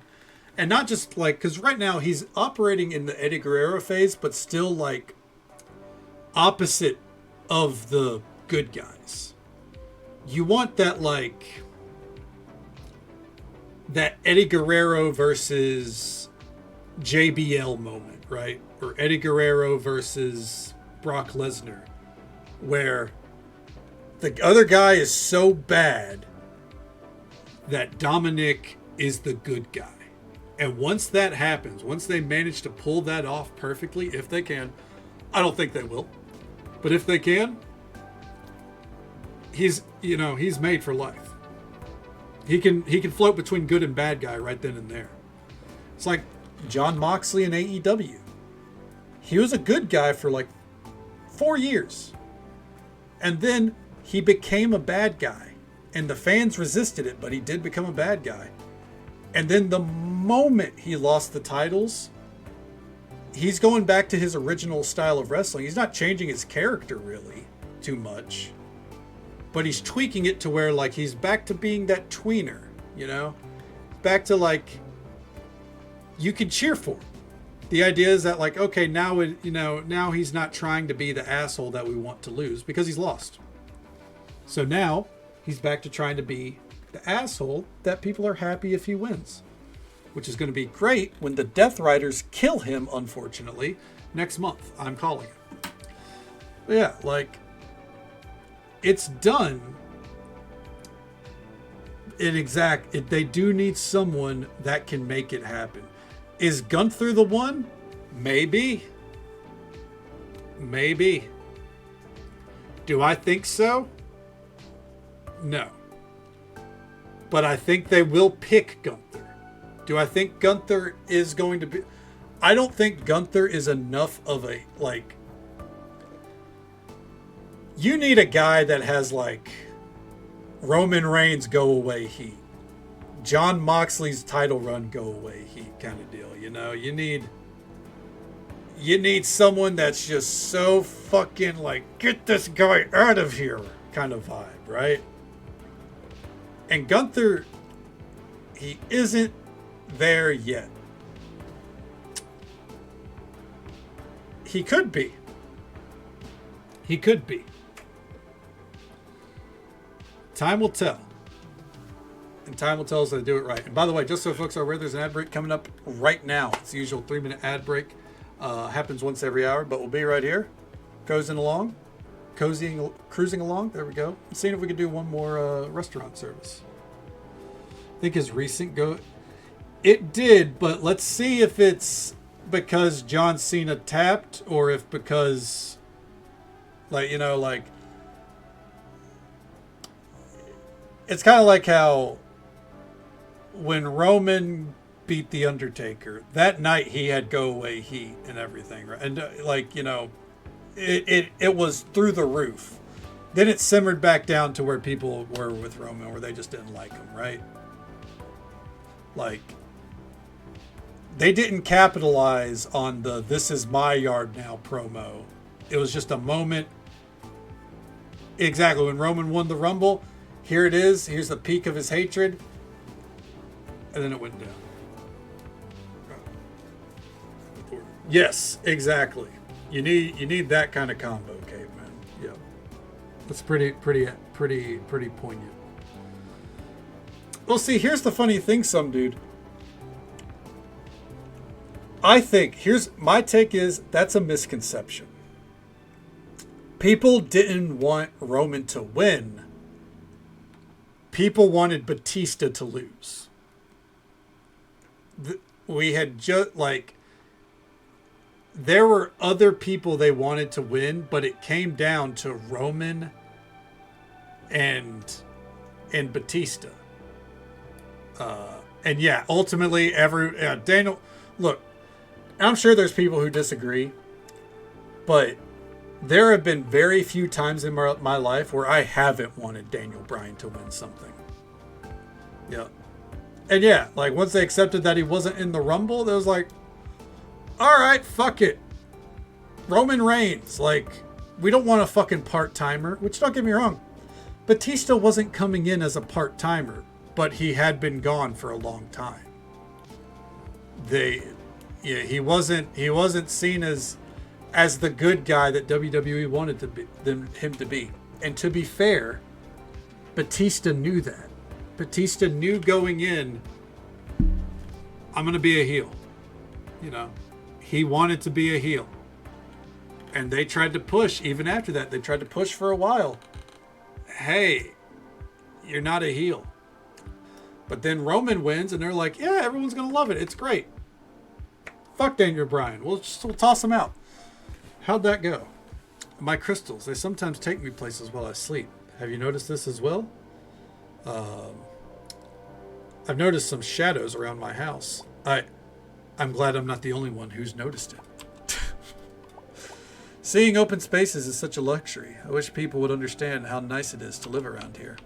That's fair. I actually agree with that. Dude, because it wasn't Daniel Bryan. Yep. Brock holding the title for every other pay-per-view. Yep. Yep, the Brock Reign of Terror was pretty fucking awful. Yeah. I. Oh, hold on. We have two different music tracks playing. My apologies. I know that can that can cause a little bit of an overload, at least in me. Yeah, yeah. Yeah, that's a great way. Like, it was done. It literally felt like it was done just to erase Punk. I would argue that that's like half of what WWE did for quite a while, is they wanted to erase the impact CM Punk made. You know, which, no matter how you feel about CM, like, it was just petty. That entire era of WWE is petty, but, you know, CM Punk isn't exactly known for being not petty. No, it is not. I was Punkology regardless of CM Punk. The initials for my character designs were pitched to me because of CM Punk, and I like the initials, but no. I am actually not a fan of CM Punk. I used to be. Not a fan of Pepsi Phil anymore. When you punch your co-workers for really no reason other than paranoia, yeah, no, I'm good. I am good. Your menu brings joy to my heart. I will consume what it holds. Jesus Christ, dude. Okay. When I'm gearing up for a bodybuilding competition, I have to cut back on carbs so I can get that formed from marble by the world's greatest sculptor look. Okay, Donna, I hope you don't worry about my love of lifting. I push my body, but I will not break it. My body is my hobby, and I love it. Okay. Writing for Debra was bad. Felt like the crowd did what they could to make the right one.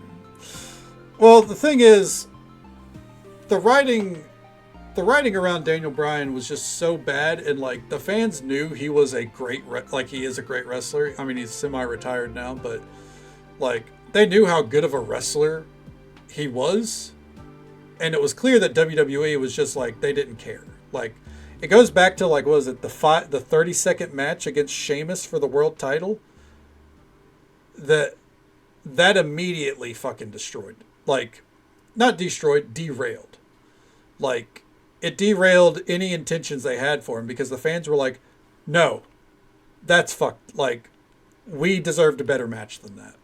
They know what Daniel Bryan was capable of, and that's when it really started to become a problem. And then they would, like, they tried to do the whole, like, B+ player thing, and it was, I don't think it was ever supposed to culminate. It was never, I'm too tired for that word. It was never supposed to come what it was.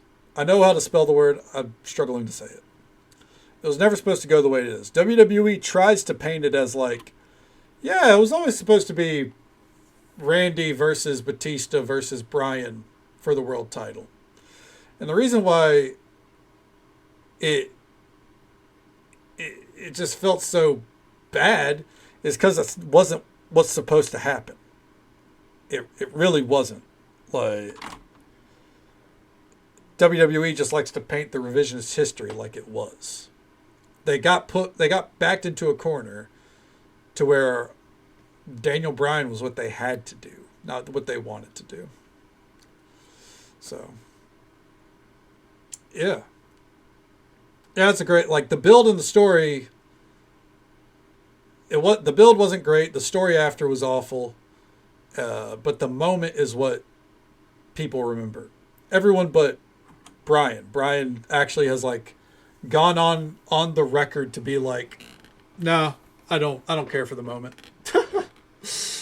And air grievances in front of your boss. The whole fucking brawl out, dude. Legendary crash out, you know. And I can respect CM Punk's work now, and I can, enjoy a promo here or two, but no matter what he says, like, the CM Punk that he sold his cult members, That dude died the moment he returned to WWE. Corporate Phil is so boring. Feel like carbs would be pretty important for a bodybuilder. I don't know how it works exactly, but I know like they carb up a lot before they cut. That's why you see like a bodybuilder, it's like super bloated, and then they like all of a sudden they become like super chiseled and like, you know, defined. It's because they cut hard, I think. Not really deep into it though. Definitely top 5 in the world. I would agree for Bryan Danielson. I said it right the first time. Good, because I felt like I was stumbling over it. Squash match did more to make the yes move. It hit with the fans, and Welch were trying to keep him in the mid card. Yes, absolutely. The yes that squash match put over the yes movement, and you know, we got to see the best in the world be a world champion. The arguably actual one of the best in the world. All right. Thank you so much for the follow, friend. We do keep those anonymous for the sake of our lurkers, but I hope you're having a good time, and I hope you're having a good day or night wherever you are in the world. Thank you so very much. Zack Sabre Jr. versus Bryan. Oh my God, they were so good. And Okada, Matt, look. The matches with Okada.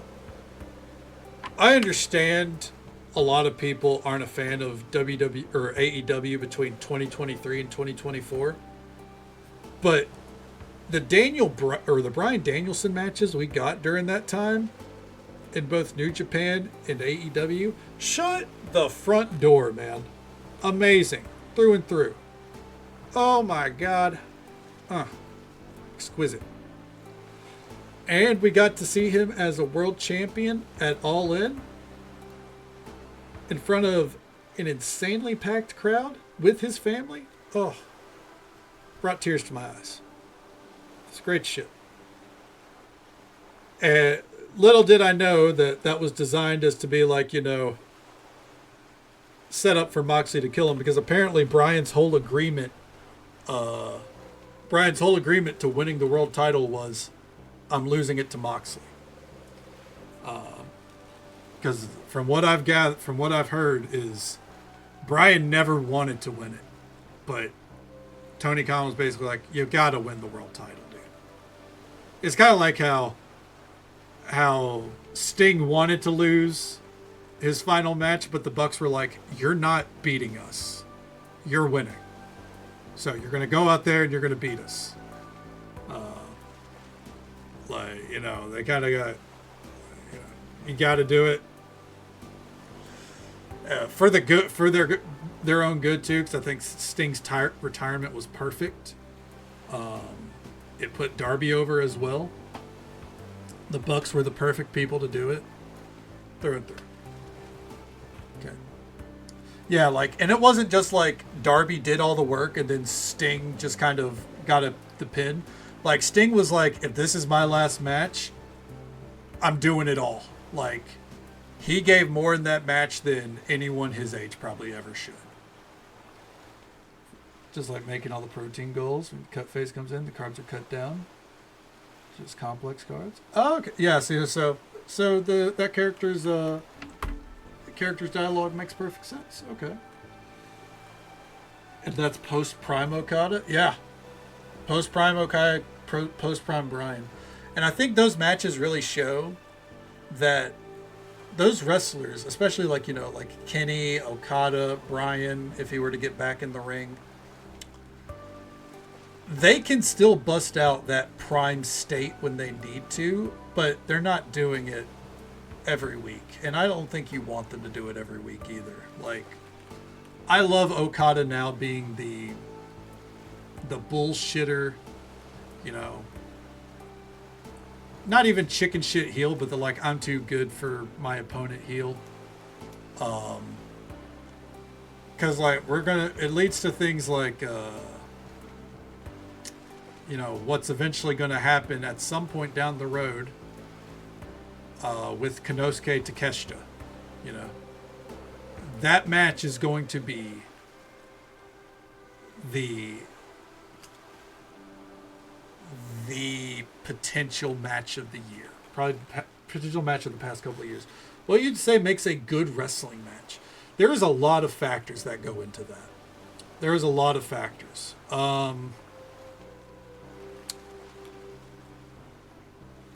I would say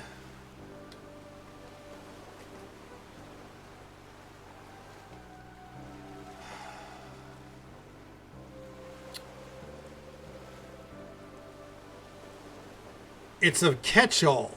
It's a catch-all, but ultimately this is what defines a good or great wrestling match. The crowd. It doesn't matter how you get the crowd into it. If you get the crowd into that match to where they're loud like the whole time, they're explosive at the ending, whether it's the good guy winning or the bad guy winning. If you get the crowd in the palm of your hand, you can have an amazing match. It could be, like, it doesn't matter the skill level of the wrestlers. It, to me, all comes down to having the crowd. I've seen amazing matches where the crowd wasn't into it, and it's just, or like amazing wrestlers where the crowd wasn't into it, or even great matches, and it just, like, it doesn't become memorable. But then you have moments, and it can be because of story culmination, it can be because the wrestler just really resonates with the crowd, or they win the crowd, they like pull the crowd in, they finally get them in the palm of their hand. Like,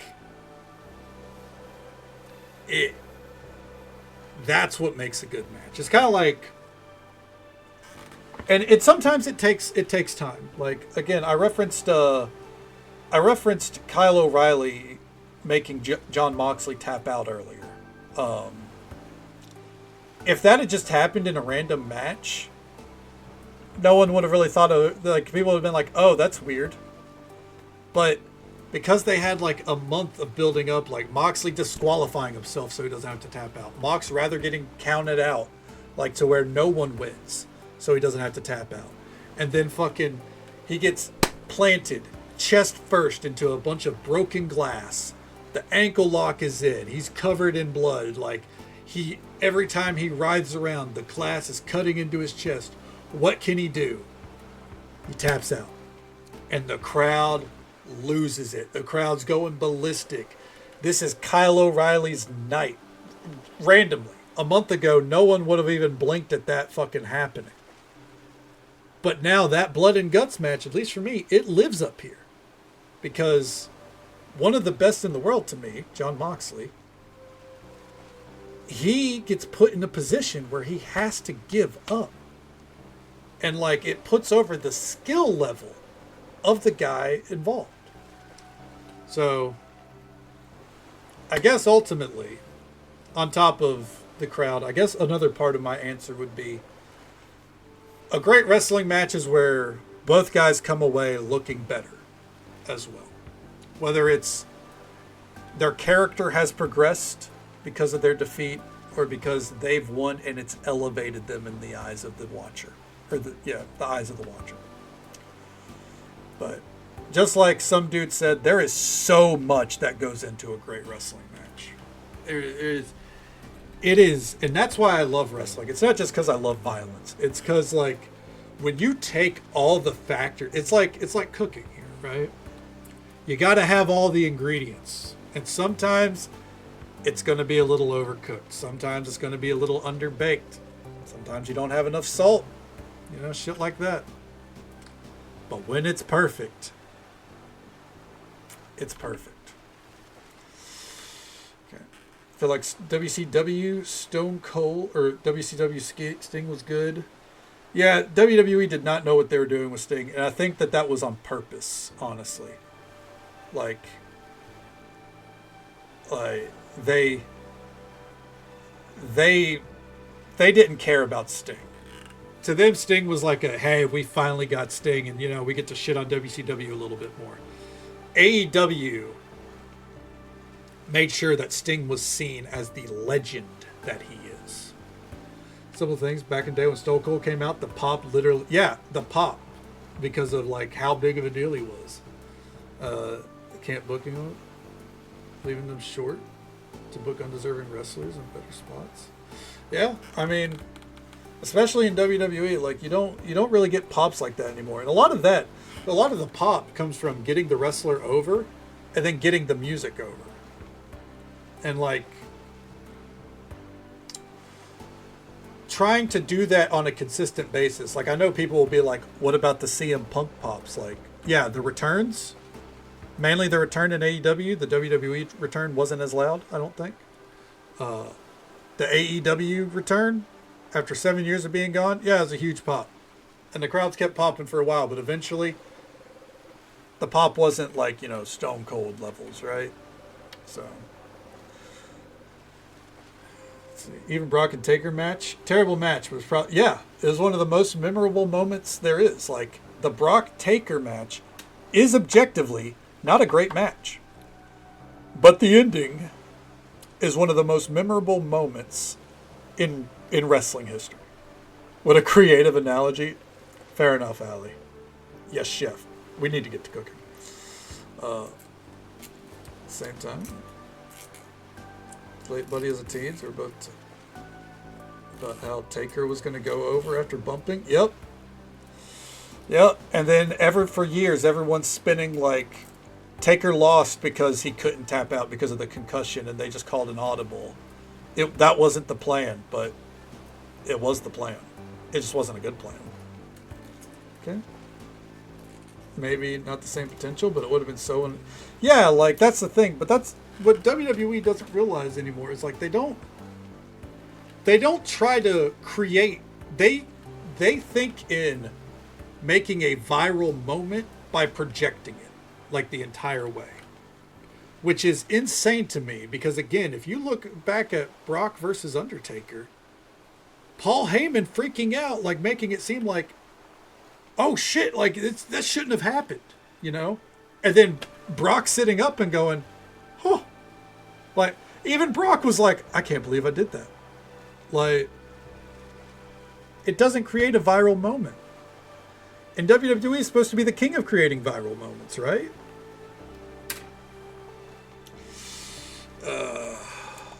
Grab some food, some drink, and soon you'll have know everyone and everything. All right, cool. Sorry, I probably should have been trying to move on a little bit as we go here. All right. I actually don't think we need to talk to everyone. I think it depends on their heart levels. I don't know. It's hard to gauge. I don't know what it takes to get that final level, I can tell you that most people are already tapped out on their dialogue. I do not like your menu. Why? Well, there's too much meat on there and not enough greens. Oh, they're finally giving us notes about our menu. Cool. Yeah. Ultimately, there's just a lot that goes into a good wrestling match. There's a lot that goes into making viral moments in wrestling. There's a lot that goes into wrestling.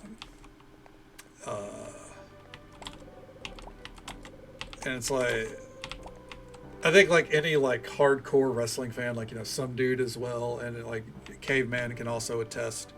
It's like,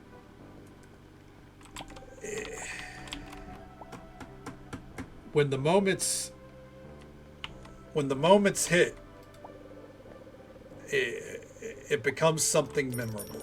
And not every wrestler, their whole career might not all be memorable, but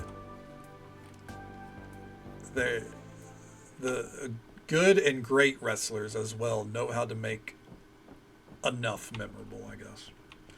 It was all about making some great matches. Well, I have theorized on what goes into making a great match and storyline sometimes, here and there.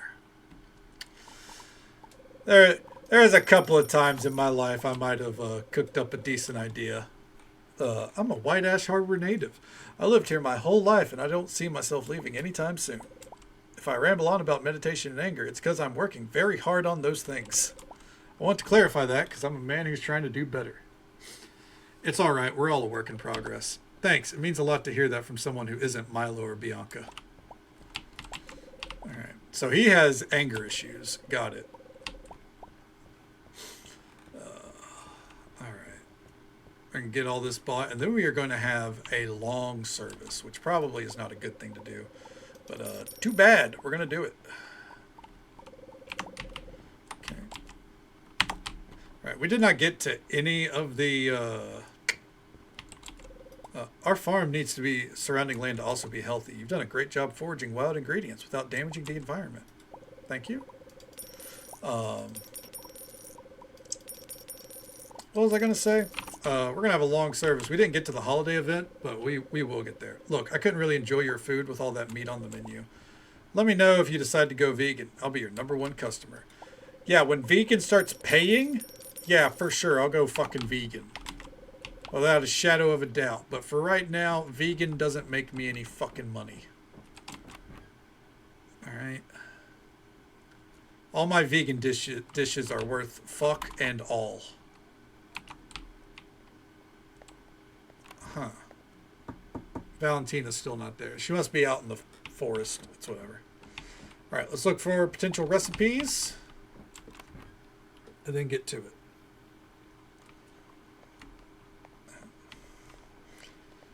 Ooh, I like how the music stopped again. But I know the moment I turn it back on, or the moment I turn on Spotify, it'll start right back up. We got 2 recipes there. Let's see. Apple cider jelly. That sounds good, doesn't it? And then veggie ramen, which we already had, so lame. All right.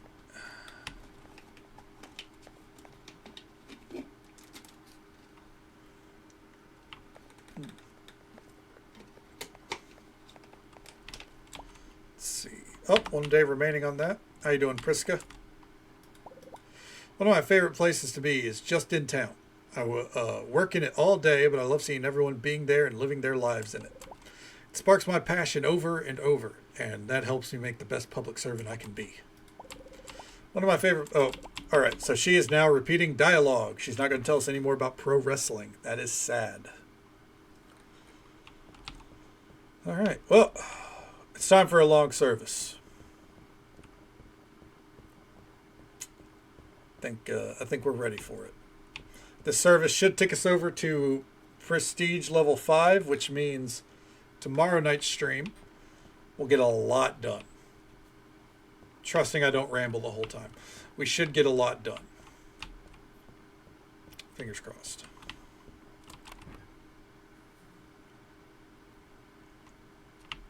All right.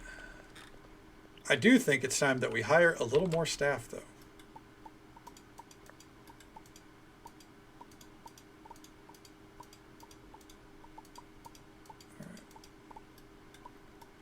There we go. And we're not going to get our music back, so let's... And hit the Spotify. Streaming anything special for Christmas? I actually don't know. So, I'm caught between just streaming Chef RPG or streaming basically some random stuff. Like my brother... said that, so 2 years ago for Thanksgiving, I streamed Cooking Simulator, and he said he loved that. So I've thought about that. There's World of Warcraft stuff that I could stream. I don't really plan to stream like Stardew Valley. I don't know if I want to stream any of like the current games we have going on. I don't know if I want to do like one-offs kind of stuff, just vibe. I'm going to try to work that out tomorrow. It could end up being, Chef RPG. You never know. But we'll see. WoW stream could be cozy. It could be going into Brawlgar Arena. Be someone who overcomes the odds to do it, not a part-timer who obviously used to the gills. Yeah, like the thing is, again, like a lot of people reference.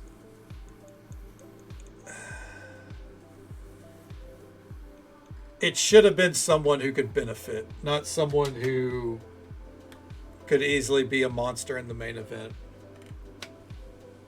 without it. That's ultimately what it all came down to. Now, don't get me wrong, they used it well afterwards because eat, sleep, conquer the streak was his catchphrase till he won the world title. So it worked. It just wasn't. It wasn't. It's like Brock was already over, right? He was already a big deal. The 14 Christmas event that could work too. I think it's going to end up being something like Chef RPG here, or us kind of jumping around to ultimately a lot of games. That's what I'm trying to decide as of now. You know what I mean? Lulu Perez. I don't think she has enough stats. No.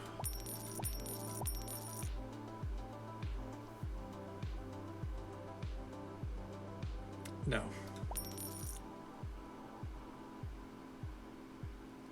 No.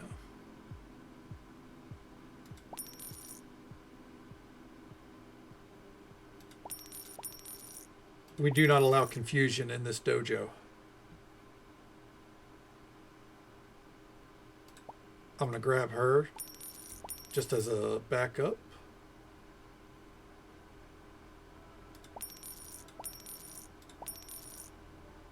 All right. Overcooked. I think I would have to pass on it strictly because I don't own Overcooked. So like I don't want to, jump it or have to or grab a game for, one day more or less, you know what I mean? Okay, there we go. Good. Okay. Flinch getting punched. That's fair. But I think a lot of WWE fans really didn't care too much about his run in what's it called? In MMA. Like I think you have enough fans that were like, yeah, he kind of really looked like a bitch, so on and so forth, and more than fair. But I think at the time there was there's a lot of WWE fans that were like, fuck it, like he's Brock Lesnar. Let's see here. I would throw that in there. It's only 85 mods. I actually deleted them because I didn't understand what delete all mods on disk. Oh, soup. No. Oh, I'm sorry to hear that, man. Yeah. I've been there. It's rough. You'll get them back, though. Okay. Everyone, watch her get beat down by Holly and Man. Yeah, that is true. That's a pretty. I think especially with like when Ronda came in, I think by that point there's a lot of like she was only known for MMA, right? So I think a lot of wrestling fans like knew of her MMA career and kind of expected something similar, more or less. We'll do that. Ooh, we do not have the pheasant stock for that. What? Nothing in here uses pheasant stock, right?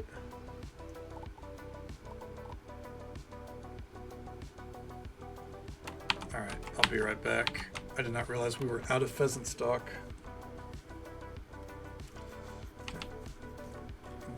Actually, a random note, that reminds me, I watched the fucking fight between her and I think it was Holly.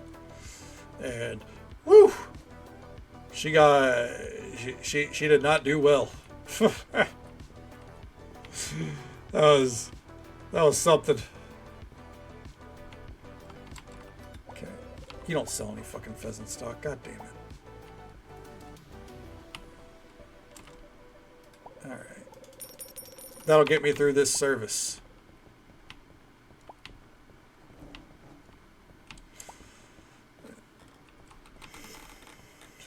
But yeah, I think tomorrow is going to be a lot of me brainstorming, brainstorming what the Thursday plan is going to be, what the Christmas plan will be.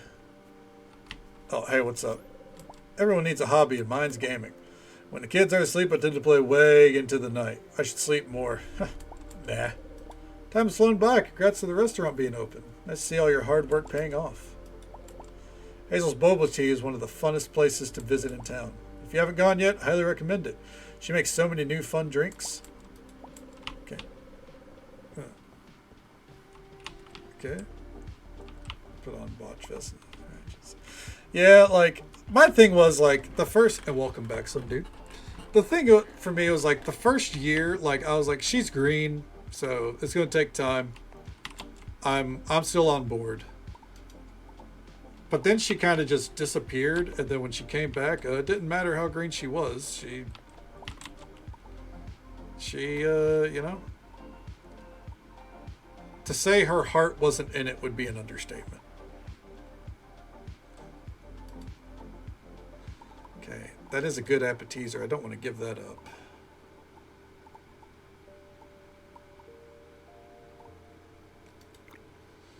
But there's a lot of reports that, like, yeah, she was there for the money, and on top of that, like, like, the reason she came back is that she wanted to put over her best friend, which is fair, but, you know, Shayna was, unfortunately, it seems, close to retirement herself, so. Cider. Damn, I gotta start ordering cider, huh? I guess actually I don't. I can just fucking... Oop, there we go. Alright. I think we need a vegan option for a main.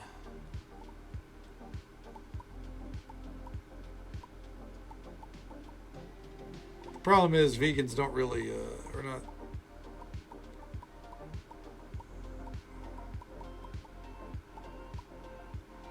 Yeah, there's really no reason to adjust accordingly.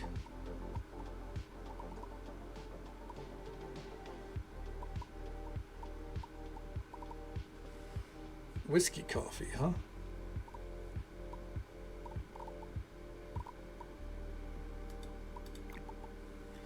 There we go. All right, it's game time.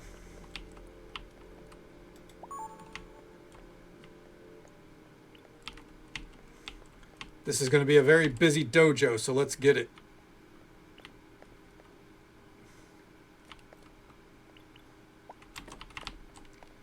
I'm hopping in off the bat so we can start getting our buff going.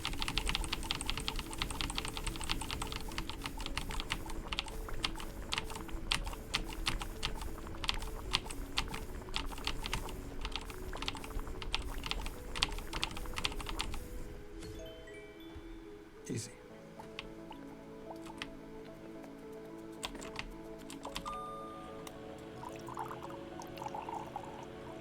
Oh, yeah.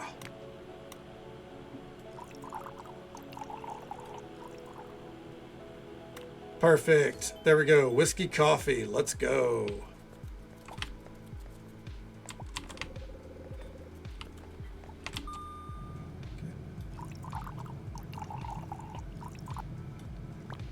Perfect.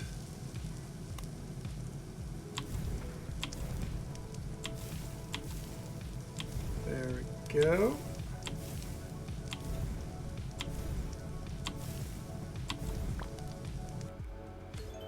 All right, get those pumpkin shooters going. Got it. The thing is, too, if we cook the dish on top of the fact that the quality goes up, we have a chance of making double the dish. So then, yeah. More for customers down the line.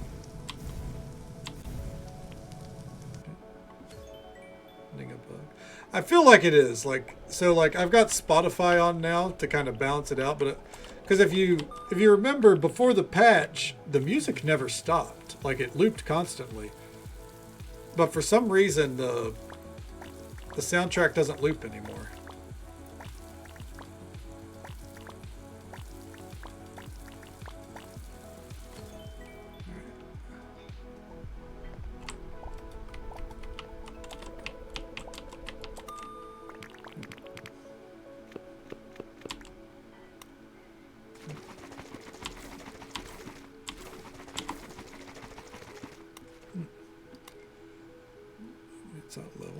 Yeah, like a part of that too is also on WWE. Like they ultimately like they could have had more of a say, or just accept that she was going to walk. Because let's be honest, ultimately, how much of a draw was Ronda Rousey? She was at first, but I would say by the end of that first year, she wasn't a draw anymore. What's this? Fried sea urchin roll? Oh shit. Okay. Okay. So I actually looked. There doesn't seem to be a setting for it. At least not in game. There might be outside of the game, but there is no, like, in the music settings. All there are is the volume controls, and they did say that they added in more music, but first, like, I don't think we've hit a point where we have have heard more music or any different music. So I'm honestly not sure. Yeah, I think it's a bug. If it's intentional, I would say it's questionable, because even if all the music we heard was ultimately the same before the patch, I actually really loved how the music continuously looped. Like, because I don't need, you know, super different soundtracks the whole fucking game. I need noise in the background, you know? I need that beat.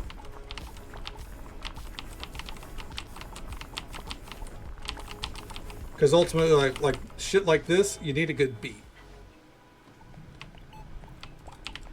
Okay. Oh, my headset's beeping at me. Okay.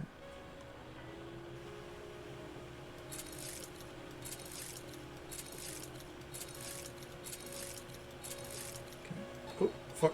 Oh, no. Oh, this is going to be awful. Wow.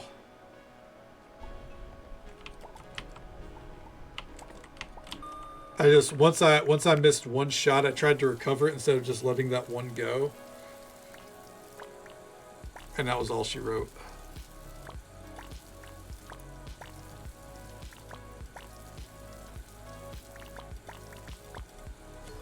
Perfect. That's possible too. It could be a case of they're messing up because they should be happening, but they're not. You know.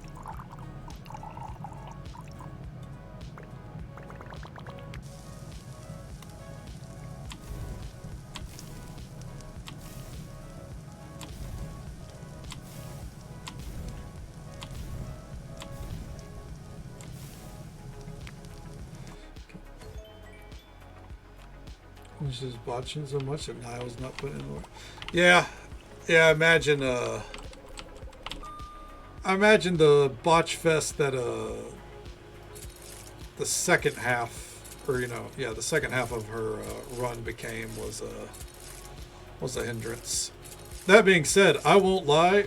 Her first match, against Triple H and Stephanie, that was worthwhile. That I thought was actually really good for a WWE spectacle. It's not like an instant classic by any means, right? But I thought it was very well done. It kept her strong.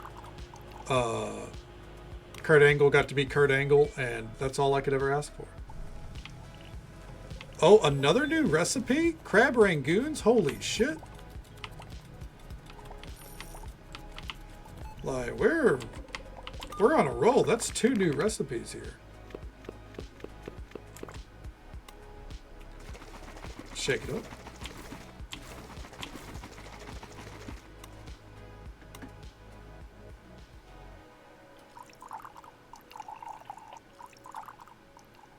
Ooh.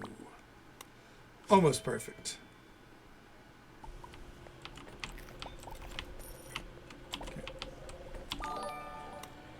Zuli Tittles with a raid? Oh my god. 1 second here.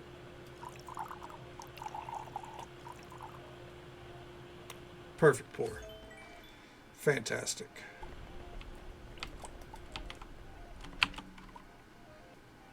Santa, Seagull? Seagull sounds way more horrifying than Santa, that's for sure.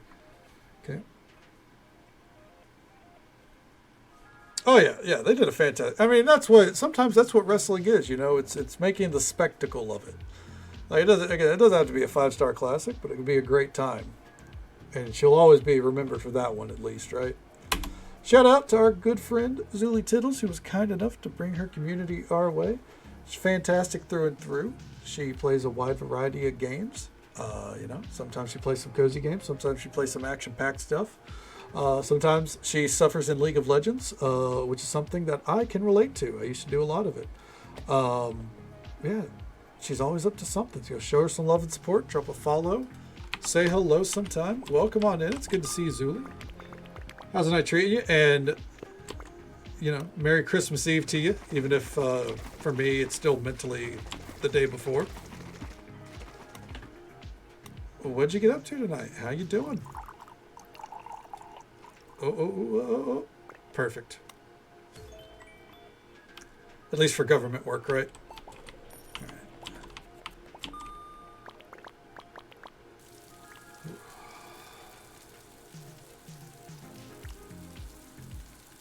Come watch Cozy Game. Hell yeah. This will be the end of our service here, before we call it for the night, but hell yeah, we're here to get cozy.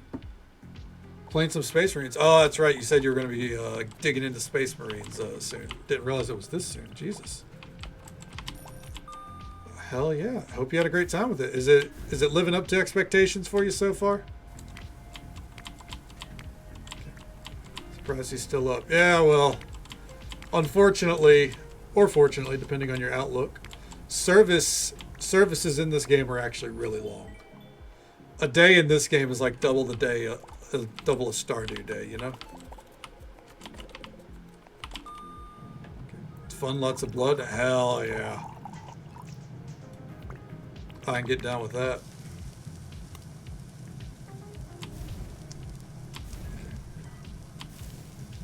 Because another factor is whenever we're cooking, the in-game clock is basically paused.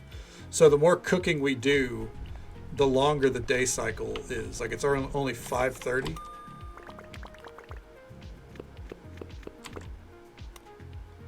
Shake it up, shake it up.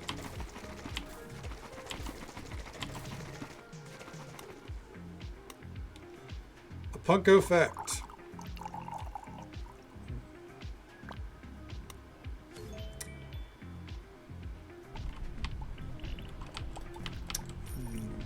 I have never worked in the restaurant business. Yeah, like if you look in the background, you'll see NPCs slowly walk around, like like they're making their way to their stations and stuff. Like, so maybe it's not paused, but it's like slowed down by like probably 75%. Like everyone suddenly breaks down to a crawl.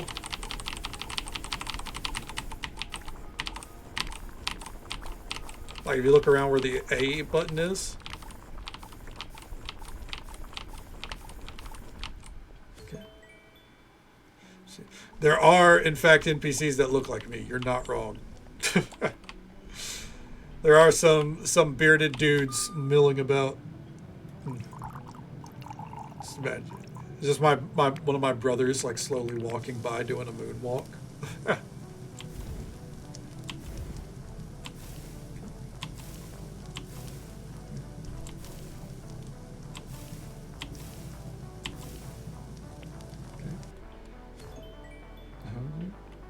It's fucking. If they're making the way downtown, they're getting fired. Tippers, absolutely not. They can do their karaoke after work.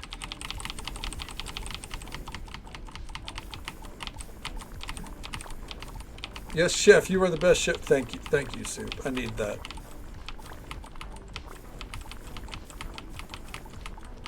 Okay.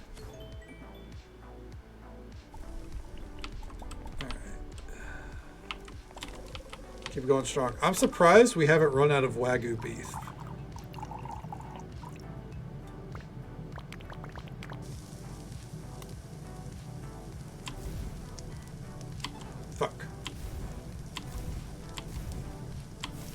My headset beeped at me and it caught me off guard. Okay. All right.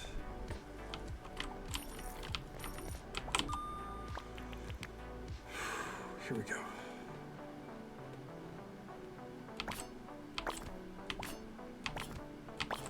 Fuck.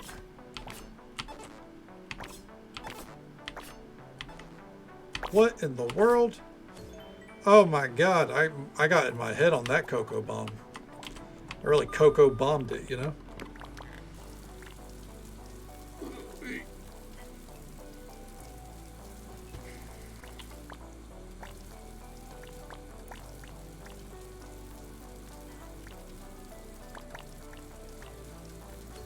That'll do.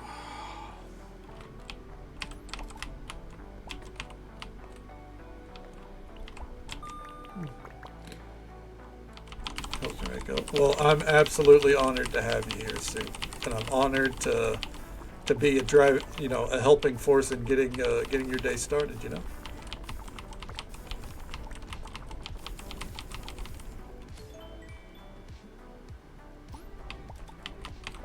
There we go.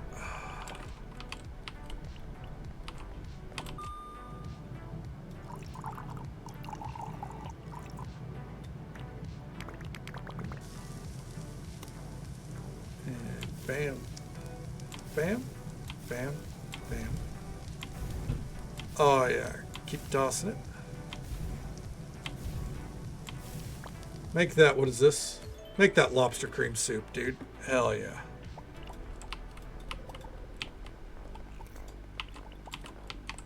Okay.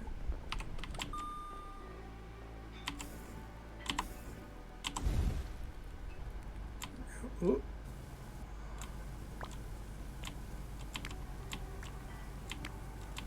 There we go. Perfect.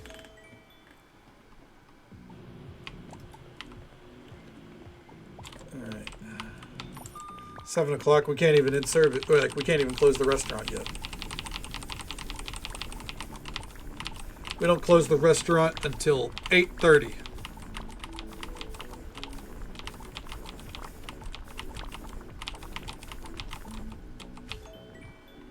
Go.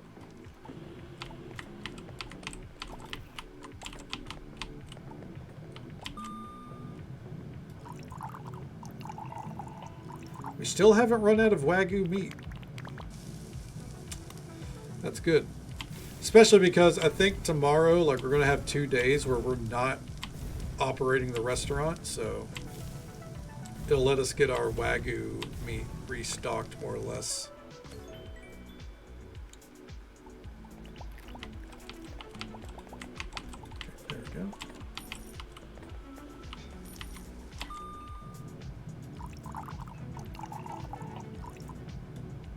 Perfect. Oh, fuck.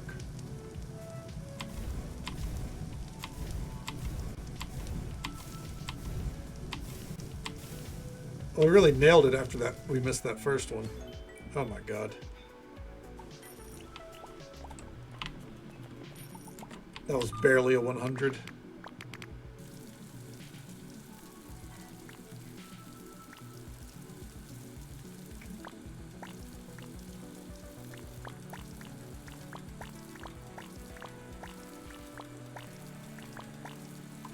There we go. Nice.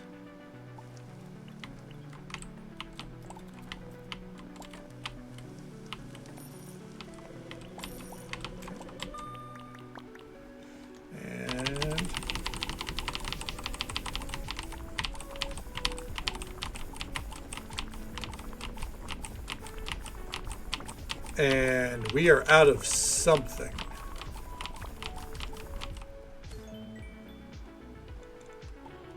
I think we ran out of stock.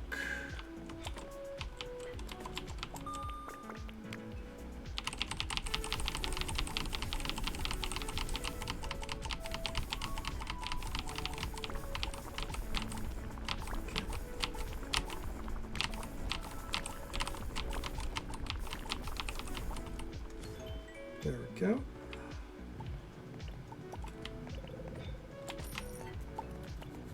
Oh, and there goes the Wagyu. I think that's our sign to close it down for the night.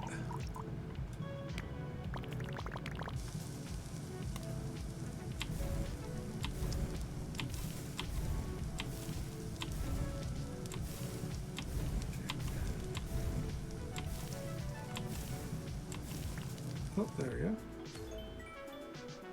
Hey, the blood and destruction. Hell yeah. That seems to be the big pull to Warhammer, you know? Just revel in the whole gore of it, right?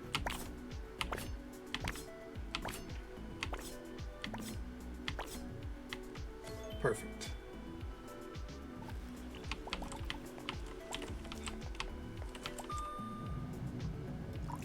Ooh, salvaged it. Only a small grease fire.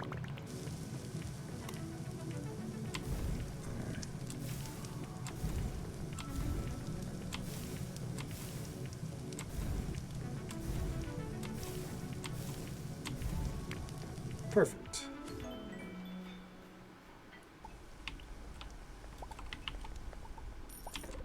Yeah, it's only a small grease fire. It's fine.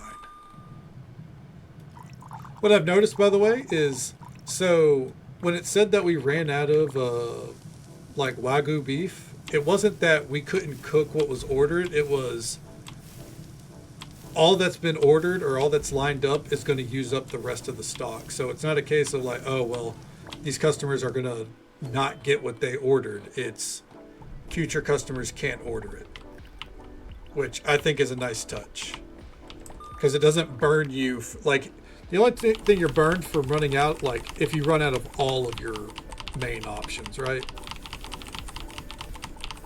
So you're not going to get burnt for, you know, someone's like, I ordered a Wagyu steak and I'm not getting it. It's more of they come in and you're like, sorry, it's out.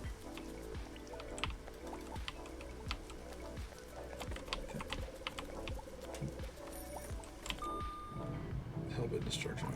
You know, it sounds metal as fuck, just like Doom. Yeah, just like Soup said, just like Doom. Fuck.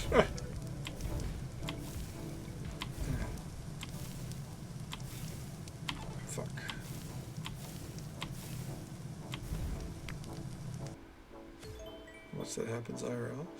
I mean, you gotta. I feel like restaurants running out of stock has to happen at least semi-regularly, right?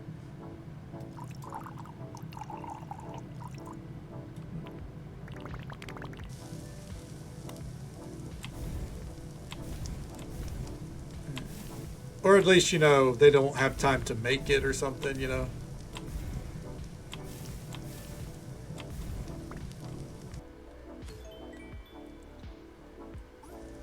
Ooh, we made 2? Hell yeah.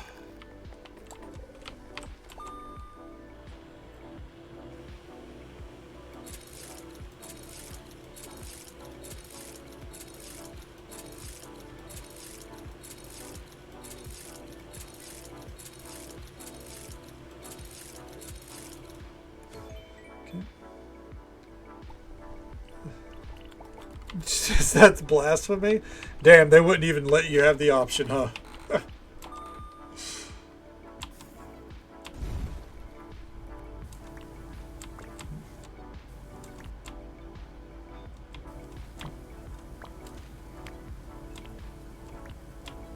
You know what?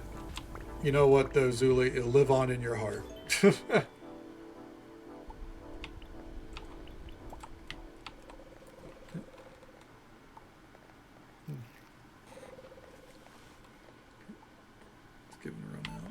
Yeah, yeah. And like the thing is with this is like in the game here, like we're supposed to kind of like change our menu menu as we go. So I guess ultimately it's kind of expected, right?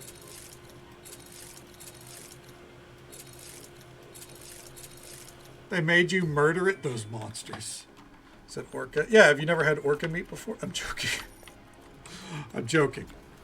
By the way, just so folks are aware, you're going to hear a USB plug-in. It's not you, it's me. The headset's dying so much that I can't really wait until after stream, so here we go. Oh, and I knew that ad break was coming, and I'm going to snooze it. We're going to try to go without it. Oh, shit.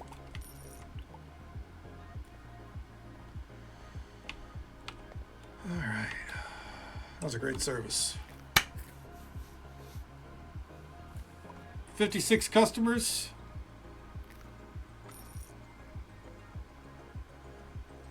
Sushi. We can make sushi. Yeah. Sushi's an option.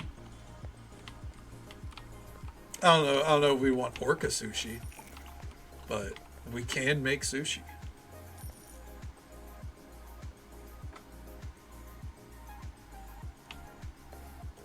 All right. 8 hours and 30 minutes, basically. Damn, look at that profit. Damn. Not even a celebrity event.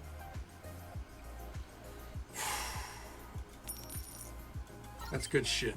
Hey, there it is, Rising Star. Okay. Let's see. Wagyu, cherry, and mint. Did you get your house? I actually did, yeah. We haven't decorated it or anything, but we definitely have it.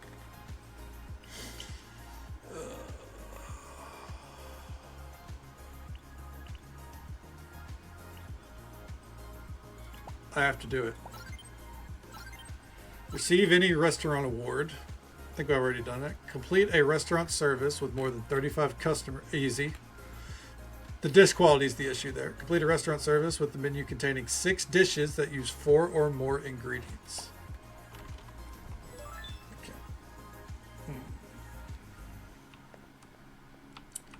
All right. So real quick. Get to making our sake there. And I want to come over here. We got to start factoring in the pheasant stock.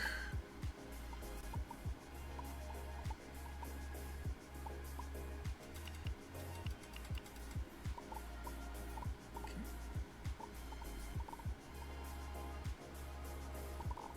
All right.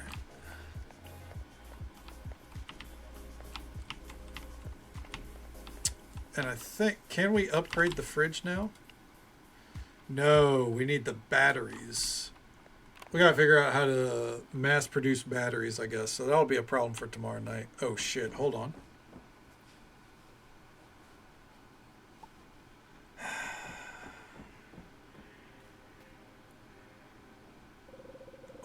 What if, where did I put it?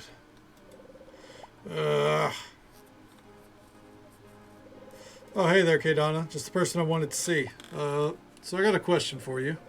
Do you ever forget something really important, but you're on the edge of remembering?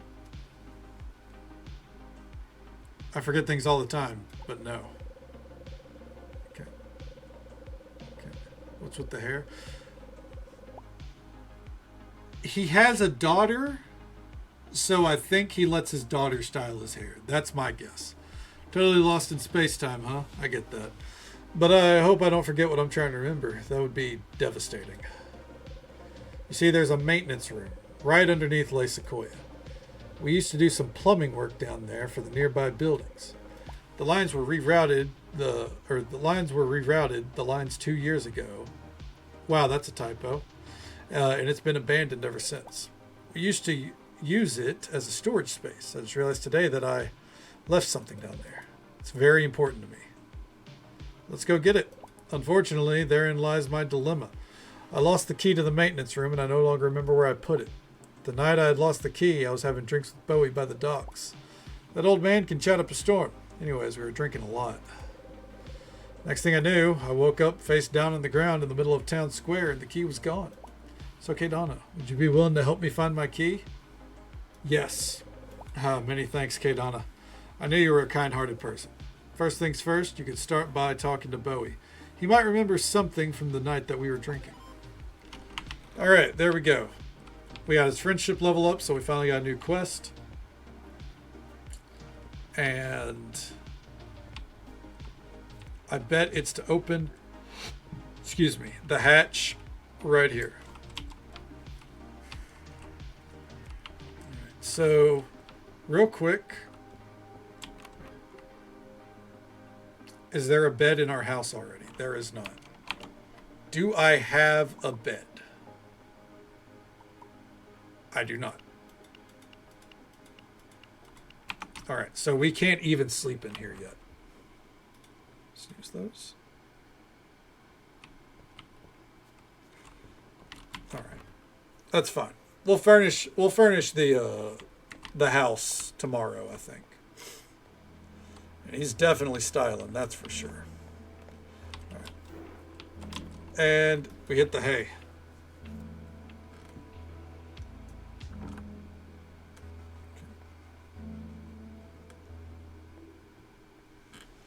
All right. Hell yeah. Buy that and save. And that is going to be a fantastic place for us to call it for the night. Let's see here. We're going to write out to our friend Jacqueline because I do believe this is her last stream of the year. I think. Pretty sure. If not, then I guess tomorrow will be. But, love showing the love and support to Jacqueline where we can. We got some stuff done. We got my goals done, but I kind of wish we got them done sooner, but that's on me. I'm a chatterbox some nights, It is what it is.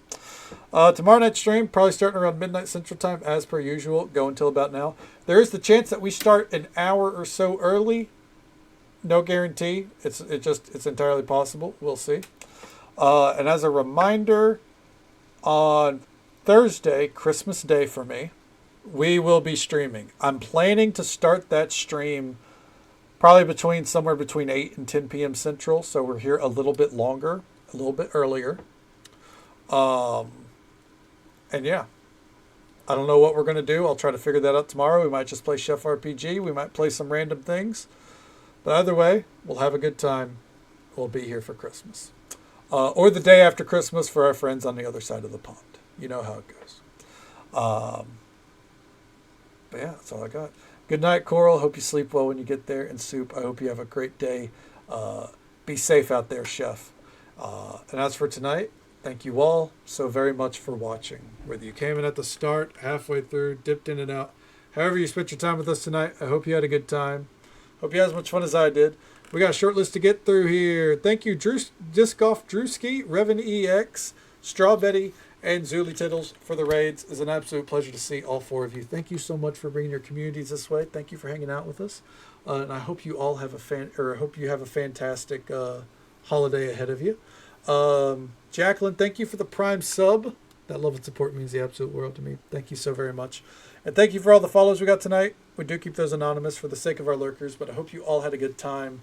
And I hope you'll join us for some more Chef RPG fun tomorrow night. And if you don't, then I hope you have a fantastic Christmas Eve and a very Merry Christmas if we don't get to see you on Christmas.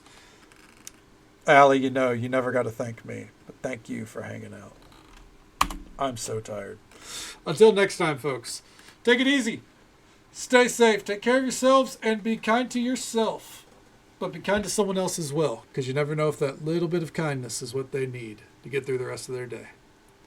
And if we don't get to see you again tomorrow night, then hopefully we get to see you again sometime very soon. Okay? You have a good night as well, Caveman. Thanks for hanging out. Have a good night, folks.